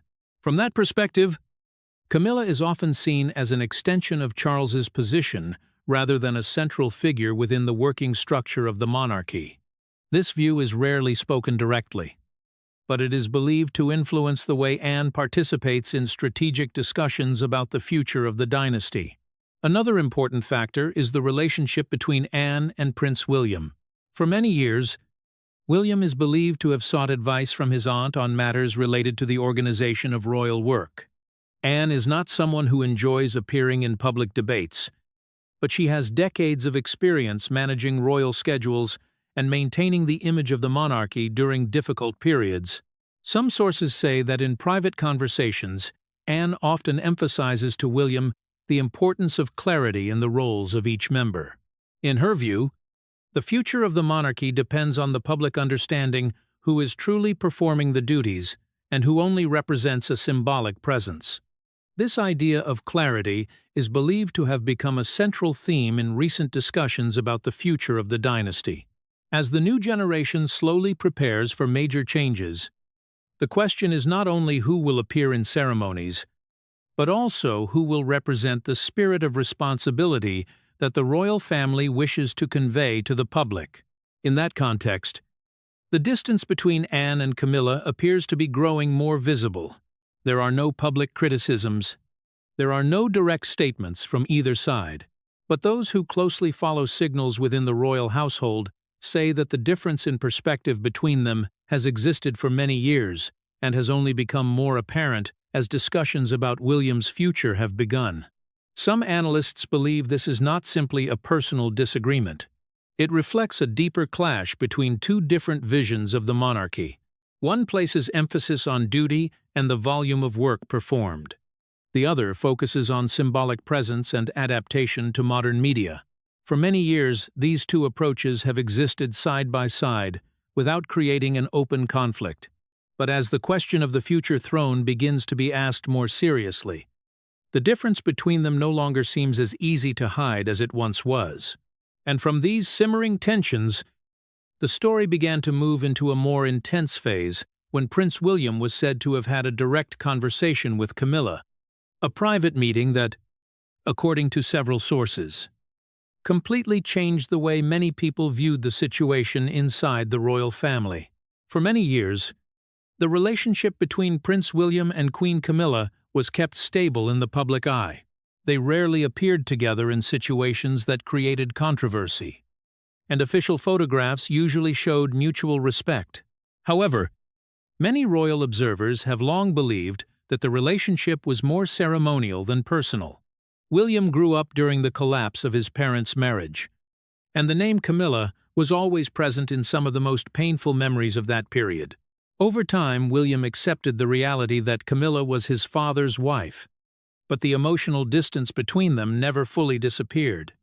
According to sources familiar with the internal environment of the palace, that quiet tension eventually led to a private exchange believed to have taken place when long-term plans for the future of the monarchy began to be discussed more seriously. No official record of the meeting has ever been released. However, several royal watchers say that the discussion centered on Camilla's role in the future era of William. For many decades, Camilla has become a stable part of the current structure of the royal family.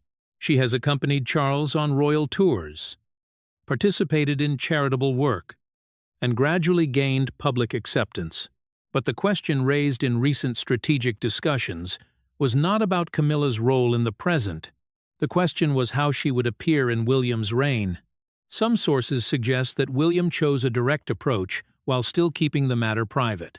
According to people familiar with his thinking, the issue was not Camilla as a person, but the way the monarchy would shape its image in a new era. William is believed to have made it clear that the future of the dynasty required clarity in roles and symbols, and within that structure, Camilla's presence in major ceremonies of the new reign could create unnecessary controversy. Camilla's response, according to several sources, was described as calm and cautious. She did not make any public objection, and she did not participate in any debate before the media. However, some observers say she emphasized that she had spent many years serving the royal family, and that shaping the future of the monarchy should not be based only on short-term image calculations. It was during this stage that the exchange was said to become more tense. Some sources say William expressed his view very clearly that shaping the future reign was the responsibility of the person who would inherit the throne. According to accounts circulating among royal observers, he stressed that the crown of the future could not be shaped by influences from the previous reign. Although the exact details of the conversation have never been officially confirmed, many believe it marked an important moment that changed the way future plans were being built. In the months that followed, signals from inside the palace began to show a clear adjustment in the structure, preparing for the next reign. William is not a figure who enjoys creating public conflict. For many years, he has tried to maintain the image of a stable family before the public. However, when the question of the future throne began to emerge, he is believed to have become more proactive in shaping the team and working structure of his future reign. Public opinion surveys also played an important role in this context. According to a poll published in the year 2025, about 85% of people in Britain support William becoming the next king. That number not only reflects his popularity, but also shows the public expectation for a generational transition within the monarchy. William, who has spent more than 40 years in the role of heir, understands that his reign will begin under intense observation from both the public and the media. In that context, many analysts believe he has found a natural ally in Princess Anne. With decades of experience working within the royal family and a strong belief in duty, Anne is seen as one of the people who best understands how to maintain the stability of the monarchy during sensitive periods of transition. According to sources close to the palace, William and Anne have begun working more closely together in discussions about the future structure of royal operations. There has been no official announcement of this shift, but in reality, some ceremonial plans and participation lists for long-term events have already been adjusted. During this process of adjustment, Camilla's role gradually became less visible, not through a public decision, but through small changes in agendas, guest lists, and long-term ceremonial planning. For many observers, this is a classic example of how the royal family handles sensitive issues. Instead of creating a public confrontation, they allow change to happen slowly and almost invisibly to the public. Yet the final result of this process is becoming increasingly clear. As Camila slowly moves away from the center of future plans, a natural space begins to appear within the symbolic structure of the next reign. And within that space, another figure is emerging almost naturally, Catherine, who is shaping the image of the future monarchy in a completely different way, almost without the need for any public struggle. As signals showing Camilla's role in long-term plans began to fade, another shift was happening at the same time inside the power structure of the royal family. In many discussions about the future of the monarchy, the name appearing more frequently was no longer Camila, but Catherine. For many royal observers, this is not a surprising change. For more than a decade, Catherine has gradually built her position as one of the most stable and widely admired figures of the House of Windsor. Unlike earlier periods when members of the royal family were often defined mainly by their titles, Catherine is seen as representing a new approach. Her projects often focus on issues closely connected with modern society, especially mental health, children's education, and community development. This approach has led many people to believe that Catherine has the ability to connect with the public in a more natural way than many other royal figures. According to some sources familiar with recent strategic discussions, Catherine has also begun to play a more active role in ideas related to the image of the future reign. One of the subjects mentioned most frequently is how major royal ceremonies should be organized in a way that preserves tradition while also reflecting the changes of modern society. The coronation of the next generation, even though it still lies in the future, has already become part of long-term discussions. During these exchanges, Catherine is believed to have presented several ideas related to modernizing the form of royal ceremony. According to people familiar with the discussions, her approach is not to change the essence of the ceremony, but to adjust how it is presented to the public. Some proposals focus on expanding the participation of community organizations, increasing representation for the younger generation, and emphasizing the legacy of Queen Elizabeth as a symbol of national unity. These ideas quickly attracted the attention of royal advisors. At a time when the public is increasingly interested in transparency and closeness from traditional institutions, renewing the image of the monarchy is seen as an important factor for its future. Catherine, with her calm manner and stable family image, is considered by many analysts to be someone capable of delivering that message effectively. Recent public opinion surveys also reflect a clear change in the way the public views royal figures. According to a poll published in the year 2026, the level of support for Catherine reached about 92% among those surveyed. This figure is nearly 50 percentage points higher than the level of support for Camila in the same survey. For many analysts, this gap does not only reflect personal popularity, it also shows that the public is placing its hopes on a new generation of the royal family. Some media experts believe that the most important factor behind this difference is the sense of authenticity that Catherine conveys.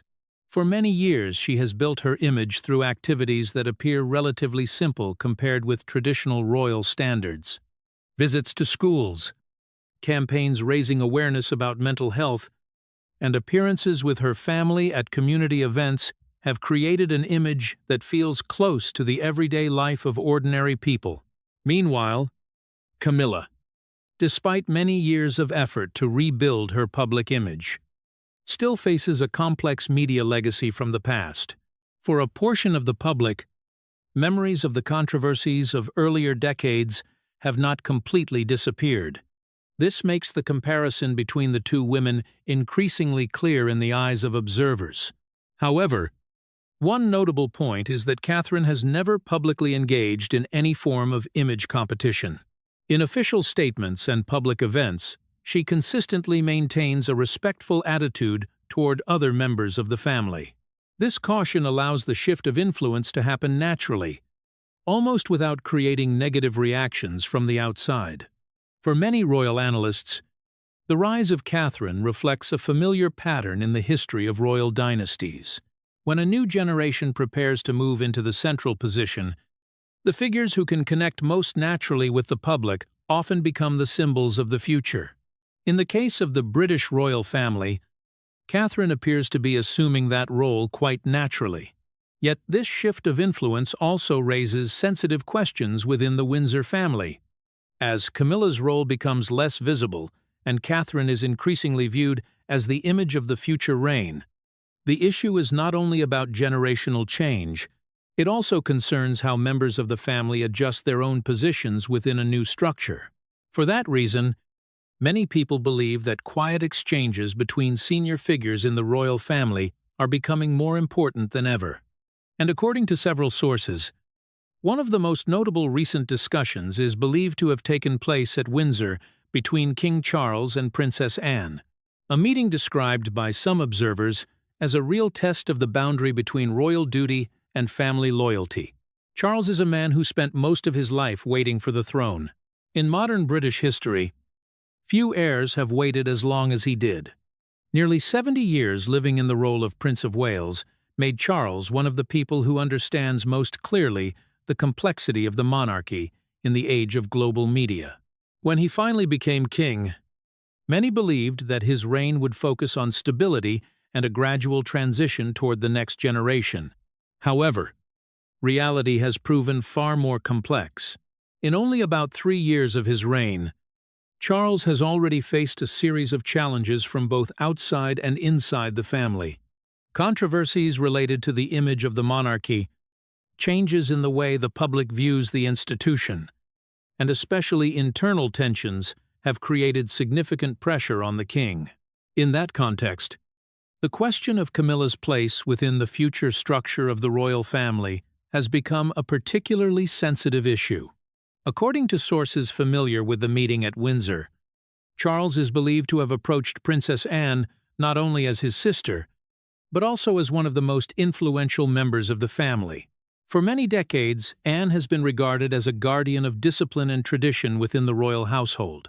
She rarely becomes involved in media controversy, but her opinion in internal matters is always treated with respect.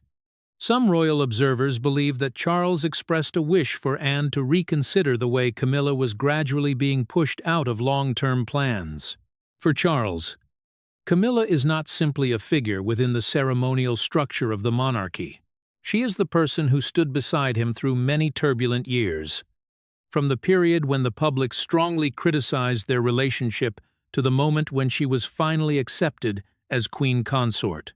For that reason, the idea that she might slowly disappear from discussions about the future of the monarchy is believed to be something the king finds difficult to accept.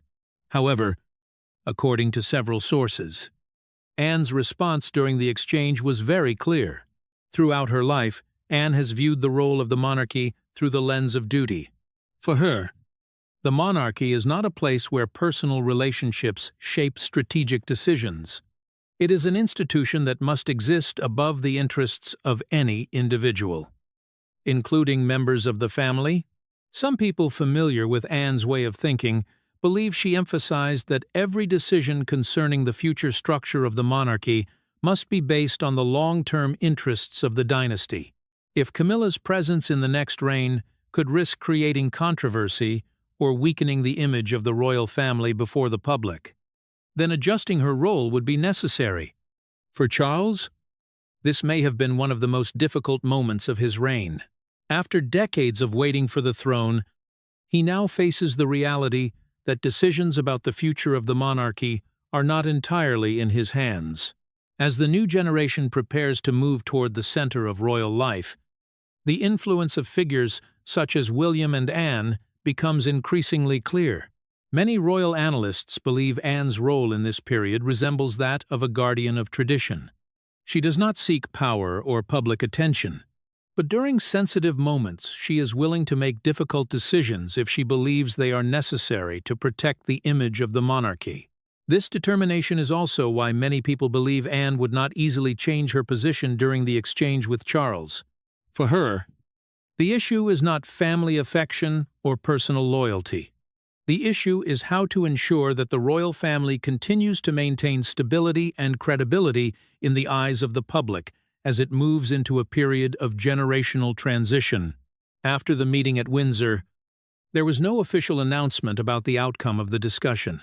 However, signals from inside the palace in the weeks that followed suggested that long-term plans related to the future reign continued in the direction that had already been discussed. This has led many observers to believe that the exchange between Charles and Anne did not lead to any major change in the strategy already being implemented. If that is true, it also means that Camilla's role in the future structure of the monarchy may continue to be reduced. The consequence of this decision is the quiet exile of Camila, a shock that has shaken the palace from within. After the private discussion between King Charles and Princess Anne at Windsor, signals from inside the palace began to reveal a reality that was becoming increasingly clear.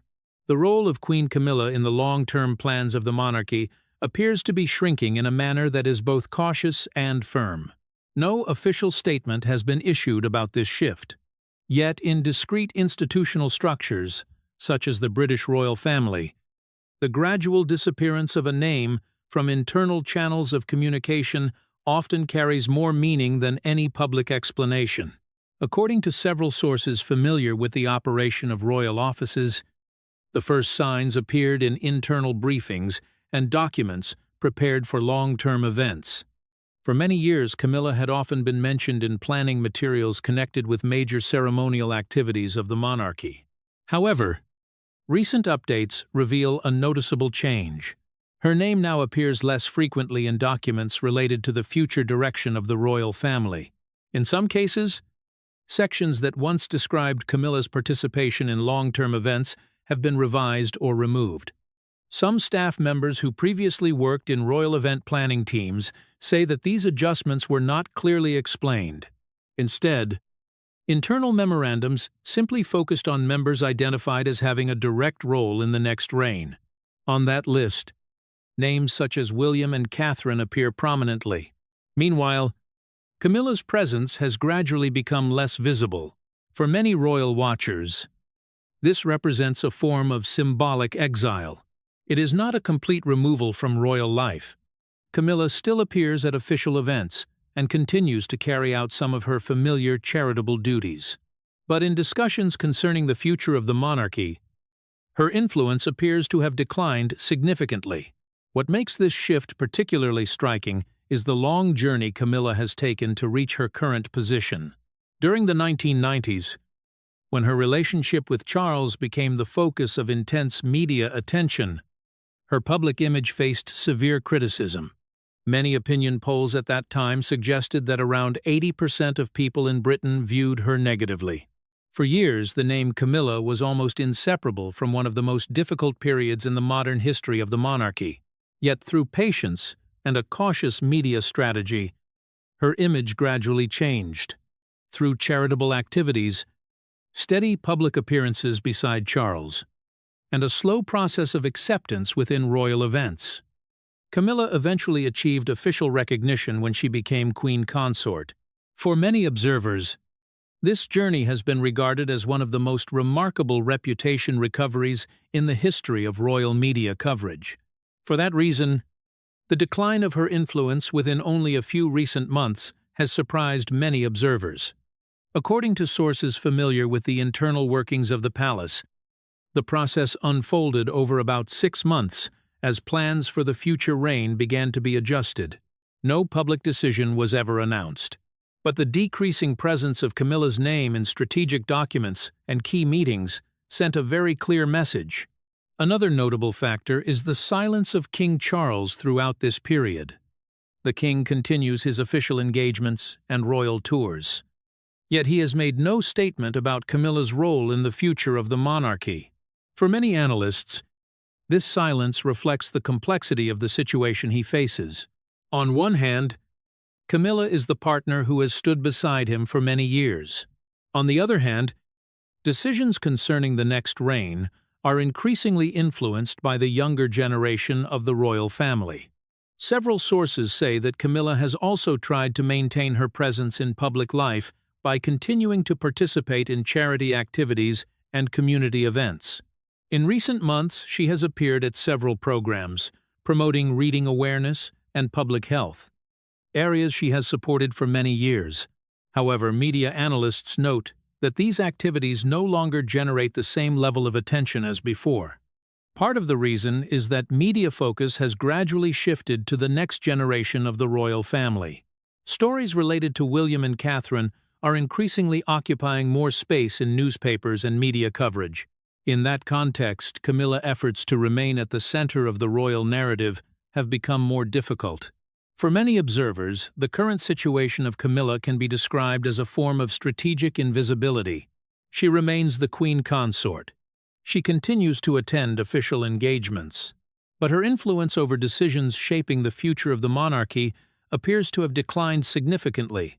As these quiet changes within the power structure of the royal family become more visible, another detail has also been mentioned in discussions among royal watchers.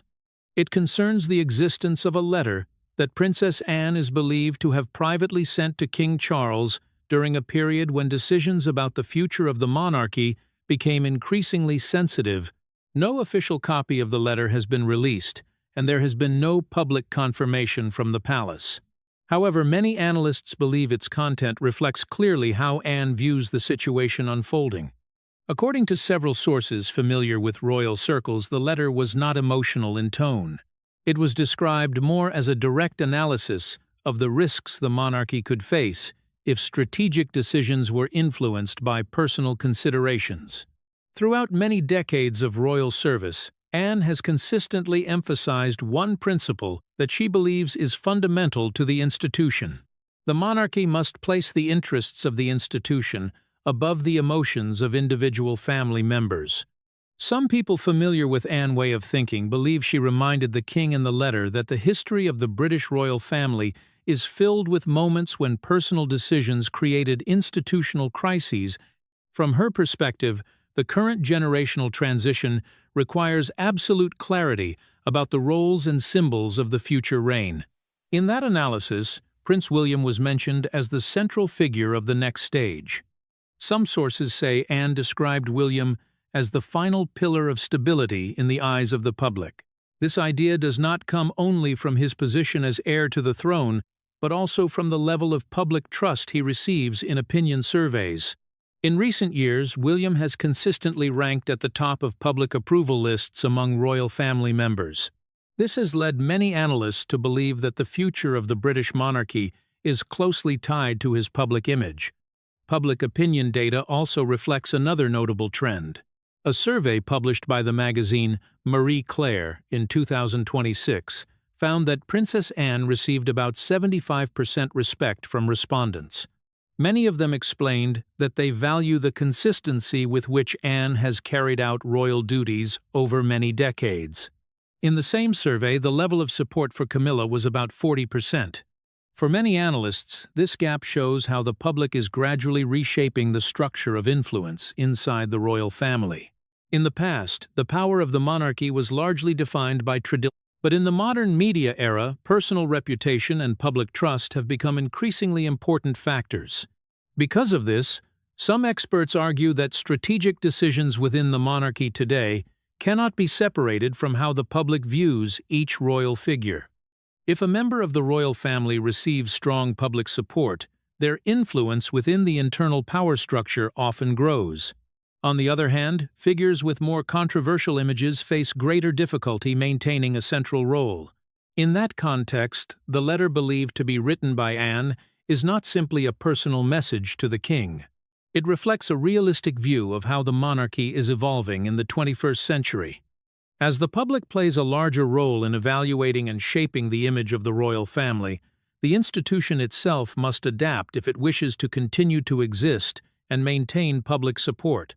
What is happening inside the British royal family reflects a familiar pattern in royal history. Major changes rarely begin with public announcements. They usually begin with quiet decisions, private conversations, and gradual adjustments within the structure of power. The question now is whether these silent fractures are beginning to reshape the future of the monarchy. This drama could change the monarchy forever. What do you think? Leave your comment below, like and subscribe to follow more royal analysis. Thank you for watching.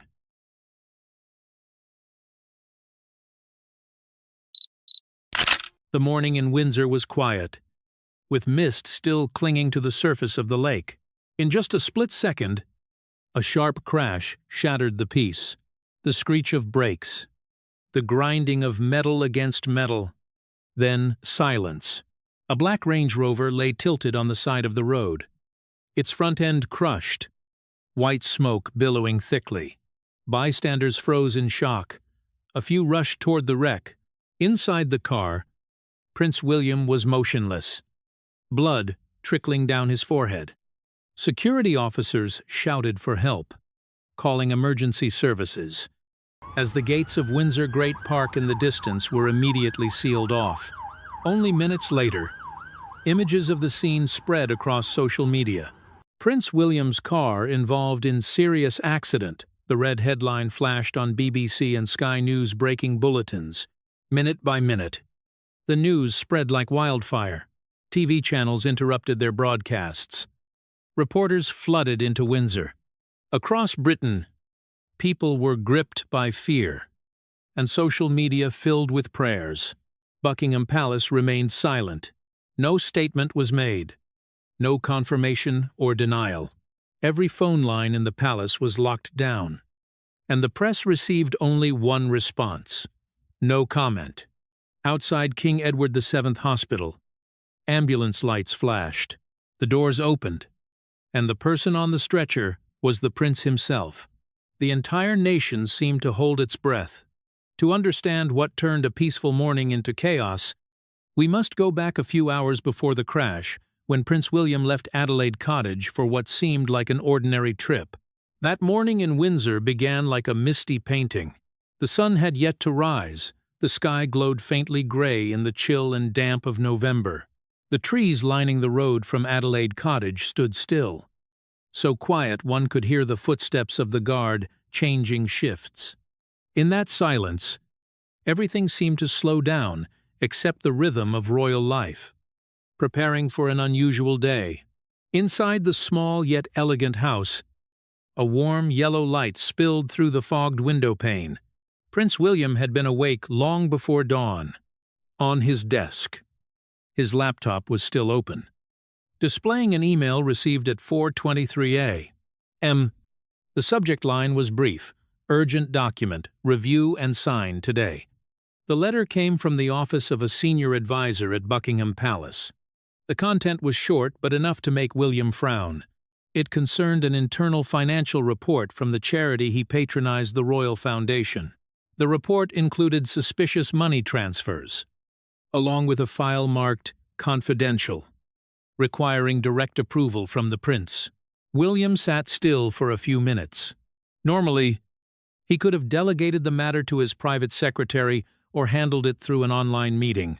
But today, something felt off. A few notes in the email hinted vaguely that someone might be trying to conceal something. And so, instead of sending someone else, William decided he would go to the palace himself that morning, around 6 o'clock. The first light of day barely touched the treetops. The fog was still thick, drifting low over the lawns surrounding Adelaide Cottage. The soft hum of an engine echoed in the yard as a sleek black Range Rover rolled out of the garage. His driver double-checked the route. Behind them, 2 security escort cars started their engines, headlights cutting pale beams through the gray mist. William stepped outside, wearing a heavy coat and carrying a briefcase of documents. He glanced back at Catherine's window, where the light remained off. She was likely still asleep, or perhaps just waking. One fleeting look. Then he walked briskly toward the car. No one at the residence could have imagined that very moment the dry click of the car door closing would mark the beginning of a day Britain would never forget. The convoy left the grounds, gliding along the winding, 308 road that skirts Windsor Great Park. The pavement was still slick from the night's rain, reflecting the dull gray light of early morning. Outside, the world seemed drenched in chill air. The driver was cautious, but the speed was slightly faster than usual, around 80 kilometers per hour. William urged, "Let's try to reach the palace before 7. I want to review the document before the meeting." Inside the car, the air was silent. Only the rhythmic sound of the wipers and the hum of the engine filled the space. William reopened the email, reading each line again. The more he read, the clearer he sensed the tension behind the sender's tone. One particular line made him pause. This document should not be transmitted electronically to avoid any leaks. Please come in person to sign the confirmation. He hid, wondering who in the palace would send such an important message in the middle of the night. Could something have gone beyond control? In recent weeks, rumors had spread across Westminster about a Royal Foundation board member being secretly investigated, but nothing had been confirmed. William knew all too well, if there was any financial misconduct, the royal family's reputation would suffer greatly. At around 6:40, the car began to enter the winding road leading to the side gate of Windsor Great Park. The fog grew thicker, like a curtain hiding something ahead. The security team communicated constantly through their radios, reminding each other to keep a safe distance. Outside, the tires hissed softly against the damp road. Then suddenly, a small truck appeared from the opposite direction. No one knew where it had come from. Its headlights flashed through the fog, and in an instant, the vehicle swerved slightly as if the driver had lost control. William's driver turned sharply to the right, but the slippery road caused the Range Rover to skid. The sound of metal colliding screamed through the still morning air, tearing it apart. William's car spun sideways, crashing through a section of roadside railing. Airbags exploded, white smoke filling the cabin. The sensation lasted only seconds, but for those inside, it felt eternal. William felt his head slam hard against the seat, and everything blurred. Voices echoed faintly from a distance. "Protect the prince. Call an ambulance now." A security officer rushed forward, pounding on the window. The door was forced open, and a rush of freezing mist swept in. Blood flowed from William's forehead, soaking into his collar. He tried to open his eyes, but all he could see were flickering patches of light and darkness. While the escort team quickly sealed off the scene, the radio crackled with frantic signals. News of the crash spread faster than anyone expected. Within minutes, local police received reports, and news agencies began posting vague alerts.